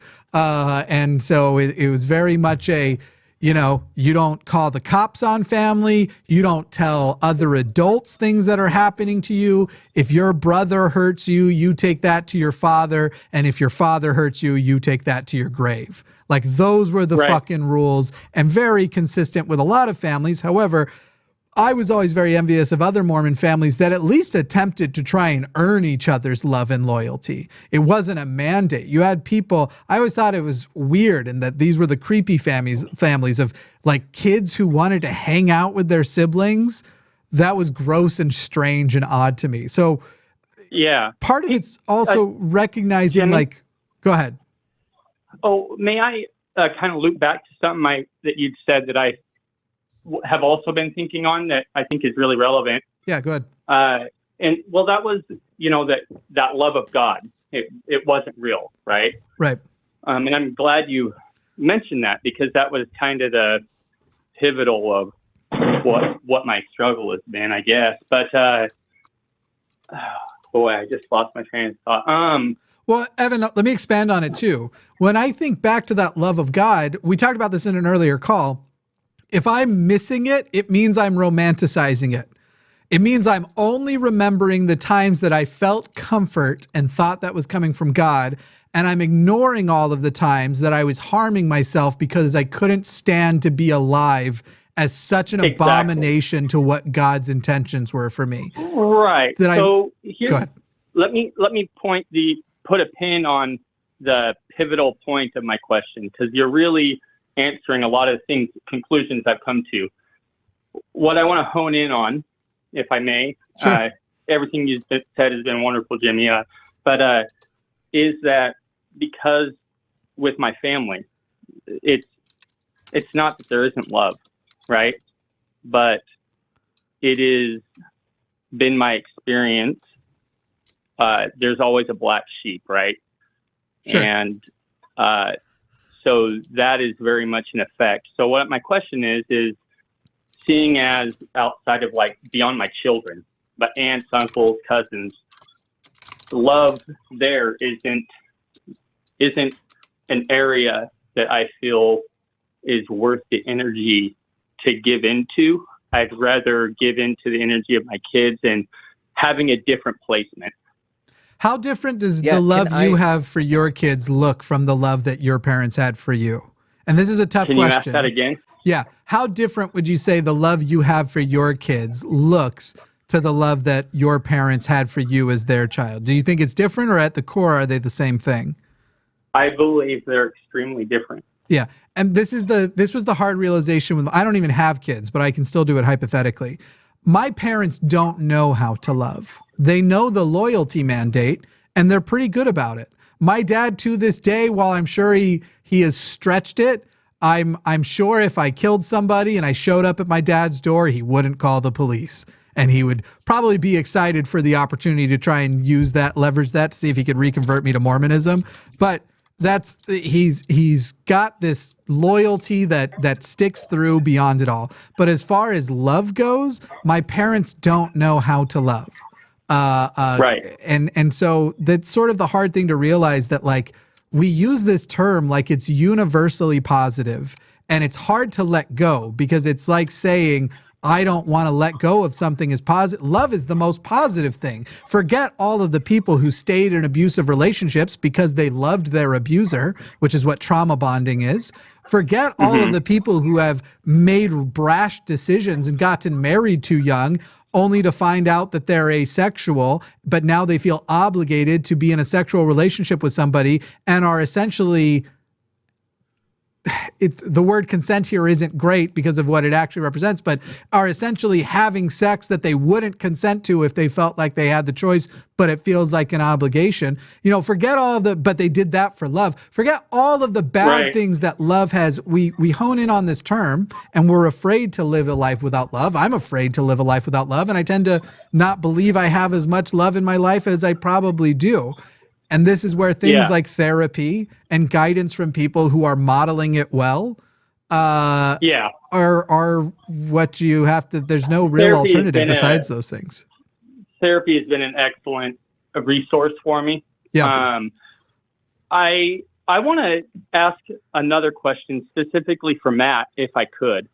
Yeah. Actually, before you do that, I think Ben had something to add on the last one. Yeah, I mean, I wanted to chime in because like what you're describing is exactly what I'm going through right now. I'm a little bit censored right now because of where I'm at, because of exactly what we were just talking about.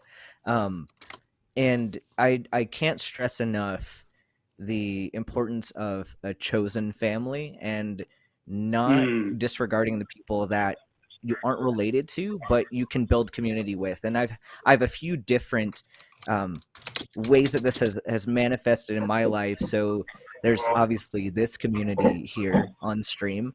I have other streaming communities, and then for me, sports was a big one as well. Brazilian Jiu-Jitsu is kind of culty a little bit. I can see the overlap with some cult mindset in Jiu-Jitsu, but I have people that, even though I can be in a different state or whatever, I have people that I can always come back to. I know I'm going to be able to train with them, and are granted, we're all meeting over the same activity, but we all can put a lot of other things aside and really value each other as people through kind of our years of getting to know each other. But I definitely feel I feel similarly to Jimmy in that I almost wish I had more love in my life sometimes. Like, I see a lot of people younger than me having romantic relationships and getting married and things. Like, my little brother's getting married here soon. I'm 28 and I've only been in one relationship, and part of that I understand is kind of my own fault, in that I prioritize school, and that was something that meant a lot to me. My accomplishments mean a lot to me, and I didn't put effort in that area of my life. But despite not having that side of it, I found other ways to have community that doesn't necessarily mean people I'm related to or in a relationship romantically with.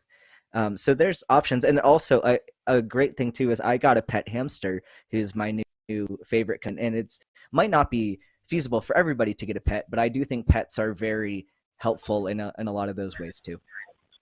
I have been considering the same path with a pet as well, albeit it sounds silly, just some tree frogs. I just want to have some tree frogs. Hey, let me sum up what you and Jimmy have said and make sure I'm on page. Not so much sum up, but kind of my takeaway is at this stage, it seems like finding or establishing a community outside of the family, coupled with having something, an activity, a hobby, or whatever to engage in, would bring back that quality of life I had from the false sense of love I got from a fake God. I would say that's mostly on point, but I can't promise you that everything will come that you're looking for. One thing I do want to say is there's a little bit, I don't know if you've got speaker on or if the show's on in the background. I'm just recently starting to get some echo back, but I can't promise it'll all come back. I can't promise that, of course, because there are probably things in your past that you romanticized, and I know I did this, that you thought you had that you didn't have, or things that you were expecting one day. Like a lot of people who grow up with this concept of like soulmates and this superior love that you're going to get, that you see all over the place because you don't ask these people what their lives are actually like, and you don't it takes a long time to accept that those were all just lining up with what are reasonable, not expectations, but anticipations to have happened. I agree. I had to really work hard to realign with that. Yeah.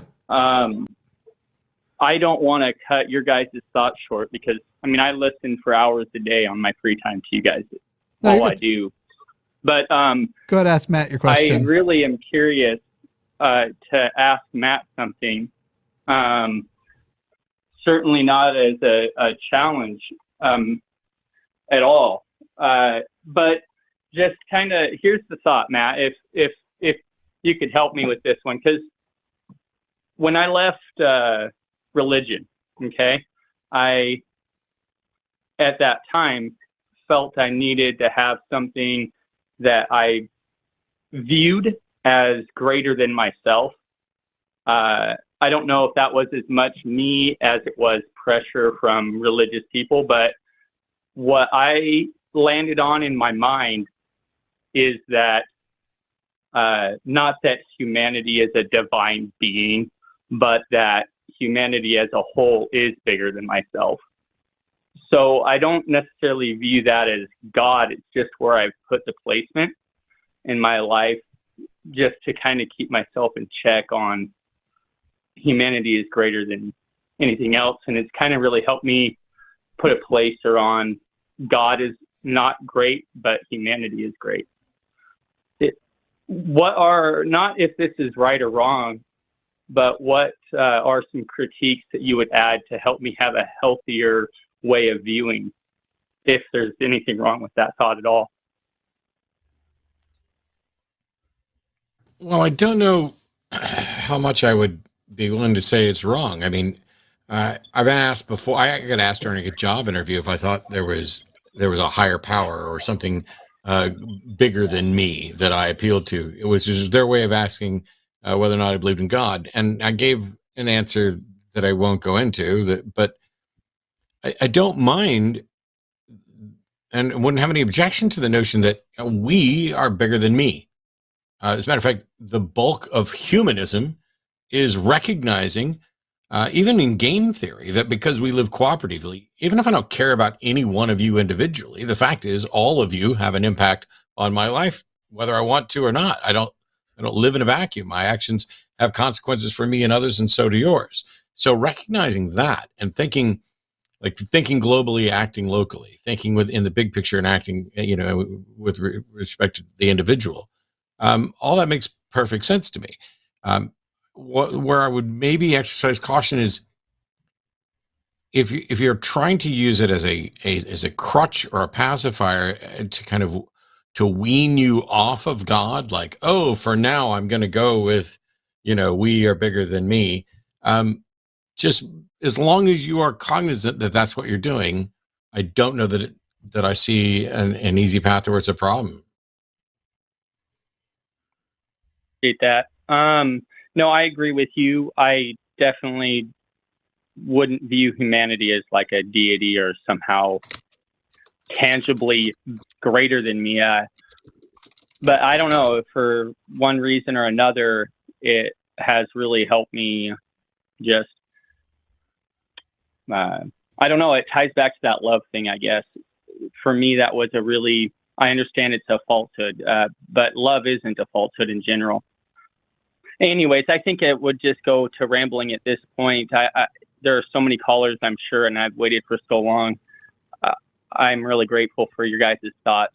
Yeah. They helped me kind of hone in on more clarity. Thank you very much, Evan. It was great talking to you. Evan. By the way, I found my new favorite answer to somebody. I think a friend of mine posted a meme that was, well, how do you prove love is real? And the answer was, love is the thing that keeps me from killing people who ask that question. That is pretty good. Hey, Arden's back. Hey. Yes, I am back who again. let her in here? Just kidding. I love you. Who asked you? We're before we pick up back on calls, we're going to take some more super chats because there are people saying they've got to go and they'd like to see theirs from 3 hours ago read out. Marlene Wilson said, as an LGBTQ plus atheist, thank you all so much for creating this safe space. Oh, we already did that one. That was my contention with safe space. Thank you all for your hard work. Humanism blesses everyone. We also did that one. Okay, where the fuck? I thought I deleted everything we already did. It looks like you're starting back over. No, Maybe you deleted everything that you didn't already read and kept the ones that you already read. So what happened is I did filter out a bunch, and there were about 6 that ended up on a separate page that then when I filtered, popped back up. So here is where everything before this should be gone. There we go. Heathen Queen says, Jimmy Snow, don't you know? I used to do a little segment called Jimmy Snow, What Do You Know? But it's much more fun to add the Midwestern one. Mike Erotic, ho ho ho, Merry Secular Xmas. Great to see my fave rational folks. Cool infotainment. Keep science and reason alive. My rotifers salute you. This is that channel that does the streams of microorganisms chilling in water. I don't know what a rotifer is. I actually there we go. I don't know what a rotifer is either, but I imagine it's... Rotifers are an important part of freshwater zooplankton. Become a major food source, and with many species also contributing to the decomposition of soil. Maybe we should get them to go with our springtails. Yes. Yeah. By the way, we do have some lines open and would love to hear from some theists, especially like one of the assholes in chat that was very brave. And now I'm sure we'll be equally brave as the gauntlet has been laid down and they're being challenged to actually bring it straight to our faces. Brandon Burrow says, I think you know where... see, this is one of the other ones that this was... Okay, that was the one I jumped ahead on, though, because Forrest wanted it. Bio Junkyard said, but why's the rum gone? Because Shannon had eggnog. Always gone. It's always gone. Oh, by the way, there was somebody in chat who I'm pretty sure was pretending to be the guy I debated a week or two ago, whenever that was. So, nice attempt, but yeah, I don't believe it's him. I always believed, or for the longest time, I believed that we talk about Poe's and Poe's law. And I always thought, if I can at least get 10 solid questions in, I'll be able to identify virtually every Poe. But Nick Adams on Twitter has ruined my faith in myself to be sure if somebody's a troll or not. He's absolutely Poe. Yeah. And yet he goes on Fox News with his face and plays that character. Like, does it on TV for a living and writes books that millions of like, if he is a level like Sacha Baron Cohen level troll, but is keeping it going for years on end. And he's going to Mar-a-Lago dinners with Donald Trump. It's fucking insane. Yeah, I didn't know that stuff. But I think he's committing to the bit, but I don't know. A tremendous commitment, if so. Amarjan says, great show. My favorite host. Jimmy, you have the satisfied look of someone who finally caught up with the guy who stole his sweet roll. I don't know when that came. That was 2 hours ago, so I don't know which moment that was. We had one from Alan. We've got Kuseki says, the Kalamanta cosmological argument has ruined both salads and religious debates for me. Do you know this one? Oh, the Kalamata. That's an olive. That's a type of olive. And what's the Kalamata cosmological argument? It's a joke. It's a play on the Kalam. Okay. Kalamata. Sorry. My brain, too literal. I think I'm going to go to Buc-ee's after this. Anybody want to go to Buc-ee's and get some taffy and chocolate peanuts? Some cinnamon-covered pecans? If I was still in Texas, I would. No, but I am going to go to Tractor Supply tomorrow. We were thinking about doing wings, but I think I winged out. We told that one waitress we would come back, and I think we might have lied. Alan says... We should go for wings right as soon as this is over. Like, seriously, I'll go. It's like 45 minutes away from me. That's just too much. It's too much. All right. Thank you. Alan says we're still an hour and 40 minutes away. So we're talking about 10 p.m. would be when we get a table, is all I'm saying. Anyway, thank you all. Thanks to you all for helping my wife have her first Christmas without guilt at age 40. She's an XJW.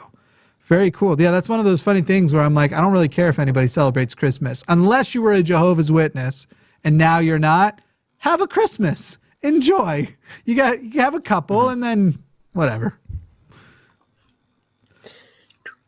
Tyler Knutson says, and I know how to pronounce that because I'm ex-Mormon, as someone who works at Copper Mine on Christmas Day, I agree with a worker democracy through socialism. Here's my Christmas bonus to you guys. Cheers. Thank you very much. That's right. Worker co-ops. It's my jam. Shannon Mick says, does anyone ever think our entire political system is just a farce and the government keeps us arguing so we don't unite and try for something better and the Dems are only slightly better than the GOP? I mean, I very much feel that way, but I'm an actual leftist. I'm not a Democrat. Yep, sure. Yeah. Yeah. So yes, some of us. Who sounds like they've got a little vibrating fan behind them or something? Oh, that's me. My switch is on and my switch is busted. Oh. I'm grinding because I'm at the end of Scarlet and Violet, but I can't get past the last fucking Team Star thing, so I'm grinding. Have you already gotten the final badge? Yeah, I think I got all 8 badges. So I just need... Okay. I was going to say, the best place to grind then would be raids. Get you some like 5-star mons to begin, and then you get all of those experience candy from doing those raids.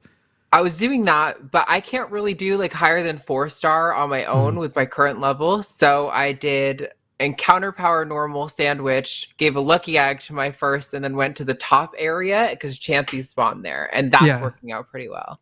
Well, if you want, I'll help you grind raids after the show. Woo, let's do it. Yep. And then a very, very extremely generous super chat from Leigh Orton who says, thank you all for just being you. Oh, I thought that was the end. There's a whole page more.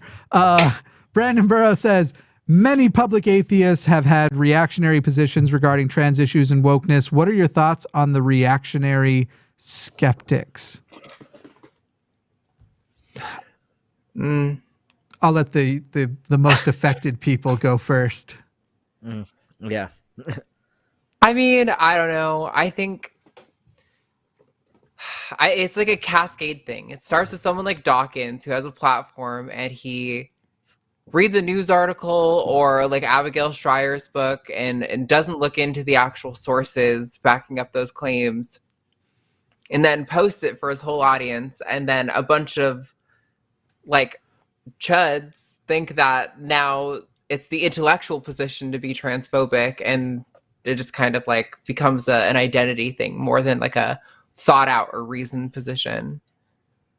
Right, like it almost seems more like cynicism instead of skepticism to me. Like it's people that aren't investigating and aren't looking into the studies. They're just disagreeing with it to disagree with it.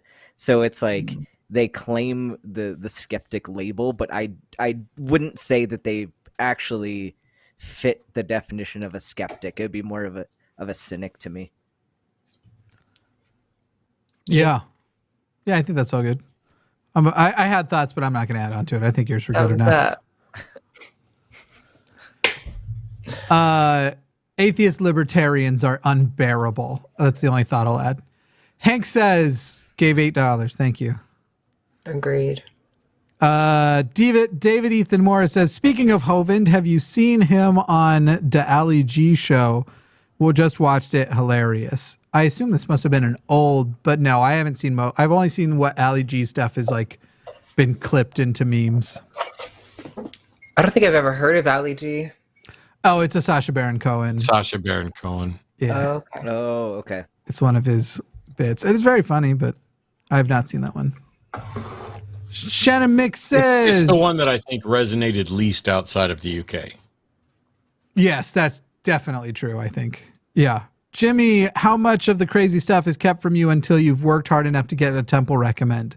It's not necessarily that what you learn after going through the temple is the craziest stuff, because a lot of it actually just comes sort of in the older age classes as people start discussing. There is a specific section of stuff, but now everybody can look that up because the temple ceremonies have been leaked, and it's all about basically like, in the beginning, God commanded Jesus and Michael, who is also Adam, to create the world, and he goes out and it's 7 days, and so Jesus and Adam come back and they report on what they did. So the 7-day creation is actually God is the supervisor, and Jesus and Adam were all doing it for him.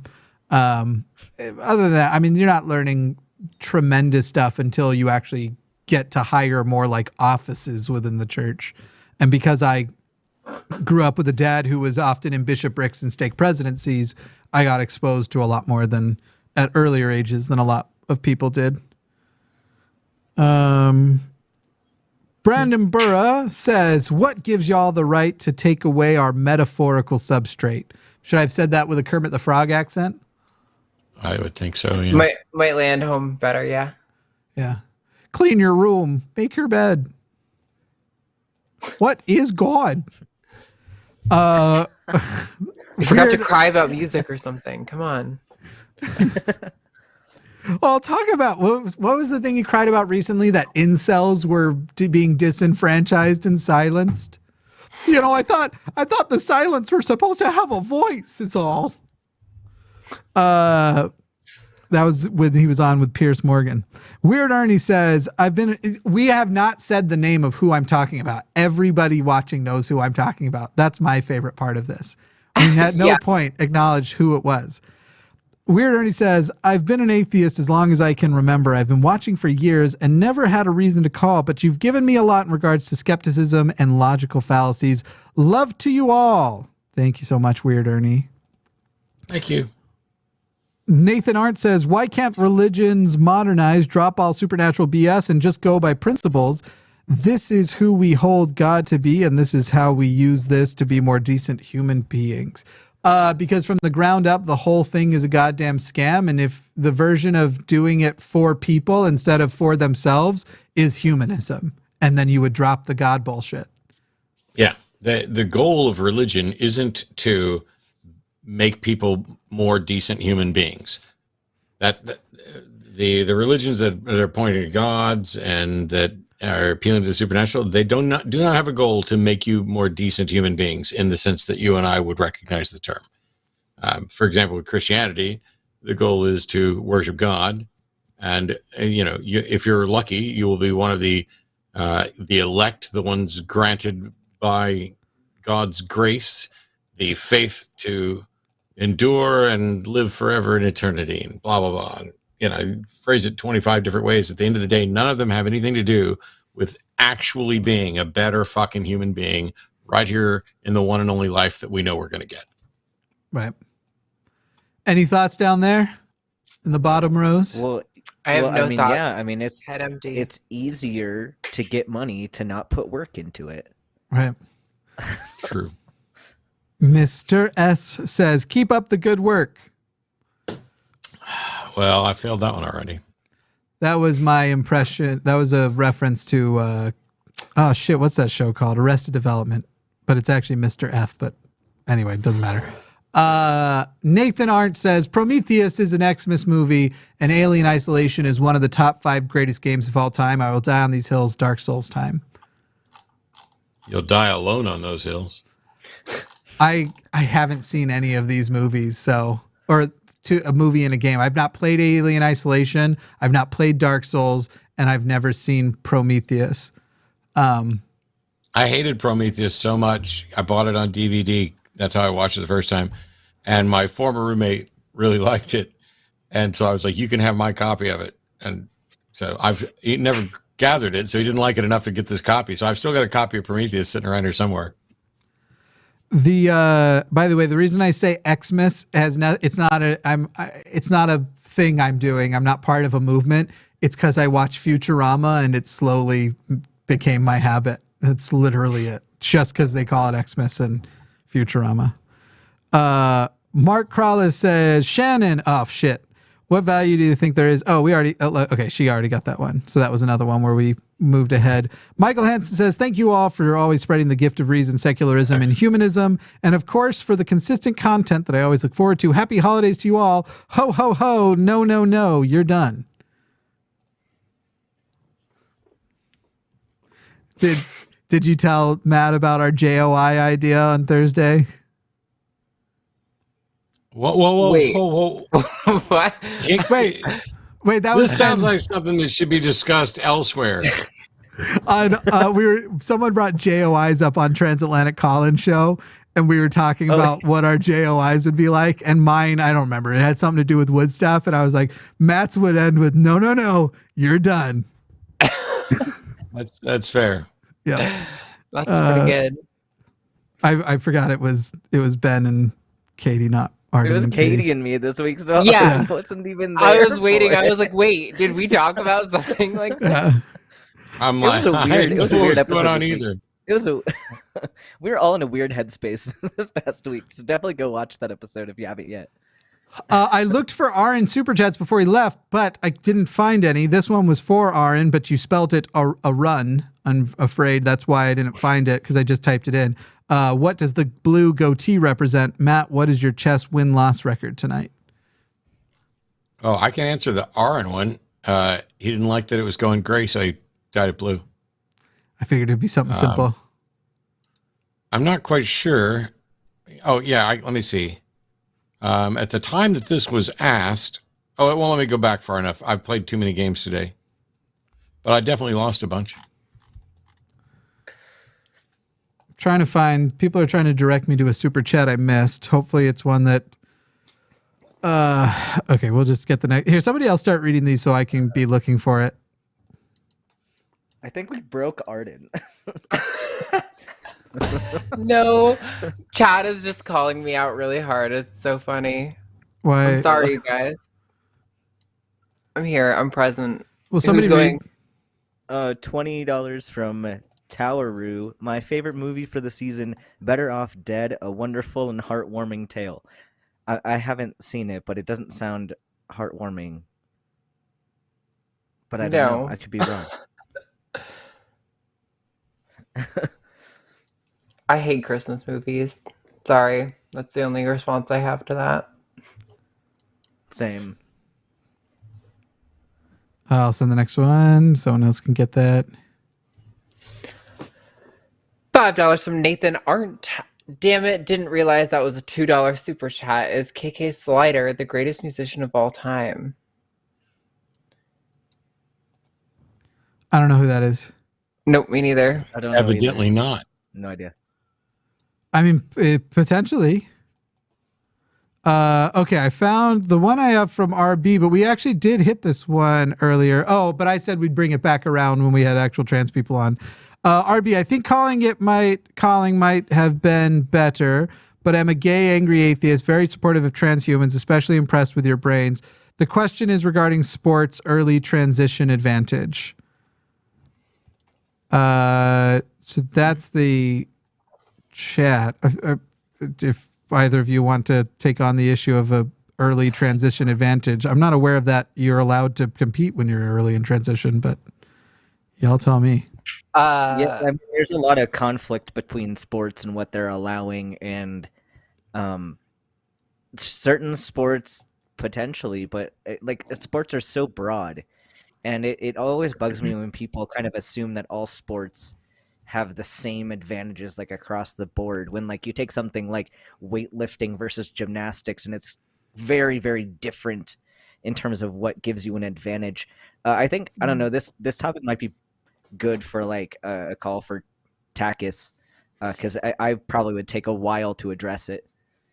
Yeah, I think it's a little too dense of a question to answer in a super chat. I think the main issue that I have with a lot of this stuff is that it's like regarding early, regarding an advantage for trans people who are early in their transition, but it's like that's not going to apply to every trans person. So what do you want to do about it? Like, some people might have an advantage in some domains for some sports, but like that's true for cis people of all sports as well. Like, a lot of sports are going to select for certain traits in the top athletes, but I don't know.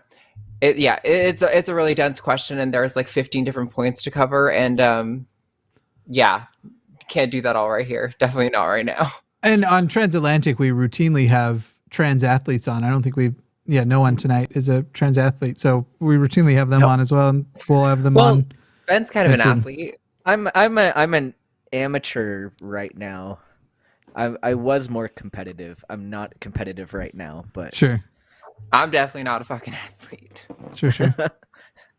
Yeah. All right, cool. Let's go to the next one.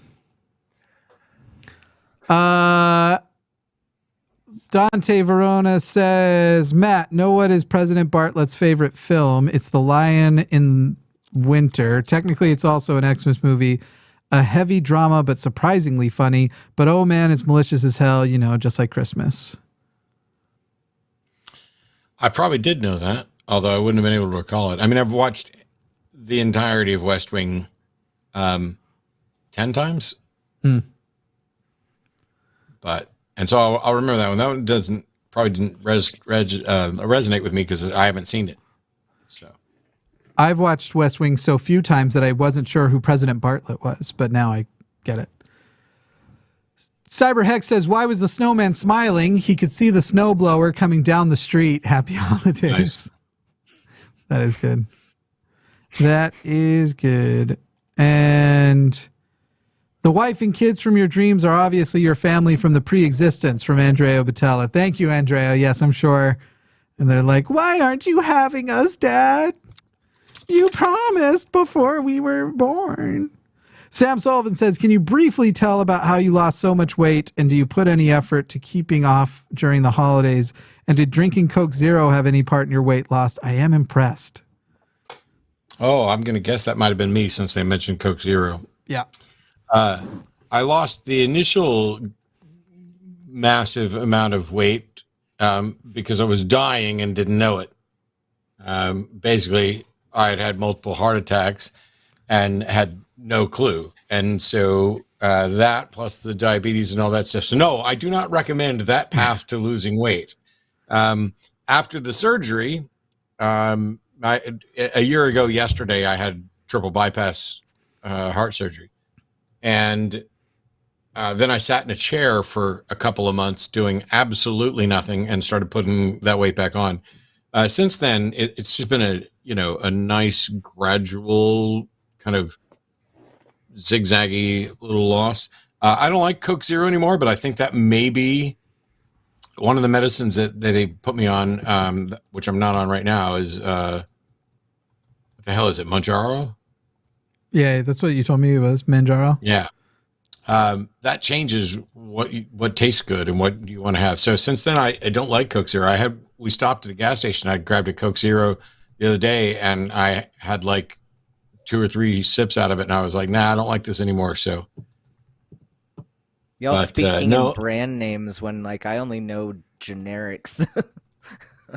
Well, the bigger thing here is in no way did any of my weight loss come as a result of me actually trying to lose weight or doing anything right. So I don't recommend that at all. But Ben may actually have some thoughts on, if, without giving medical advice, on what are the best ways to potentially lose weight if that's your goal. Yeah, I'm on a weight cut right now, and I do a sport where I do cut weight because I have to meet Army fitness standards. So I'm happy to talk with people like off air because that's definitely kind of a nuanced topic. But definitely like gradual is the way to go. Like don't do anything, like don't do something that's like a fad. Don't do something that's not sustainable. Like do something that's going to be healthy, that you can do for a long period of time, and that's not going to make you feel like garbage because like it's very easy to hurt yourself. So if you like want to do something like that, definitely at least be medically monitored while you do that. That's as much advice as I can give on a live stream, but I can talk other places about that. So. Thank you all so much from Nuzzy D. I'm sorry I missed the show. When does the absence of evidence become evidence of absence? Why does philosophical naturalism fail? # war on Xmas. Wow, that's a lot, but I can nail it real quick. Yeah. Quickly. So first of all, the canard of the absence of evidence isn't evidence of absence is wrong. As I've said before, the absence of evidence for something that one would expect there to be evidence for a claim is evidence of absence. It's just not necessarily sufficient to conclude that it's absent. So basically, if you're saying, hey, you said that you had a pet cat, but I looked around your house and I didn't find any evidence that I would expect that you have a pet cat. That may not be enough to conclude that they don't have a pet cat, that they were lying. But all of that absence of expected evidence does count as evidence against the proposition. It just may not be sufficient to warrant a conclusion on its own. Why does philosophical naturalism fail? Because it's an assertion about that the natural world is in fact all that exists. That it's not just, let's start with this premise, the way methodological naturalism is, which is that we can't prove whether or not there's anything beyond the natural world, so we only get to appeal to the natural world. This philosophical naturalism says, yep, the natural world is all that exists. How did you prove that? How did you determine that things that you can't investigate don't exist? It is logically flawed. Now, it's logically flawed if you take philosophical naturalism and use it as a conclusion, as like a foundation for your epistemology. If you're just saying, for the sake of argument, or as a matter of practicality, I'm going to live my life as if the natural world's all that exists, that's fine. All positions can be tentative like that. Cool. Somebody read this, please. $10 from Nuzzy D. Back again, Jimmy. Love your work with Aron Ra and Joseph Smith. As a former Reformed Jew, I grew up discussing the Bible like it was just a story. Do other faiths not question their teachings? Other faiths teach you it's a bad thing to question the teachings. That's the second verse of "We thank thee, O God, for a prophet" in Mormonism has We doubt not the Lord nor his goodness. We've proved him in days that are past. The wicked who fight against Zion shall surely be smitten at last. Literally saying, don't have doubts and don't worry. Soon enough, all the non-believers will be murdered. What a happy song. I know. I love that song. I've written a parody of it. People will get to hear it eventually. I'm working. It's a part of a project. But yes, not only do other churches not question, they teach questioning. And then when it became popular to question and Mormonism was hemorrhaging numbers, they sent out their super relatable guy, and he is. I'm not saying that sarcastically. Dieter Uchtdorf is one of the more like kind of cool apostles. And he gave a talk about how when you have doubts, the first thing you should do is doubt your doubts. That was their response to you're having doubts. Instead of that, doubt the doubts, not us. Doubt the doubts. Yeah, we were definitely always taught that like doubting and asking those kind of questions like invited like demonic forces or like the influence of Satan and that kind of stuff. Don't be a doubting Thomas. Oh, I've heard that so many times. Yeah. Couple more and then we'll get back into calls. Jacob Adronica says, Jackie, Kermit voice, got me thinking about how people somehow have him as a role model. Oh, we're talking about JP. JP, maybe we could say. Who do you think are some ideal role models above you all? That one's tough for me because I think you can be drawn to some people and like them. I like listening to Matt argue, but it would be weird for me, for as much as I've absorbed and learned from Matt, it would be very strange for me to say, and Matt's my role model. It would feel very odd because I feel I've killed that part of me, leaving Mormonism, that I will absorb the things that are good and try not to put anyone on a pedestal. That's wise. Yeah. And he learned that from me. That's right. Because he was my role model, I learned to make him not a role model. Yeah, I think there's a lot of like useful stuff that you can take from people who are even like objectionable. Like we had the discussion at the atheist meetup group that there are some popular atheist people in the atheist circles that are really not contributing anything meaningful in certain ways, but they have impacted people's lives significantly in others. And that's, I don't know. I think you can learn to take those meaningful parts and not have to idolize someone to be blind to the possible flaws. Yeah, I mean, there are still questions people ask where I go, the best answer I still have is you should read this book from Richard Dawkins. But I will not call Richard Dawkins a role model at all. I'd say quite the opposite. He's done some dumb shit. Same thing happens with Lawrence Krauss. I've got big problems with Lawrence Krauss, the person. However, there are some Lawrence Krauss resources that I simply don't have a better recommendation as far as answering questions in a very consumable way. I don't even want to learn about Brian Greene. It's not Brian Greene. Who's the British guy? Is his name Brian Greene? Hang on. The physicist. He's a guy no, Brian Greene's a different guy, but it is a physicist. Who's the British guy that kind of looks like my grandma, and none of you know what my grandma looked like, so that doesn't help at all. Anyway, there's this one British guy who I like listening to lecture from time to time, and I'm never going to learn what his personal life's about because I don't want to ruin him for me. I'm just going to... Right, like there's similar people within the medical field. Like there's one guy who wrote like the best book on EKG interpretation, and he's like a terrible person. So all of us have been buying his books like secondhand so that we don't give him our money. But like there's no other book that is as good. So yeah, I guess like take things from certain people, but like everyone's just a person. So we all need to calm down. The chat is correct. The physicist, Brian Cox, not the actor. Brian Cox is who I was thinking of. I see. Yeah. All right. We've got two more and then back into calls. Another L says, I'm so glad to hang out with everyone on my birthday. Thank you for the show.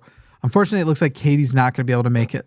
Xmas got complicated, but we had all of the other the other main show host today, which is nice. Nazone75 says, Matt's debate with Nadir is how my conversations go with my Muslim family. Very frustrating. Please continue to debate Muslims. I will. My next debate, though, is Tuesday evening on, I think on the Atheist Edge channel, where I'm debating Mariology, which every time somebody reads it, they go, Mario what? Here we go. All right. That's my religion. Back to calls we go. Yeah, Arden and Ben, line 30 look fine for you? You ready for it? No. Because there's no Katie to take up the fight later. I guess so. All right. See how this goes. Pamela in Victoria, Australia, on this Christmas Day, the birth of our Savior, wants to challenge the trans panelists on whether or not trans identities make any sense, especially those outside of the binary. Is that correct, Pamela? Yeah, that's correct. One amendment, I didn't say I specifically wanted to challenge the trans panelists, so I'm happy for it to be 4-on-1. Oh, no, we'll let them handle it. It won't be 4-on-1. I'm not going to say anything for now. It's all so done. so I have a quick point, like I guess I want to bring up for this particular question is, so are you in Australia? It looks like. Yes, I'm in Australia. Okay, so are there other like people on this planet that you just don't understand certain things that they do? Like culturally? That's pretty broad. Yeah, like, okay, so do you think that you need to understand everything about somebody else and how they live their life in order to be okay with them existing? I'm okay with everyone existing unless they're like a psychopath or something. I'm not objecting to anyone's existence. I'm objecting to a property they claim that they have and saying it doesn't make intellectual sense. Okay, what property do you think trans people claim to have? Being trans. How do you define being trans? Being the opposite, I guess, sex to what you were, or like being a woman if you're biologically male, or being a man if you're biologically a woman. Okay. So I guess I can I turn this on you a little bit to see, so maybe you can understand how interesting this question sounds to us. So would you say that you are a woman? Is that how you would see yourself? I define a woman as an adult human who is biologically female, and I meet those criteria. Okay, but would you say that that is you? Do you accept that label for yourself? Insofar as that's how someone's using the word, yes. If someone's using the word Okay, what woman... if I told you I don't understand why you'd think that way about yourself? Does that mean that your identity doesn't make sense? I honestly If I don't do not understand you, does that mean that you're wrong? No. What determines if I'm right or not is the objective reality of whether my position makes sense. Okay, cool. Arden, you look like you want to say something. I'm just a little bit lost here. I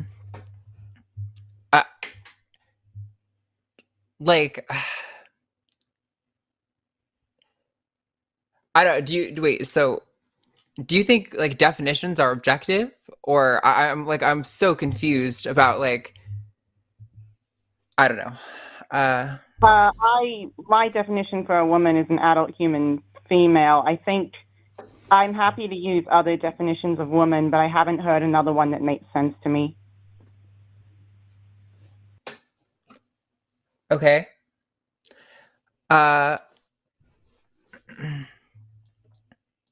I mean, what if so do you not believe?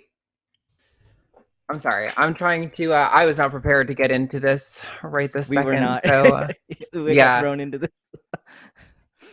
Okay. So, what do you think, like a transsexual person would be, or transgender? Like, do you think sex is mutable or immutable? For the moment, I think sex is immutable. I mean, hypothetically, we could have some insane, sophisticated technology that actually changes someone's sex, but as it stands, I don't think you can actually change sex. So what do you think sex is, though? Do you think sex is just chromosomes? It's the gametes that your body is oriented around. So my body is oriented around the large gamete. It's not just any so I want to challenge. part of it. Sorry? Yes, I'm very happy to challenge this. So I reject that definition of sex, and I'll tell you why. Because no matter how you work your way around that, you're going to exclude people that would be seen as biologically female, right? So there are people that don't produce gametes at all. Would you say that someone that doesn't produce gametes, would they be excluded from being female in your eyes? No, but you just used the words biologically female, so I assume you have some concept of what a biological female is. Yeah. So let's say we have somebody, and there are I can send case reports of this type of person. So somebody who is anatomically female, does not produce any gametes, would they still be female in your mind? Well, you just said they were anatomically female, so you think you have some concept of them being female, so you know what being female is. But this is why I reject your definition, because your definition said that it was based on gametes and what how your body is oriented around those gametes. So I reject that definition because I view it as a combination of different aspects of characteristics. So there's chromosomes, there's anatomy, both internal and external, there's gametes, and there's hormones. And all of these can align, and for most people they do, but they don't always. And so here's the problem is we get into these arguments about there's this one particular thing that will assign you, when that's not the case. There's not ever one thing that could keep you in this box and exclude you from other boxes. So an example of this, there is a case report that I found recently. This actually is written in 2008. So this is an old paper, but this was somebody who was XY, so chromosomally male, SRY translocation. So they did not have an SRY. So they developed to be anatomically female. They got pregnant, had an unassisted pregnancy, and gave birth to an XY female. So, and this person had normal menstruation, normal ovulation, but they were XY. So under your definition, what sex would that person be? Well, obviously female, because their bodies are like I say oriented around the large gametes.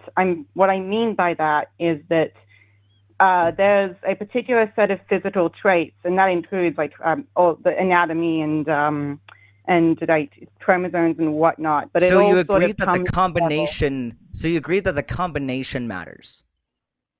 Yeah, it's not one physical trait. It's overall having a body oriented around the large gametes, and everything else is. It exists to facilitate the large gametes, but I don't really want this to be about biology, because I know that, according to your viewpoint, someone can be 100% biologically male and be a woman. Is that correct? Well, but this is why the reason why we're going into the biology is because you equated.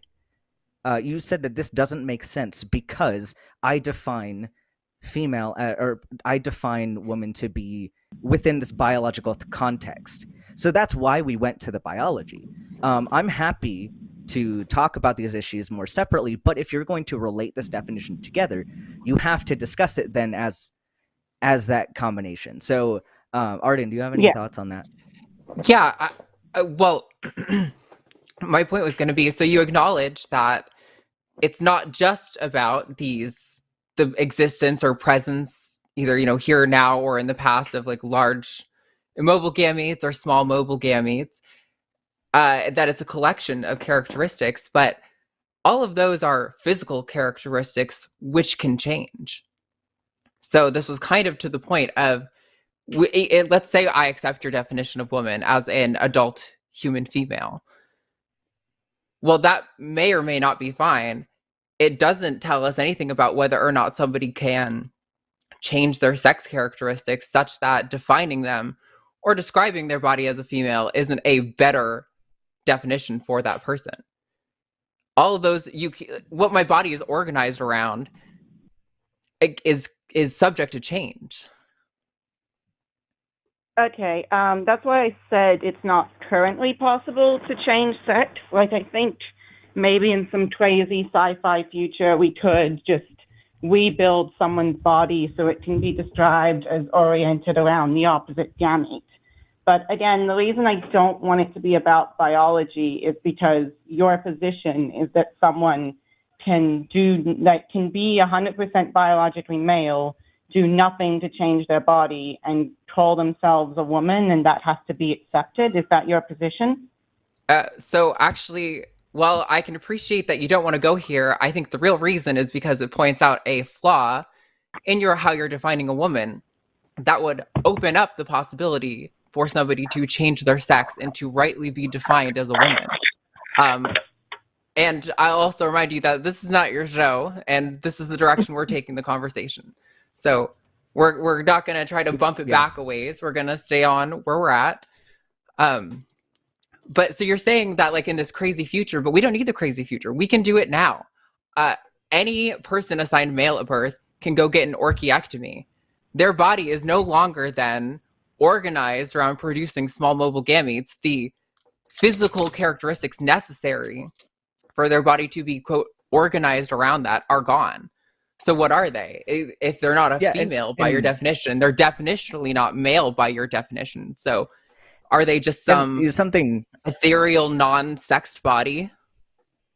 Well, something else that's funny here, because like really, if you're going to use the definition of being organized around certain gametes, there are very few physical characteristics that even relate to that. Like you have a lot of these arguments going towards facial structure and bone structure. There is no reason why your bone structure influences your gamete potential. So that's hilarious that you'd say that the entire human is organized around these gametes when really only a select percentage of tissue actually is.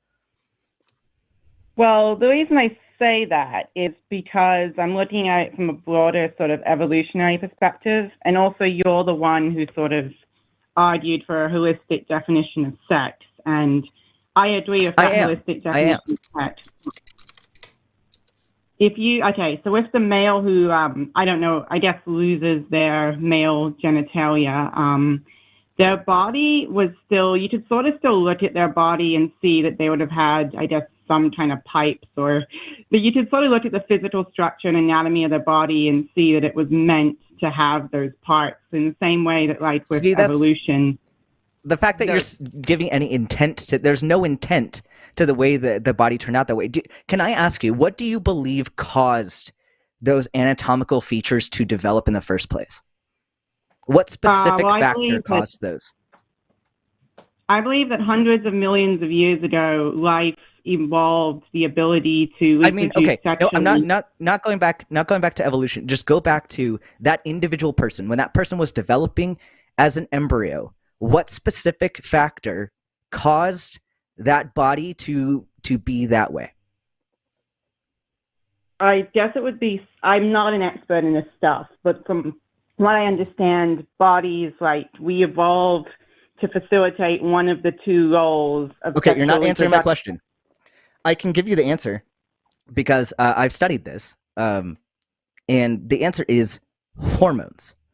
So everything within the process of embryology, all of the DNA, the chromosomes, all of that, it's a cascade that causes production of hormones. And the presence of hormones and the absence of other hormones is what causes gonadal tissue to develop. It's what causes anatomical features to develop. It's what causes bone structure. Everything is developed, even like internal anatomy structures, like the vas deferens, all of those structures are caused by hormone influence. And that's the easiest thing to change. So I think understanding that, it's very difficult then to say that this whole person is organized around these gametes, and to say that the evidence of the rest of these anatomical features is evidence of their, at one point, gamete potential. It's evidence of hormone activity. If you took somebody who had even tissue and gamete potential for large gametes and you gave them androgens in utero, they would develop to be anatomically male. So there's a conflict there with that. And so I think people relate the driving factor to be gametes when the driving factor is actually hormones. Okay, but I'm arguing that from the broader evolutionary perspective, the driving factor is gametes, because the reason these hormones exist in I the just first debunked place. that though. You just said I'm talking okay, about so the I just broader, don't agree with you, and you already admitted that you're Yeah. not an expert on the subject, and so you go back and you're like, well, but yeah, I know you just gave me an answer, but I'm just going to disregard it and go back to what I thought the question Yeah, was. So Pamela, you can read about this. I can send you lectures and papers. Oh, I'll call on you soon, Matt. But Pamela, this just kind of reads as dishonesty to me, because Ben just went on a whole diatribe explaining a response to what you had said, and you just kind of reiterated it. I think 3 separate times you tried to go down this line. So it doesn't sound like you're really actually here to have an honest conversation. It almost sounds like you've got a script and you're reading line by line, and you are stuck at this point, and there's like no more branches to go down or something. So can you respond to what Bennett said, please? Or I don't have a script. I actually didn't want to talk about biology at all, if you recall, so it doesn't make sense to think I have a script about biology. What do you want me to respond to? Ben, do you want What to I give her just an said. elevator pitch? Yeah. Hormones matter the most for anatomical development. The evidences you say of someone's gamete potential are not evidences of gametes, they're evidence of hormone activity, which we can change hormones very easily. So how would you respond to that? Okay, so is your goal to convince me that sex is mutable? Yeah. I don't have a goal. I would say- I would like to arrive at a mutual understanding of truth around this scenario. I I'm just not wish trying to Pamela lead you would have down any answered- sort of path. I'm trying to get you to answer questions so we can Yeah. understand your worldview and find out where the gaps are between us, and then see if we can build a bridge on those gaps so that we can have understanding of who's actually correct on this position. Okay, so I don't actually, I'm not that concerned with whether sex is mutable for the purposes of this discussion, because I'm not a biologist.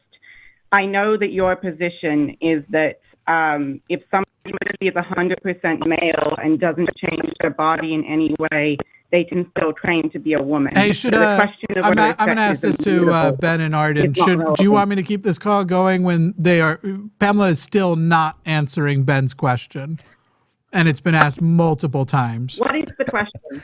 Oh my God! It's also been restated to you twice, Pamela. Pamela's not listening. Jesus, I had fucking- I had a question for Pamela.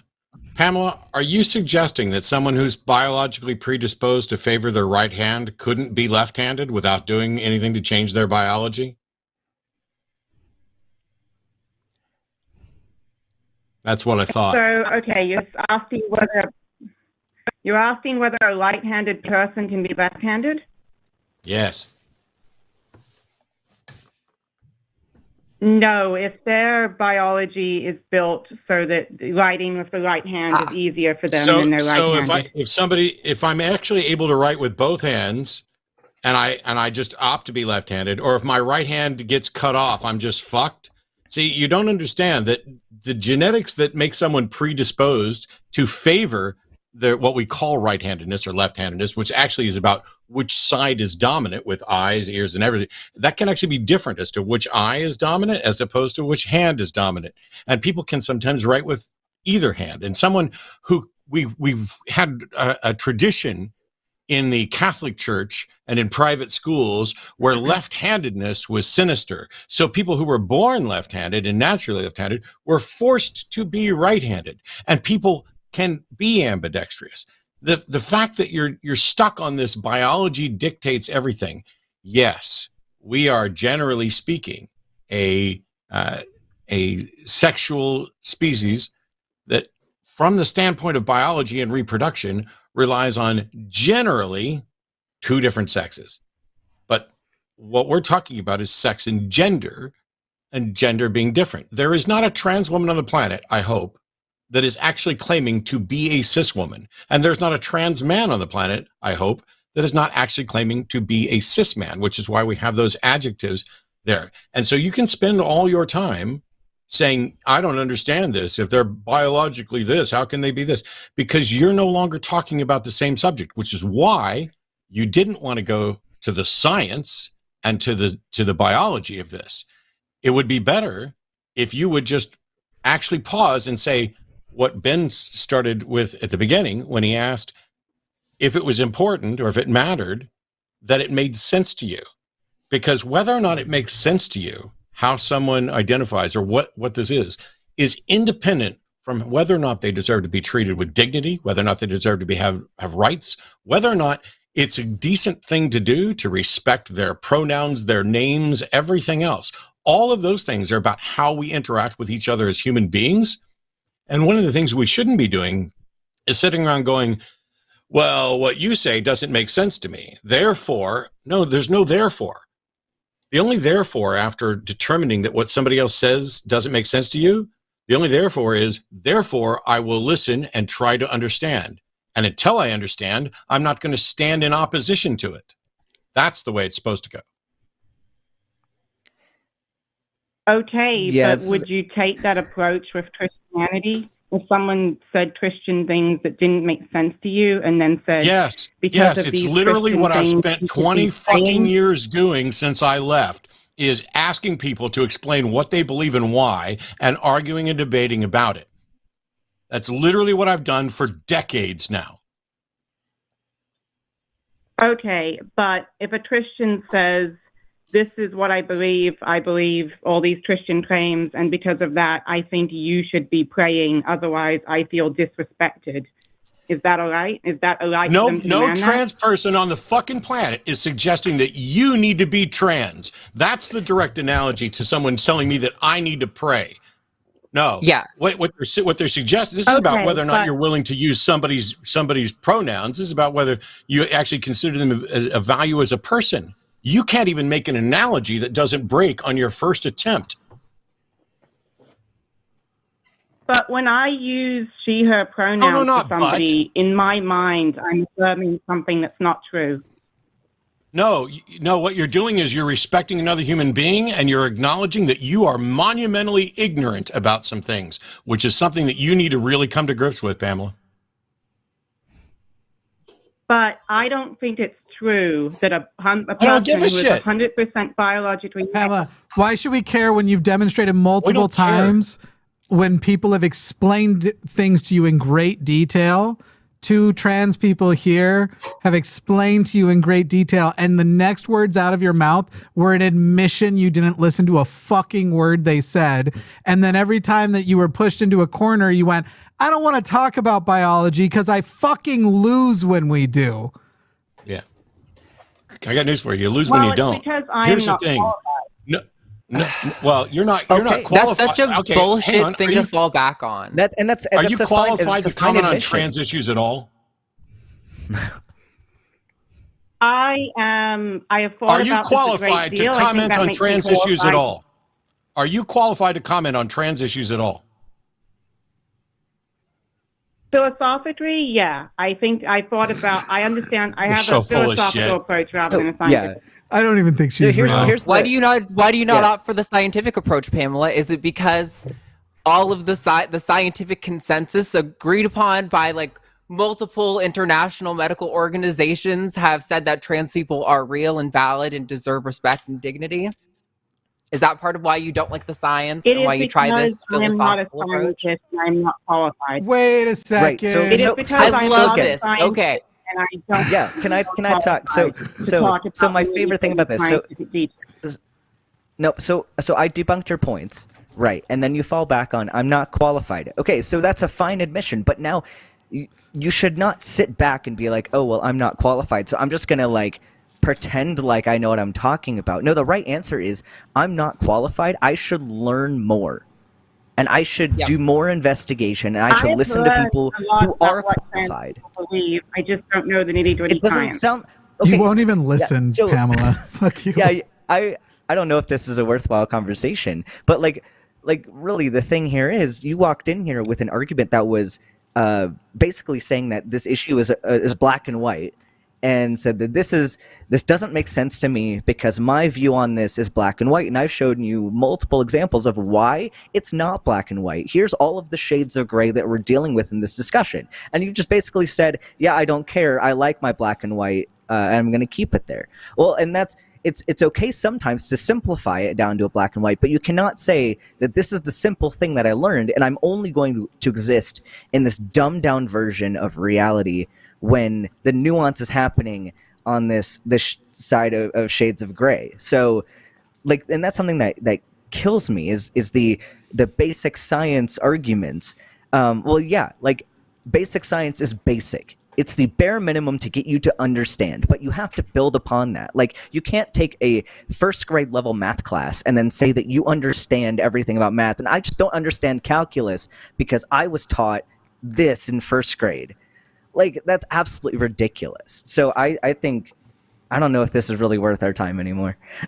Yeah, Pamela, I think I'm gonna let you go, Pamela, but please give who I assume is your brother, Nick Adams, our best regards. Bye. Because Nick Adams is also from Victoria. Anyway, sorry, go ahead, Arden. You were gonna... No, I was just gonna say I hope she calls transatlantic because I think there was progress there. You know, she came in saying I think trans people are wrong or they aren't real. I don't get it because this is my definition of a woman. And we say, okay, well, there's this word in your definition. What does that mean? And now it's like, oh, it means this. Okay, well, your definition of that thing is actually not in alignment with reality. So that should follow back up, right? Oh, it's like knocking the dominoes. They should fall back into place and go all the way back up to the original point. Oh, maybe the reason that I don't think trans people can be real is because my definitions the whole way down weren't actually on. But instead we just got, well, I'm not an expert in biology. Okay, well, neither am I. But do you know what the experts are saying? Who the experts agree with? Me. Yeah. They agree with my position, not yours. So why should we? Yeah. My patience for people who are practically braggadocious about their not listening. And when you ask, can you please respond to the question? And they go, well, your position is that fuck off all the way to fucking Texas, which is where I am. Ben, pronouns he, him from Texas. This is going to confuse me the whole time. This call is going to just confuse me. Well, you're Dr. Venus. You'll be Dr. Venus. I did call myself Dr. Venus. Yeah, we've got Ben. You're on the line, and you can ask a question to all of us, including Dr. Venus. Okay. Go ahead. Yes, I'm in Fort Worth, Texas. Hell yeah. Metroplex. I'm an atheist, part of the Metroplex Atheists. My question was, when does speech become hate speech as regards to religious sermons? What I'm really asking for is advice. We've been protesting the same church for 3 years now. We've got them evicted or their lease broken 3 times. And we've been out there every Saturday, every Sunday, every Wednesday protesting because this church preaches from the pulpit that LGBTQ people should be convicted, tried, no appeals or anything, taken outside, put up against the wall, and shot in the back of the head. Now they've done these sermons and then they post them on YouTube. they got thrown out of Facebook, and so I just wanted some advice.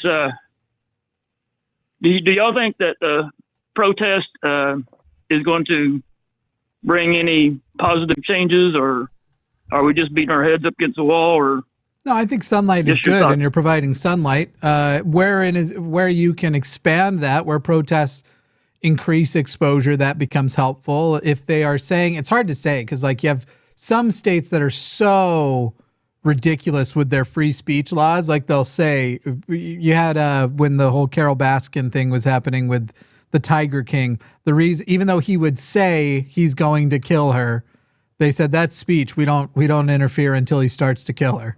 And so you have some places that, whether that should be how the law is instituted, it's up to the sheriffs and stuff. And so it sounds like they're crossing lines that frankly probably should be legal lines, if for no other reason, with this whole take the queers out and shoot them in the back of the head, there should be zero tax subsidies at minimum. This is not a group of people that should be able to qualify. Do you know if they qualify for nonprofit status in the bullshit they're doing? Well, they're a NIFB church. They've not only done the sermons in their church, but they've gone to city councils and said the exact same things to city councils. Yeah, I've had my run-ins. That's why people call me Mr. Pumpkin. And unfortunately, the lines aren't clear, and we haven't had a good decision-making legal discussion yet about where are the lines on speech and when is. I mean, just look at right now. People are questioning whether or not what Donald Trump did on January 6th caused the insurrection, which seems ridiculous.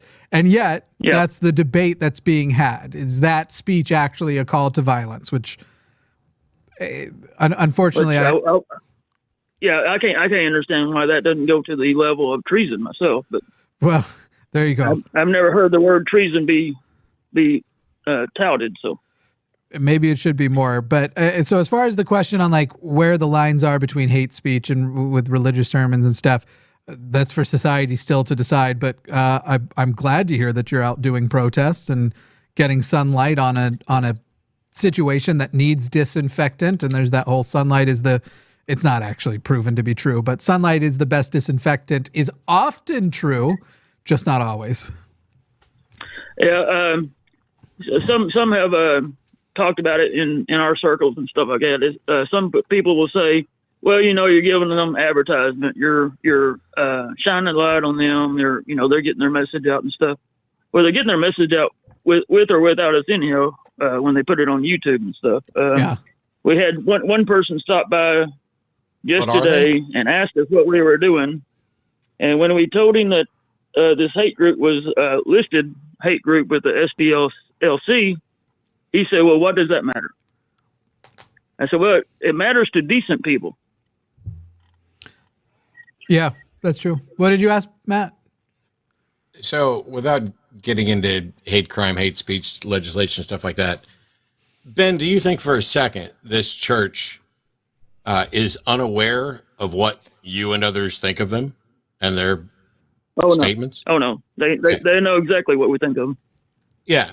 Which means you were asking about like the effectiveness of protests and stuff like that. I think it's exactly what they want, just like Westboro Baptist Church.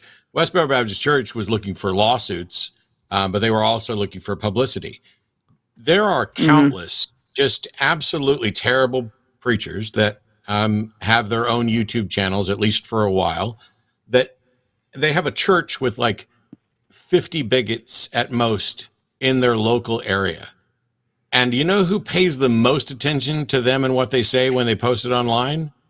Atheists and the Southern Poverty Law Center. It's not like there's Christians out there that are tuning in to listen to Steven Anderson and enlighten them about, Jesus.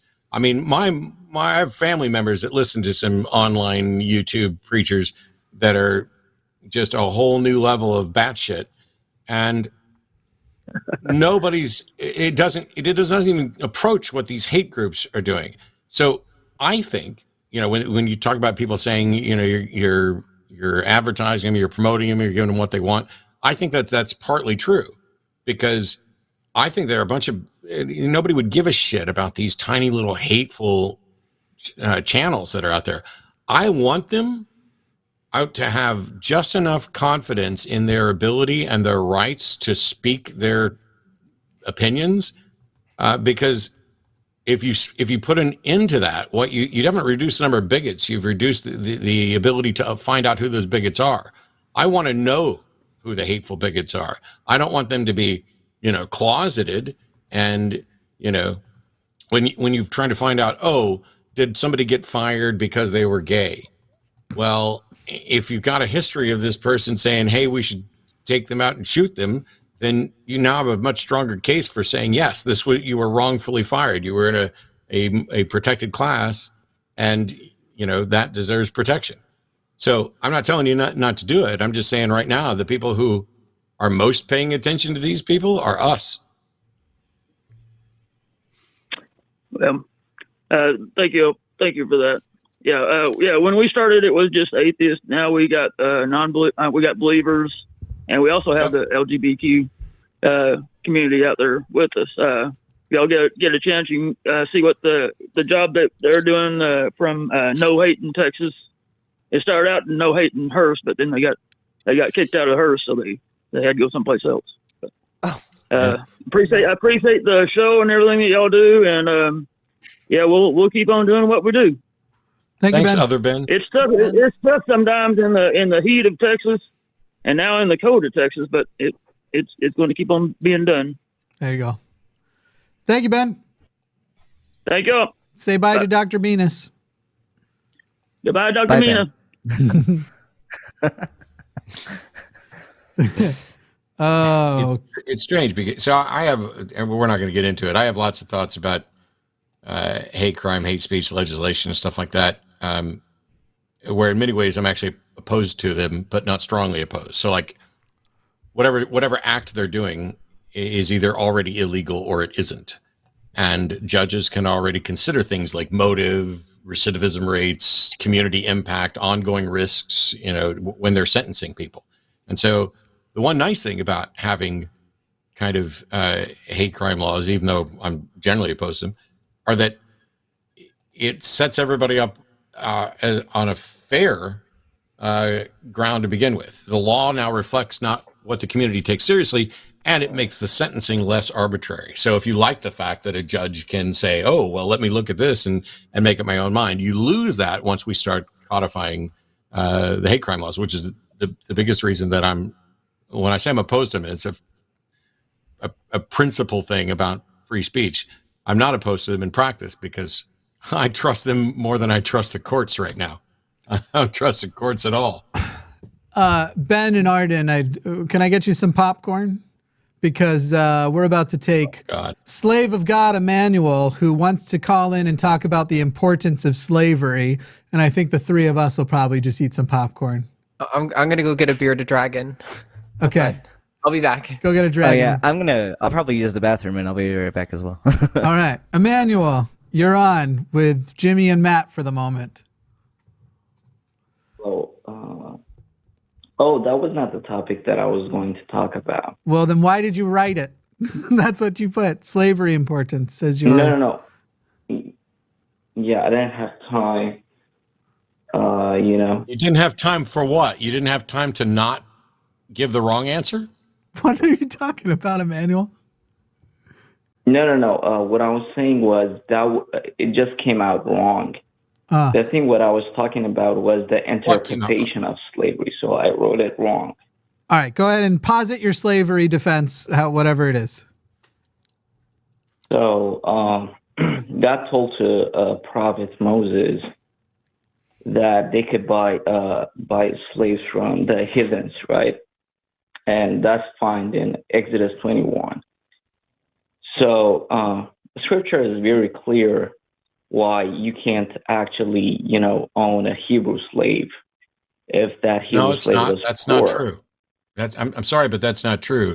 The Bible has specific rules that are different for Hebrew slaves than they are for Gentile slaves. You can own Hebrew slaves, but you have to let them go after 7 years unless Only you trick 7 them years. into being. Sorry, what? Only 7 years. Yes, I'm aware. I was literally saying that. If you'd kept your mouth shut, you wouldn't have had to interrupt at all, and you would have heard me say this. Exodus 21 is where it says that you can, in fact, keep Hebrews as slave as long as you let them go after 7 years, unless you trick them into becoming your slaves forever. See, you wanted to bring up the one exception, as if only keeping them for 7 years is somehow okay. It's not. It's fucking immoral. But because it specifically it gives you instructions on how to trick them into being your slave forever, which is to give them a wife and let them have kids. Because when they leave after their 7 years, the wife and kids don't leave. And so they will come forward and say, hey, I love my master. I want to be his slave forever. And then that's when they'll pierce their ear and mark it. Now, what did you want to say about slavery? Well, wait, real quick before. Remember, that's only the second worst thing you've said so far, because maybe I'm wrong. Implicit within your original argument was before only 7 years was only heathen slaves, and that would have been okay. But go on. Go on. Yes. Because heathens actually don't worship God. They worship, other gods. So that makes God it okay to own them? Doing that. Yeah, because they have to, that's like a form of revenge for God. Because it specifically said, remember. So your God, the God that you're advocating for, you're basically saying he said it's okay to own people as property as long as you've tricked them into it. Shut up and listen. You're saying that the God that you're worshiping says that it is morally permissible to own people as property forever, as long as you trick them into it. If they're Hebrew, you don't have to trick them at all, because it's revenge if they're a heathen. And you're saying that this is all moral. No, I'm not saying it's moral. What I'm saying is we can see the bright side of it, because no, I think there's like a I'm story. Asking you, and is it moral? I mean, it depends on the context. In the context of no, Exodus, it doesn't. Yes, No, it doesn't. It doesn't depend on the context. Are you a moral relativist? What is the source of morality? So God isn't the source of morality for you? So, sometimes he is. Sometimes we could decide by ourselves. Okay, you are not for real. And if you are for real, you are literally too stupid for me to ever talk to again. Okay, why is that a bad position? Like morality is subjective. It's not objective. So there are things that happen in history which are good for the time, but are not good for now. Are you done with it, Matt? Oh yeah. Okay, Emmanuel. Forever. Emmanuel, I'm just going to let you know, if you're ever going to call into a show in which we are talking about the morality of slavery, and we say, so it's okay to have heathen slaves, and your answer is yes, I just wouldn't bother calling, because I don't know how to sit here. It's kind of like having the conversation with Republicans about why should I pay for the healthcare of other people, which is literally, okay, how do I convince you to give a fuck about other people and their experiences? So slave of Emmanuel, or slave of God Emmanuel, how in the fuck, if it doesn't make sense to you as a human who experiences reality, presumably, though it jaded though it may be, as a human who participates in society, that just on the basis of you would be miserable if you were enslaved, that it's bad to enslave others, and that is a bad thing to do, and that there aren't any exceptions. And if you can't intuit that, I don't know how the fuck to explain it to you. I genuinely don't. So, slave of God Emmanuel, let me just simply ask you this. Is it ever okay for a human to own another human as a slave? Not now, ever. In the past, present, or future, was it ever okay for a human to own another human as a slave? Yes. Then I don't know why I should spend any more time, because I lack the ability to convince somebody that they're wrong about that if they can't get that on the basis simply of, would you like to be somebody's slave? So good luck with life, slave of God, Emmanuel. You live in a fucked up world with a fucked up worldview, and I hope you become a better person one day. Later, dude. Fucking A. What do you do with that? How do you convince a person to give a shit about other people on just the basis of you both being human? On the basis of what you could not excuse somebody doing to you? I don't even think those people honestly hold those positions. I mean, you can never know. Obviously, you just take their word for it. But I'm always like, I don't even. Is that real? Yeah, I can't nothing. I can't believe that he's for real. I cannot believe that. Yeah, I don't think so. It's hard to explain away a lot of the other interactions with Emmanuel, with him being a Poe every time, right? Like some of it was just plain level apologetics, and not every interaction that we had was, here's my outrageous, crazy idea. It was more of like, well, but if you look at the experience, you know, he's wanted to do arguments about like how much happier you might be as a religious person and shit like that are sort of like middle ground, middle road apologetics that aren't hard. And not every interaction with him is incredibly heated. And it's just hard to juxtapose the two together, that over there when it wasn't funny or whatever entertainment value we would have gotten out of it, he was being a Poe then and is being a Poe now. That's the only hard part I have with it all. Yeah, he's probably serious in some of them, but that seemed less serious to me. If you can't convince a person that slavery is bad, if a person can't concede that slavery is always bad, how do you convince them of that? Yeah. I don't know. I don't know either.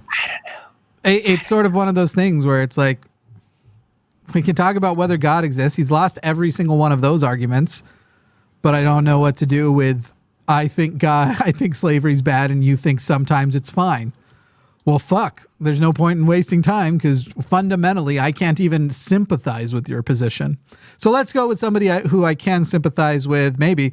Liren in Queensland, Australia, from down under. I've noticed Liren left Judaism, and have you all noticed that there's been a large number of post-Jews on today's episode? It's very very interesting. We got a good Christmas crowd full of the Jews. I love it. Liren, how are you? Liren, I can't hear you. Liren, come back. I want to talk about this with you. Liren, come back. Well, I thought during that, Liren might have come back. Liren, we'll put you back in the queue and try again here in a few. That almost rhymed. Actually, it did rhyme, but not almost. Let's try. Which number was that? We don't have an official screener anymore, so we'll just go without tags for the rest, unless it's obvious to fill in as we start talking. But let's talk to Rosie in New York. Rosie in New York, you are on the line. Hey guys, what's up? What up? There's no screeners for Ryan. I kind of liked him. There was the auto screener that you talked to, the robot, but yeah. Okay, yeah. I'm trying to keep this short and sweet. So it's not a question so much as a kind of like a food for thought. So when I was a theist, I wasn't very serious, but one of the things that really helped kind of get over the hump of kind of the fear of like, what if I'm wrong? And like the Pascal's wager, like, what if I'm wrong? What's like all this existential crisis? And I was very scared. And one of the things that helped was when I think Matt Dillahunty was like, do you think about the health of all the other places? And I was like, actually, I don't. And it was awesome because I was like, oh, I don't have to think about that, you know. So it helped me move over that slump.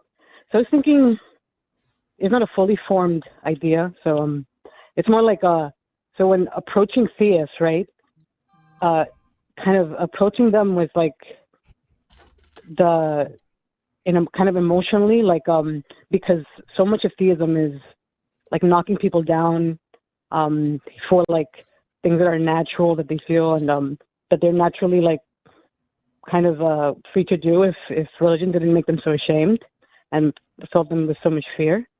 So I was thinking like it's kind of hard because science is so precise and emotionless, but I feel like if there's a way kind of to approach people and be like, you don't have to carry this fear with you, you don't have to kind of live in this emotional frozen state, and that there's this side of atheism that's kind of frees you from that emotional burden.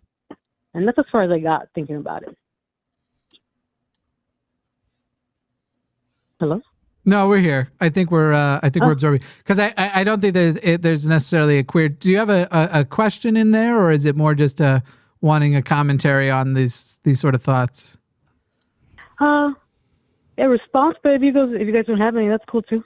Yeah, I think we mostly agree of the relief thing. But go ahead, Arden. Yeah, I think there has been some research into kind of like what people are inclined to be like moved by, and what you've tapped into is that, and it doesn't apply to everyone, right? Some people are more motivated by like logic and reasoning, but some people are really motivated by emotional appeals. And I think that's why we like to try to get a diverse like group of people hosting these sorts of shows, because everyone's going to have a different approach to talking to theists, and not everyone's going to land, but some of them will work for people who don't work for others. And yeah, I think if somebody like relies heavily on like personal stories and emotional appeals to try to convince theists to I don't know, consider a different perspective, that's totally valid and a good strategy if it works for you. Cool. It's really nice seeing all you guys there. You guys are usually 2 at a time, so it's really cool seeing you guys. It's like Brady Bunch. Brady, thank you. I almost yeah, that's it, guys. I almost tried to make it all 7 of us all day long, like the whole thing, but it's just too much. Oh my God. That's too much magic. Too much magic. You're right. You're right. Thank you, Rosie. Well, cool. Good night, guys. Yeah. Night. Let's go ahead. I gotta grab some. We got our food. Ah, yes, we are coming into the closing stretch. We'll take one more call here, though. I was tempted to try and get Baked Alaska in the live chat antagonizing people in here, because Baked Alaska thinks we're very dishonest for representing slavery in the Bible as though it is like slavery pre-Civil War. Wait, where's this coming from? In the live chat, Baked Alaska had said they were not slaves like in the pre-Civil War American South. This was a totally different society from thousands of years ago. Calling them slaves is totally misleading. Wow, Baked Alaska, you're an incredibly dishonest individual. I currently haven't bothered to watch my video on slavery, which is on my YouTube channel, which addresses that exact same tired argument. And at no point during the conversation did either of us address anything about antebellum slavery. What we addressed was what the fucking Bible says and whether or not it's moral or immoral. So if you would like to actually come in and defend what the Bible says and do it honestly, I'll be back on Wednesday on the Hang Up, and you can do that. And if you can't, stop fucking talking about it in chat, you little coward. Yeah. They said they used to try to call in, but they were always getting hold signals. Everybody who says, because we get this from Baked Alaska signal right now. And we get this from Baked Alaska literally every single week. I'll reopen lines. Baked Alaska, you call right now, you can get in. Anybody else who tries to call in during this period, I'm going to hang up on you. Unless Liren tries to call back. If one of you identifies yourself as Baked, wow, 2 calls immediately lining up. Hopefully one of you is them. No, only one now. If you want to call in right now and defend it, you can.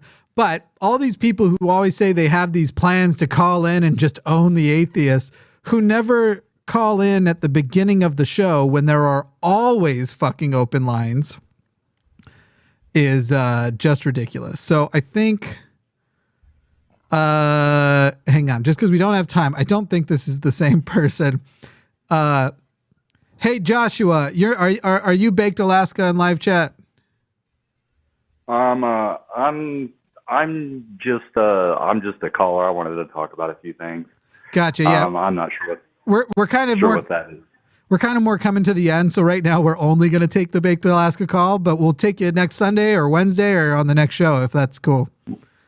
Awesome, Jimmy. I'm just a long-time fan. I just wanted to talk about a few things. But Thanks, next week I'll definitely catch you. I just had a longer event going on this evening than I anticipated. Sure. Definitely love you guys' show, so thank you. Happy holiday. Apologize for that. You too. Thanks. Happy holidays, man. Liren did call back in. That was the call we accidentally dropped, so I'll at least try Liren here while we wait to see if Baked Alaska has the guts to call in. Hey, Liren.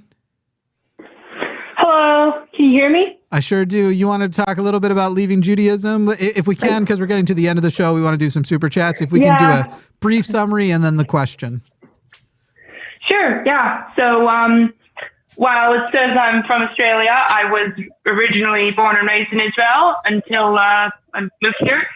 And having been raised in Israel, I was always raised with this strong sense of, we can't possibly, what was I saying? We can't possibly celebrate Christmas because it's a Christian thing.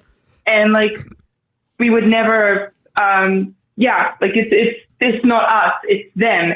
And then when I actually move out of Israel and move to Australia and I see that everyone celebrating it here actually doesn't give a shit about Christianity. Not everyone, most people. And I don't know, I would love to participate if I had the chance, but it just seems, it's kind of wild. I don't know, like, I'm guessing all three of you used to celebrate Christmas growing up, or all four of you. Welcome back, Arden. Still do. Yeah. Yep. Matter of fact, on my personal YouTube channel, myself and my my ex-wife, who's still a good friend of mine, she's nuts for Christmas, and we did a whole video on atheist Christmas, and basically, spoiler alert, celebrate whatever the hell you want for whatever reason you want. Life's too short not to have some fun and celebrate. And if you don't feel obligated to celebrate anything you don't want to. This is my celebration. What we're doing right now is my Christmas activity. Yeah, you know, if it wasn't Christmas, there was a gentleman who I had issues with for a number of years, and unfortunately he's passed away. But he was the most anti-Christmas atheist ever. But the thing is, he would go into the office on Christmas Day and spend all day with a Grinch hat on, tweeting and posting on social media about how I'm at work just like on any normal day. No, you're not. Because on every other normal day, you don't tweet about how you're at work like it's a normal day, which means he had created his own Christmas tradition and celebrated Christmas even more than I did, because he spent all day long telling everybody, I'm not celebrating Christmas. I'm not celebrating Christmas. That was his Christmas. It reminds me of how my biggest fans are the people who hate me the most, so much that they watch everything I do and then form a community around it. Yes. That's as much my as biggest fans. I get tired of the tiny portion of ethical vegans who just can't let anything go. Like literally, I got 2 emails this week calling me amoral bankrupt, as if amoral bankrupt is a thing. And one of them asked for money back that he donated a couple of years ago. And I'm like, you know, it's oh my goodness. Yeah, it's awful. Yeah, I get those on Facebook, like, oh, Karen is hate all animals, and it's like, no, I'm an animal and I choose to eat animals. I'll happily eat vegan food with you. I'm having a cook vegan food. Yeah, let's forget I mentioned it. I don't want to end the show with that. Let's end the show with Hebrew then. Sure. I was also wondering what are your opinions? Is there anything I can do as someone who is a native Hebrew speaker to help either the cause of humanism or debunk the Bible, or because like I can read it and I have to an extent read parts of it untranslated, and it's as bullshit as you say it is. Like there's no hidden truth to be found just because it's written in Hebrew. I can only imagine, Liren, how exhausted you are when some video comes up on your feed and they're like, You know, here's a principle. A person who's never studied a day of Hebrew. But did you know that the word water in Hebrew means elbow? And that means that Jesus wants us for a sunbeam to shine for him each day. I can only imagine how exhausting that is, because I'm exhausted. My most annoying one is when people say like, "Oh, it's not when a man sleeps with a man." Like people try to justify that it's not saying homosexuality deserves death in Leviticus, and but I agree with it. I'm very lesbian, but like, you know. And they go and they say like, "Oh no, it's not actually a man and a man. It's a man and a child." And I'm like, "No, I read the actual Hebrew fuckers. It's man and male." The people who try to pretend the Bible isn't incredibly bigoted and make up, you know, all the shit they need to fill that in. It is wild. Anyway, any question or anything before we let you go and we finish off with some super chats to wrap up our little Christmas party here? Can I hang up on you like an awful person? Sure. Do you want to swear at me? Listen. Can I go with like fake transphobia? It's fake. I'm kind of a fan of. We don't need to cosplay transphobia. It's fine. No, it's fine. It's fine. I asked. It's all good. It's all good. Sure. Well, have a Merry Christmas, Happy New Year, or December 26th. Yeah, sure. Yeah, oh yeah. You're a day ahead. Yeah. We'll see. I'm trying to talk so you can hang up on me at some point here, but I don't know if you're succeeding. Right. You fucking awful atheist. But here's what I think about you, Liren. How could you and stuff, and furthermore, and things. And did you hang up? You still didn't hang up, Liren. What are you doing? Okay, there we go. That took a second. No, you hang up. No, you hang up. Every time I've ever tried to play that game with somebody, they just hung up. Every time. No, you hang up first. Click. Yeah. Yep. I don't play that game. I just hang up. I'm like, you said, like, if your words don't mean anything, then don't say them. Yeah. We spent a lot on the call-in system today because our session length was 354 minutes, but I have the what's the fucking word? I'm blanking on a very obvious word. It is my honor to report that our remaining balance on Call-in Studio right now is $69. Nice. Hey, nice. Ooh, nice. Somebody had clipped, so I retweeted on Twitter when we were talking to that caller last week who was like, my kid who had never seen this photo. And anyway, Matt had asked how old the grandfather was when he died years ago. And the person said 69. And I said, nice. But luckily it was missed. It was in poor taste. I admit it. Oh, no. I had a compulsion. And I couldn't stop myself. Somebody right at the end of the show after we close lines is trying to spam that Jesus loves the four of us. Well, I don't love Jesus, and he can suck the sweaty farts. That's why you always put Skippy in my lunch. All right, we are going to do super chats, and then we're going to leave. So if you want the show to go on longer, you can buy that. We are for sale. At least I am. I can't promise any of the other four will stay until the last super chat, but everyone knows I'm for sale. We're going to start with lemon peel. Oh my God. I almost thought it was lemon peel angelfish. Lemon peel angelfish. I'm sorry. Says, thank you, Arden and Ben. You are so awesome. I agree. Thank you so much. These are two of my favoritist people. The most favoritist in the world. And he's just saying that because we're on air. Otherwise, you're definitely it's just in my Arden. top 30. How dare you? Because you don't. I like when people pick like a non-zero number, because top 30 means maybe I'm 20. I could be anywhere from 21 to 30. You just haven't really thought about where. And I can live in that. I can live in that obscure gray area. But whenever somebody's like, "Hey, you're in my top 9," you're like, "That means I'm number 9, you piece of shit. How dare you?" You're not my least favorite person. You just checked your iCloud notes. I saw what you did. Hey, for the record, you're my number 9 favorite. I'm on a list in your phone, asshole. I'm not on the list on their phone, so you're better than I am. That's, well, I was going to try and turn this into an old joke about that's because phones hadn't been invented yet, but it didn't really make sense.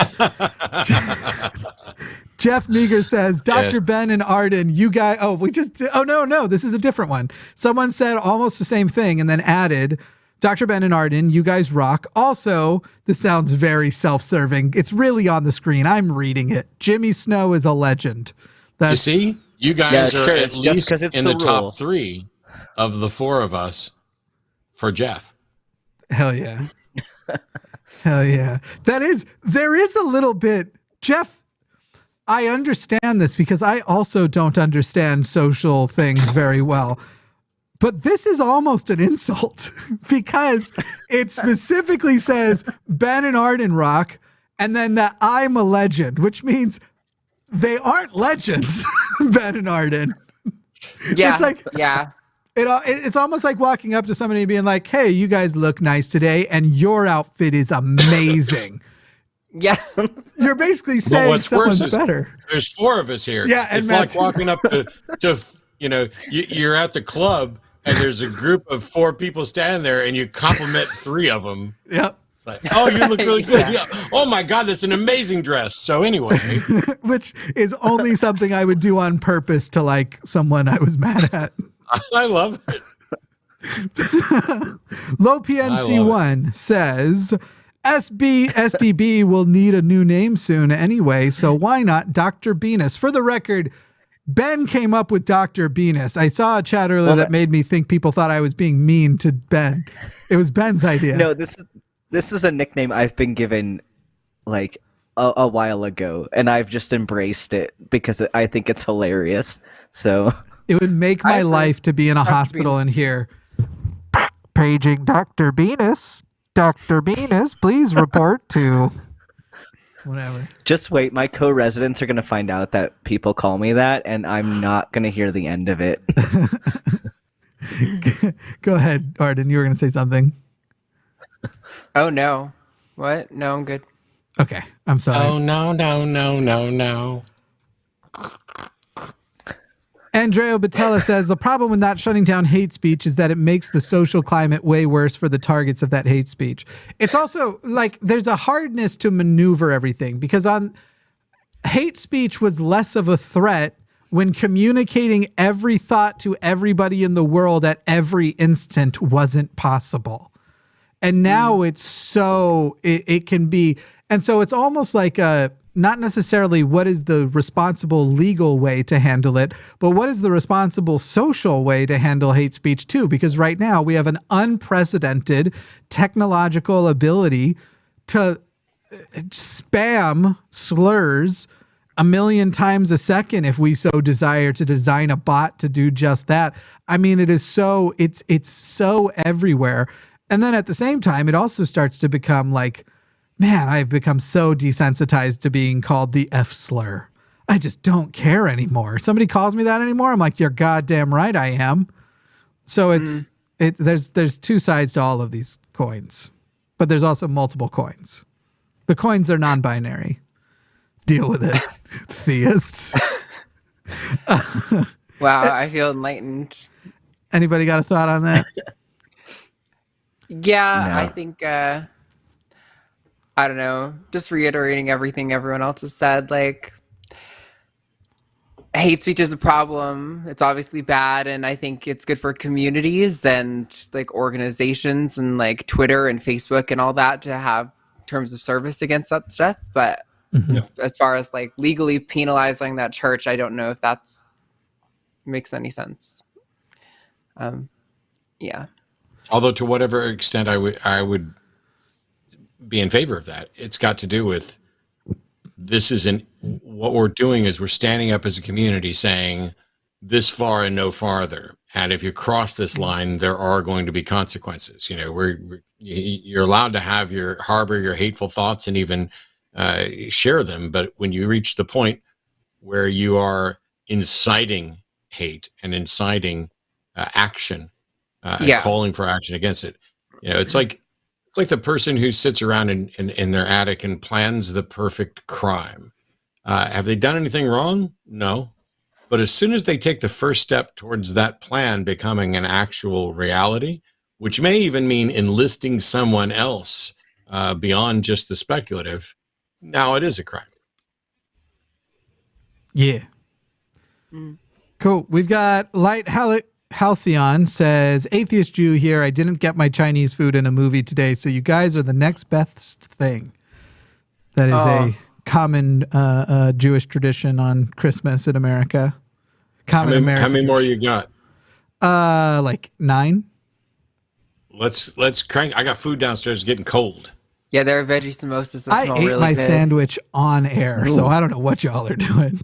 I ordered. I have a cake. Indian food. I have a cake next to me. Just eat it. Mr. Ben's World. Like I said, you all stay as long as you can, but if you need to go. I'll read all the chats for the rest of the night. No, we can wrap up. I'll stay till midnight if people are paying me to. You'd read instead of saying the same thing again.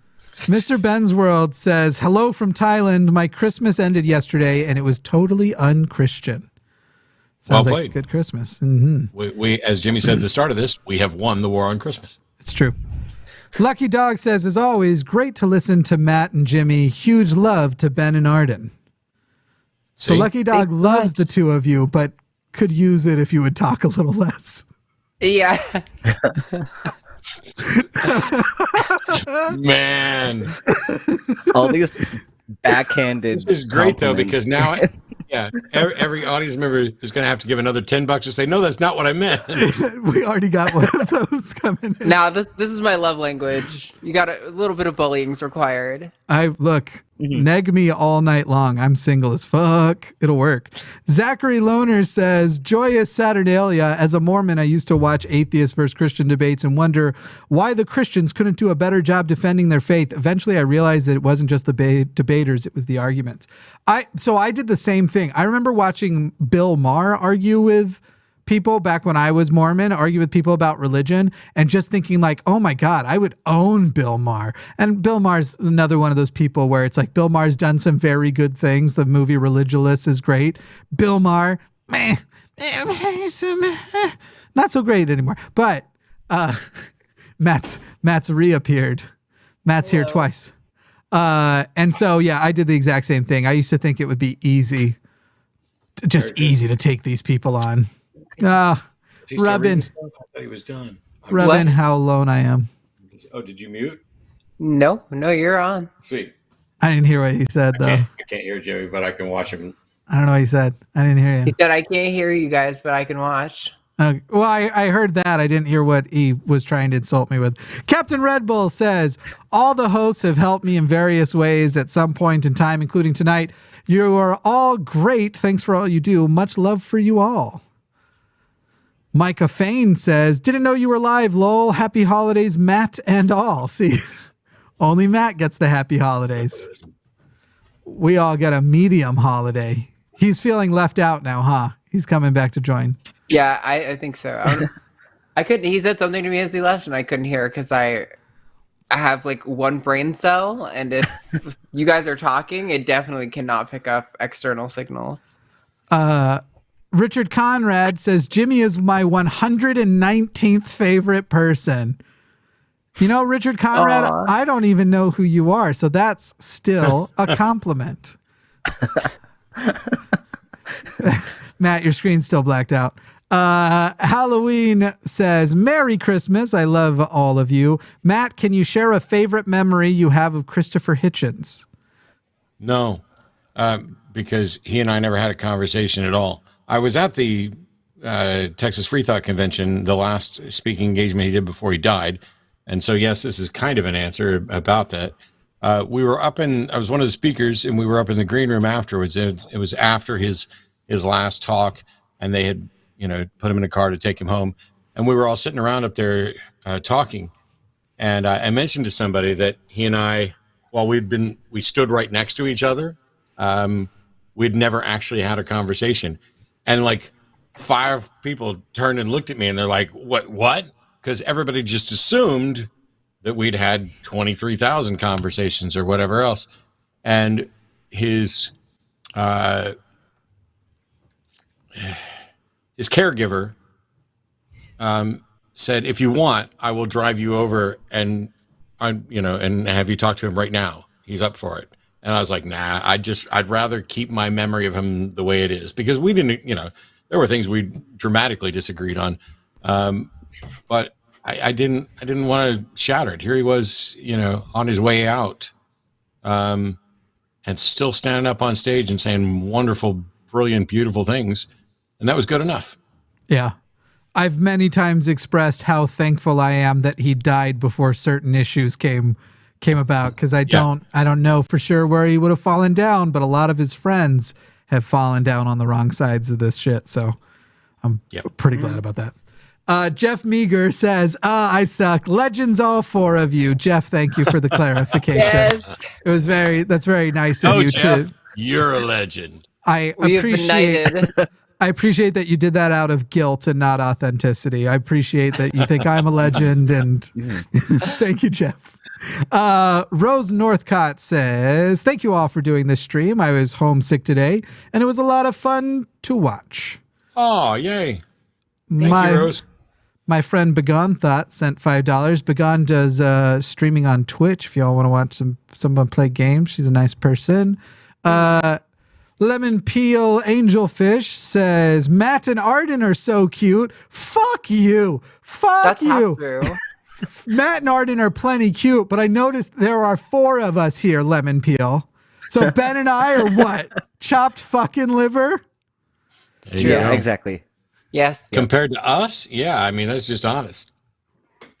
How dare you? And then this is our last one, unless people scrounge to get those, scurry to get your last super chats in because you want more from us. Eddie Alive says, totally irrelevant, but History of the World Part 1 is the greatest comedy of all time. Matt, back me up. I wish I could, but I'm not even convinced it's the best Mel Brooks comedy of all time. I'd probably put Dogma ahead of that, but you're having a really hard time getting your hands on Dogma. Someone in there said, Jimmy, you and Ben weren't kissing when that super chat That's what I was laughing at. That's fair.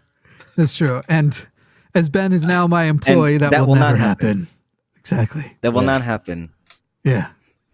Yeah, for the reason I said, but clearly I'm handsome enough.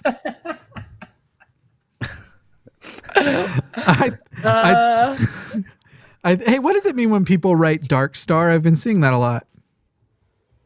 Or World Star, maybe, is what I've been seeing. I don't know. Okay. By the way, for Eddie, I would just went with what came out on the top of my head. I don't know if I could name what the greatest comedy movie is. Ooh, Young Frankenstein. That's probably up there on the Mel Brooks thing. But see, I could tell you that the most I've ever laughed and found something funny was like 14 years ago. I got super high and watched Crank Yankers, and that memory is so clear because I've never been happier in my entire fucking life.